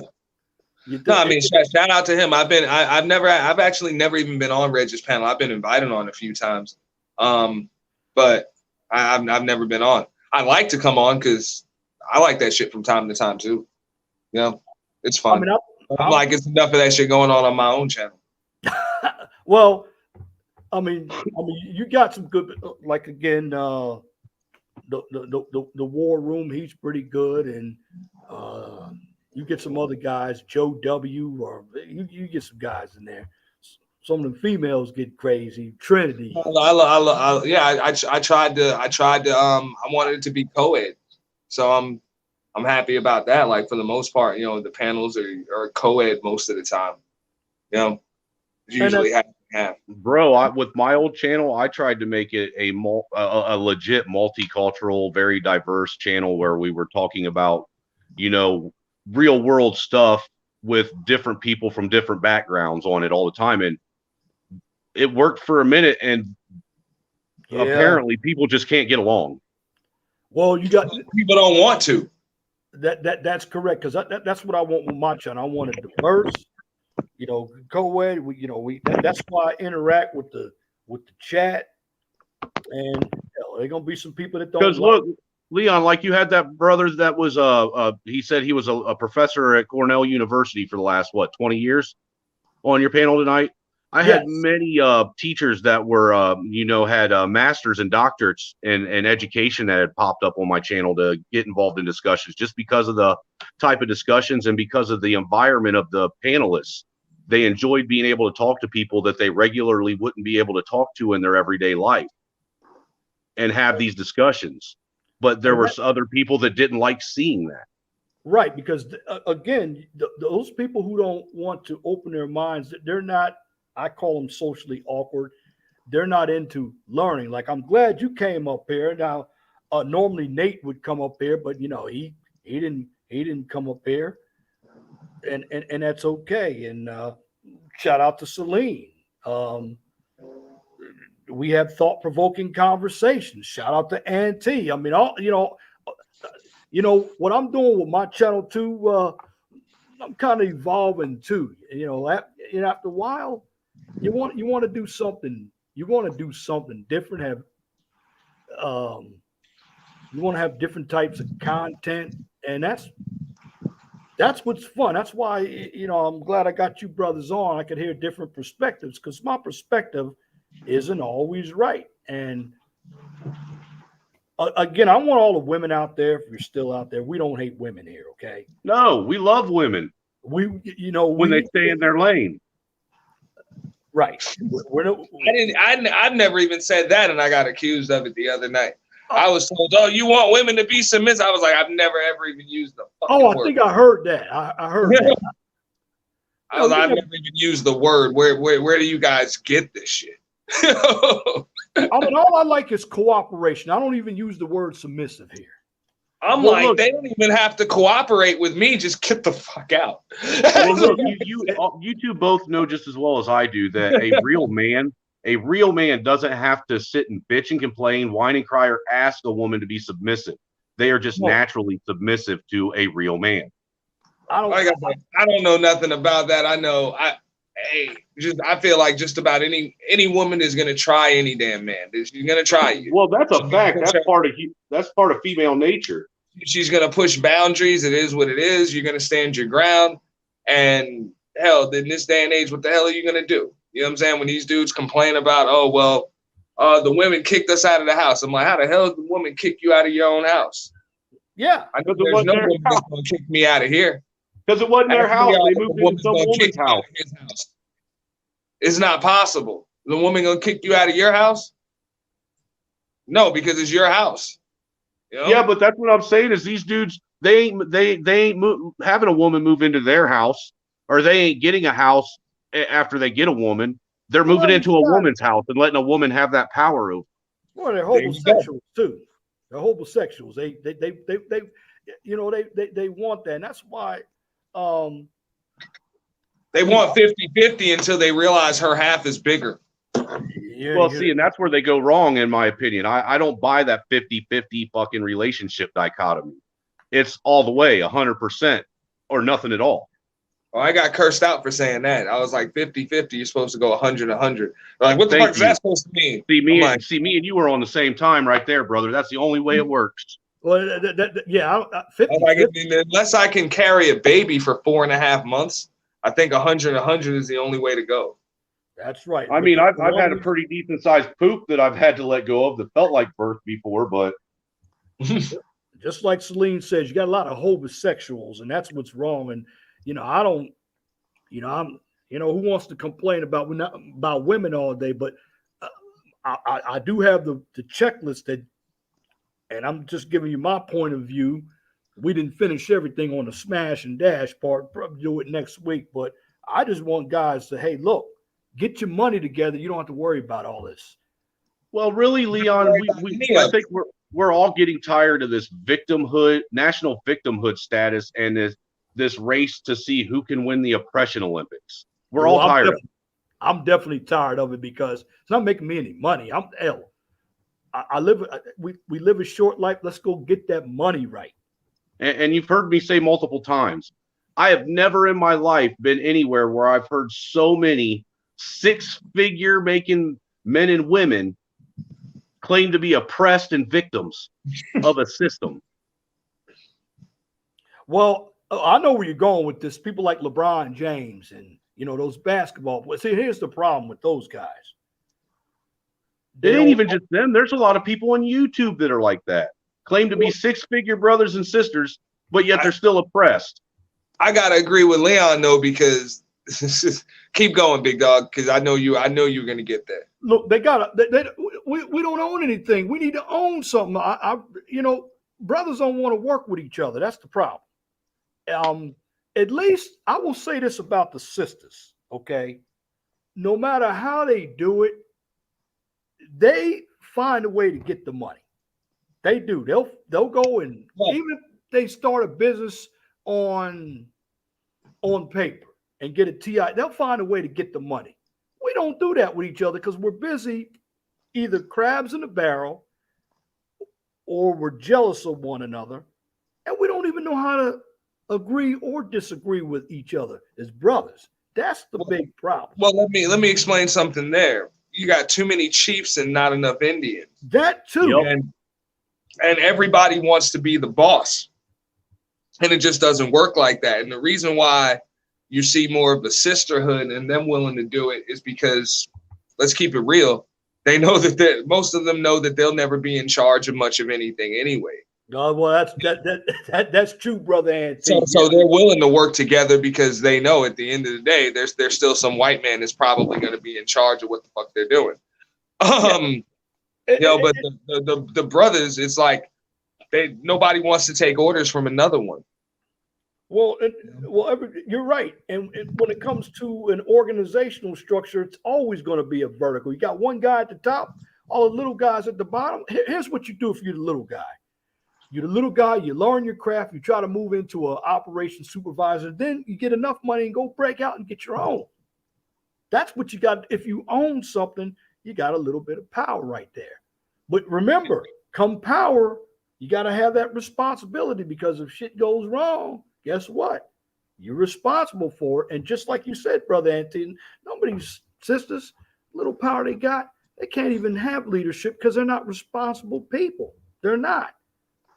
There you go. And you're exactly right. And that's why I say I see a lot of individuals changing their channels, because, hey, look, you start to grow up, and fortunately, that light bulb comes on. And you start to say, wait a minute now, I want to make sure that my brand is not scarred. And that's it. And when you come on YouTube, you got to come on with a purpose too. And that's why the way I'm gonna continue to do my stuff is I'm gonna come up, research, and I'm gonna even bring PowerPoints up. You know, I'm gonna show you where I got the data from. Because it's very important. I'm here to give you my perspective. If you agree, Well, not all any of us are here for is to give our perspective on what we see and hope that maybe we can, help maybe influence somebody to see things in a different way, to where they don't feel so, misfortunate in life, or maybe get them to see that they can, actually go about things a different way to make it easier on themselves. I mean, that's all most of us do, is we're just trying to share our own personal life experiences with others and hardships that we went through, to try and show them that there's other ways that you can go about this without having to go through the same shit over and over. I mean, I thought that was originally what the sectors and the spaces were created for, was to help people. Well, so the people that have gone through shit can help people that are going through shit, and they were going to help people avoid shit. Right. But it seems like it's become nothing but a bunch of fuck panels. Yeah, that's what it is. That's exactly what it is. Yeah. Everybody wants to throw insults, and I can watch streams and panels and shit, and I'm like, okay, the interrogation begins in 5, 4, 3, 2, 1. Right, dude. You can sit and watch. As soon as a specific avatar shows up on a panel, that shit's about to go left right now. Look, yeah. I've had panels where it doesn't matter what the hell I'm talking about. I know somebody's about to come up there and say, well, the problem is these damn women and feminism and blah blah blah blah blah blah blah blah blah blah. Or some woman's gonna come up there and say, well, the problem is these men, y'all don't know how to do this, and y'all don't know how to lead, and black men aren't building, and men aren't doing this. And I'm like, look, can we not do this tonight? Yeah, you got men trying to be women and women trying to tell men how to be men. And in the chat, I just put Brother Ant's channel in the chat. That I appreciate. Get over to his channel. I'll subscribe to you, brother. Yeah. And like I said, I've seen your avatar on a few streams, man. Anybody that comes here, they got a channel, put it in the chat. I put Big Bodies in the chat. I put Guy King. The channel's fairly new, but I'm just literally I'm a few subscribers away from the community tab. So appreciate that. Then I can share more people's streams. Not a problem, man. Now I just want to let you know, I didn't used to be the Angry Snowman. I'm actually who set the Manosphere on fire 3 weeks ago. I used to be Trailer Hood Voodoo Ninja. I know who you are. Okay, I'm just making sure. See, he knows. Get out there. I make my rounds. I just wanted to make sure, man, because there's still some people that fucking hate me. And thank you, Angry Snowman, for your $10 cash app. You know it. And we're going. And I'm just saying. I mean, whatever that was, that's not. I didn't come on the panel to address that or talk about it. You know what I'm saying? This is Leon's channel, so we're having this conversation we were having. So it's all good. Oh. Yeah. Well, no. Hey, on my channel, we can bring it up.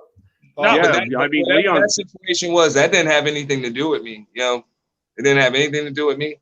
And we were talking about your bullets and your PowerPoint. So. Oh yeah. And that's what we're going. That's what we're going to do here.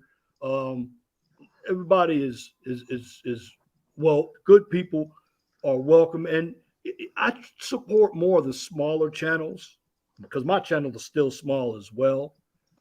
But you know, in the end, I want, when I say like-minded people, I mean individuals that we can have a conversation.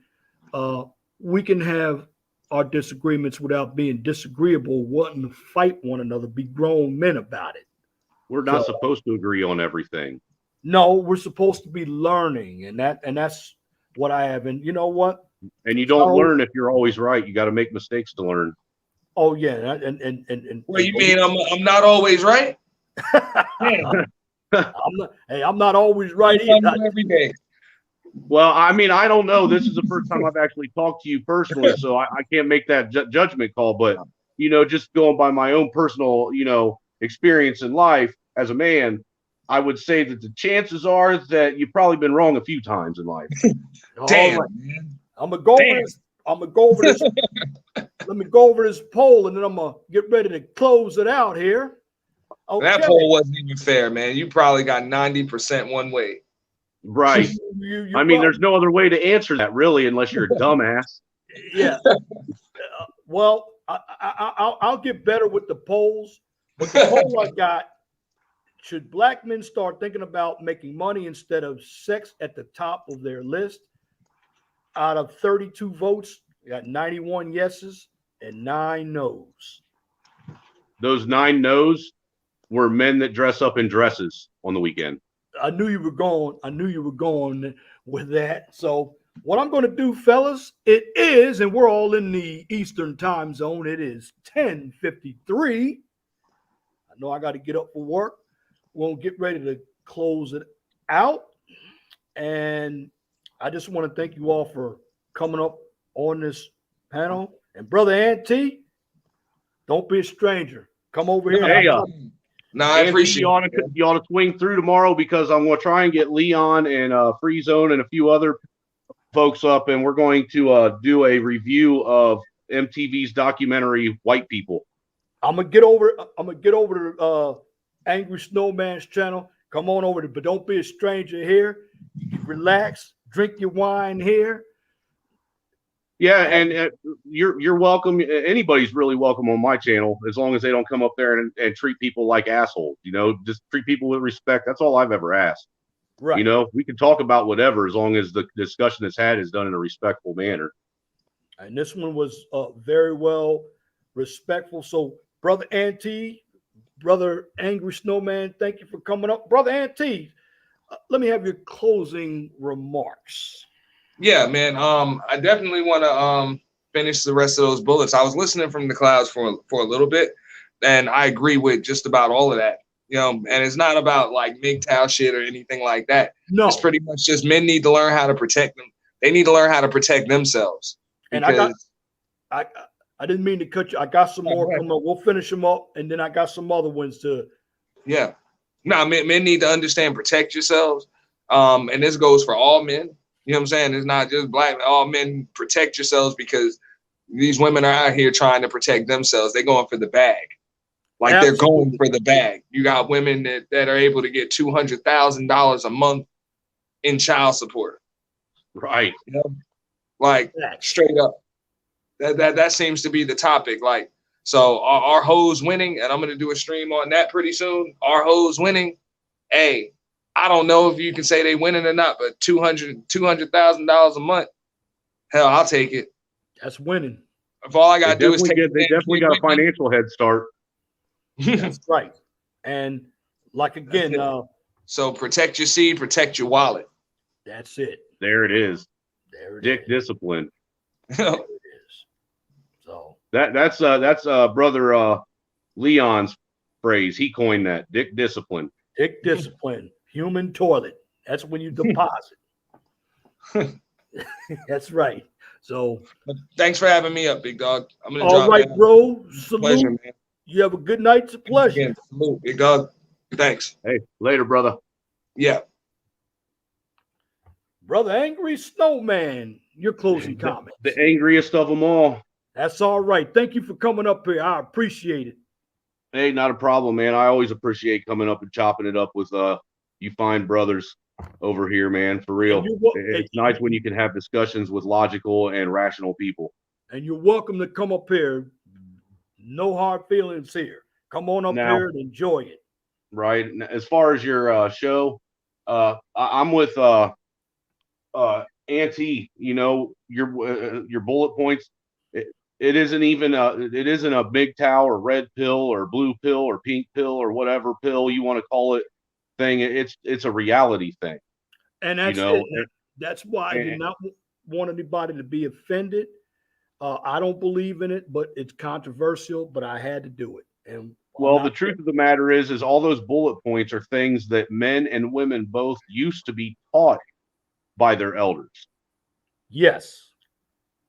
That for some reason seems to be lost on this generation now. And the fact that people find that type of talk offensive is really kind of troubling.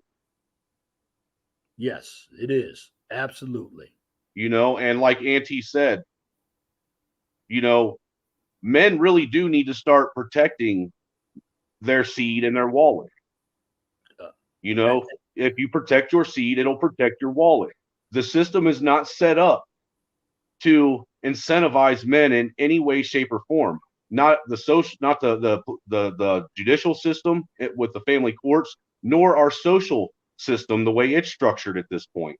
In the day and age that we live right now, we have a system of laws with the family court that basically automatically make men the fucking the aggressor, make men the ones who are guilty of everything, and force them into signing unlawful contracts with these hateful and ungrateful women.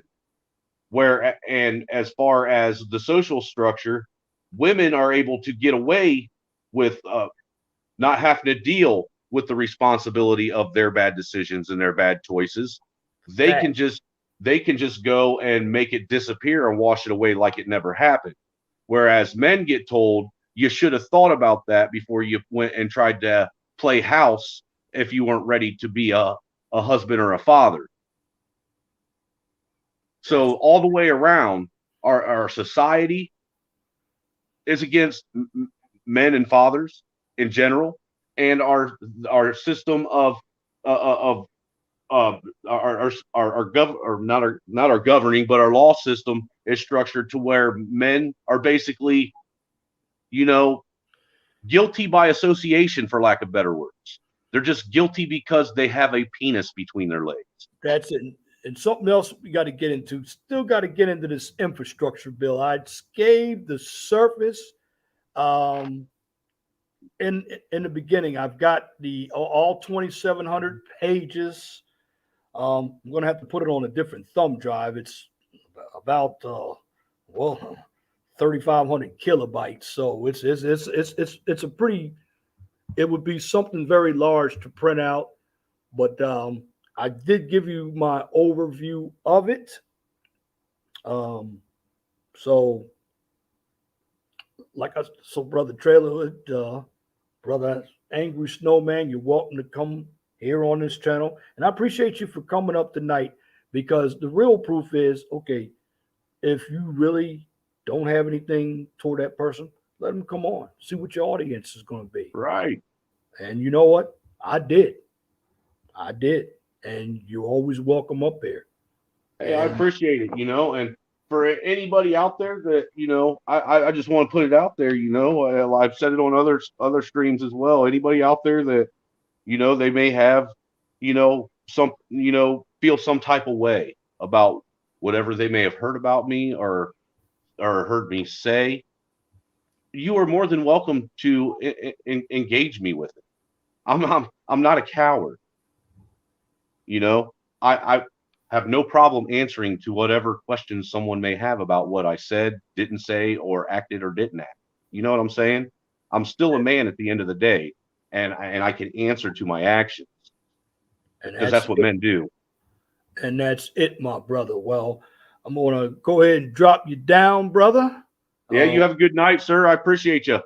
I appreciate you too, my brother. God bless. Look for your stream tomorrow. Hey, send me the link if you got to. I will. I'm like I said, I'm probably going to do it. I'm gonna try and set it up for around 4. So I will send you a link. I'll send you a link. I'll probably later tonight try and set up the actual thumbnail and the StreamYard stage, and I'll send you the link for all that shit.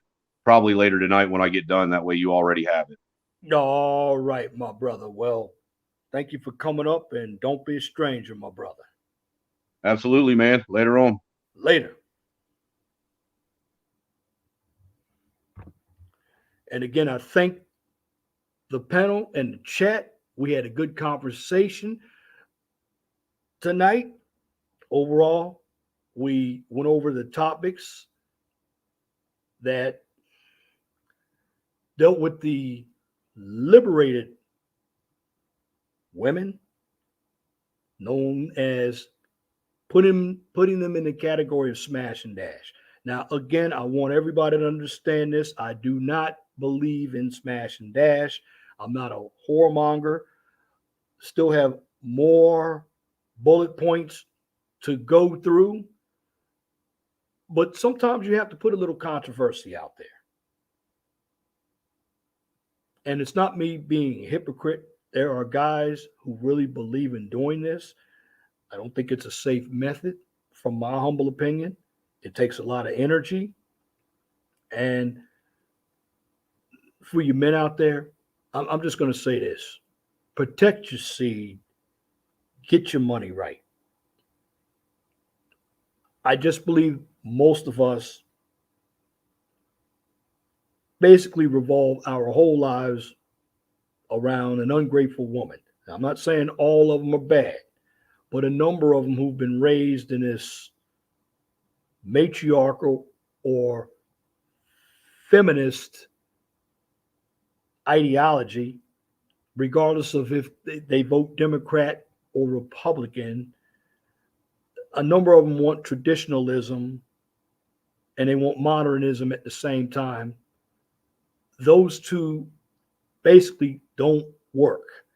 If you want to be in a position of power, and I'm talking to you men now, you got to go get that power.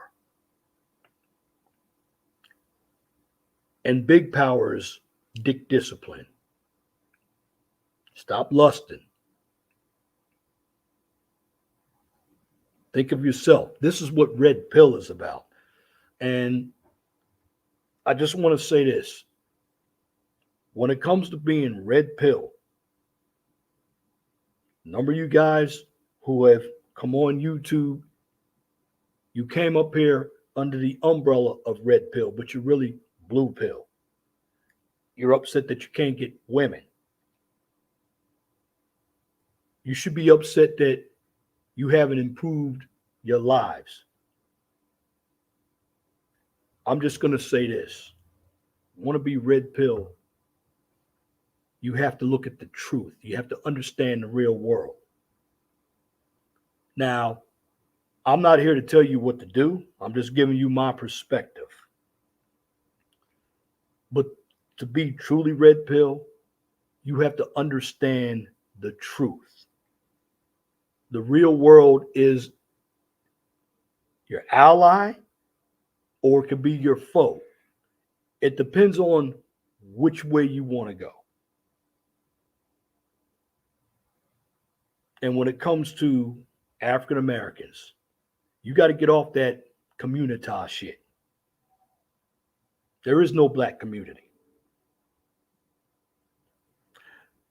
Brothers, you got to learn how to get your money. I will say this about the African American woman. She's not thinking about y'all. She's getting her money right. Even if she has to go to the government. There are programs for us, but we just don't get into those programs.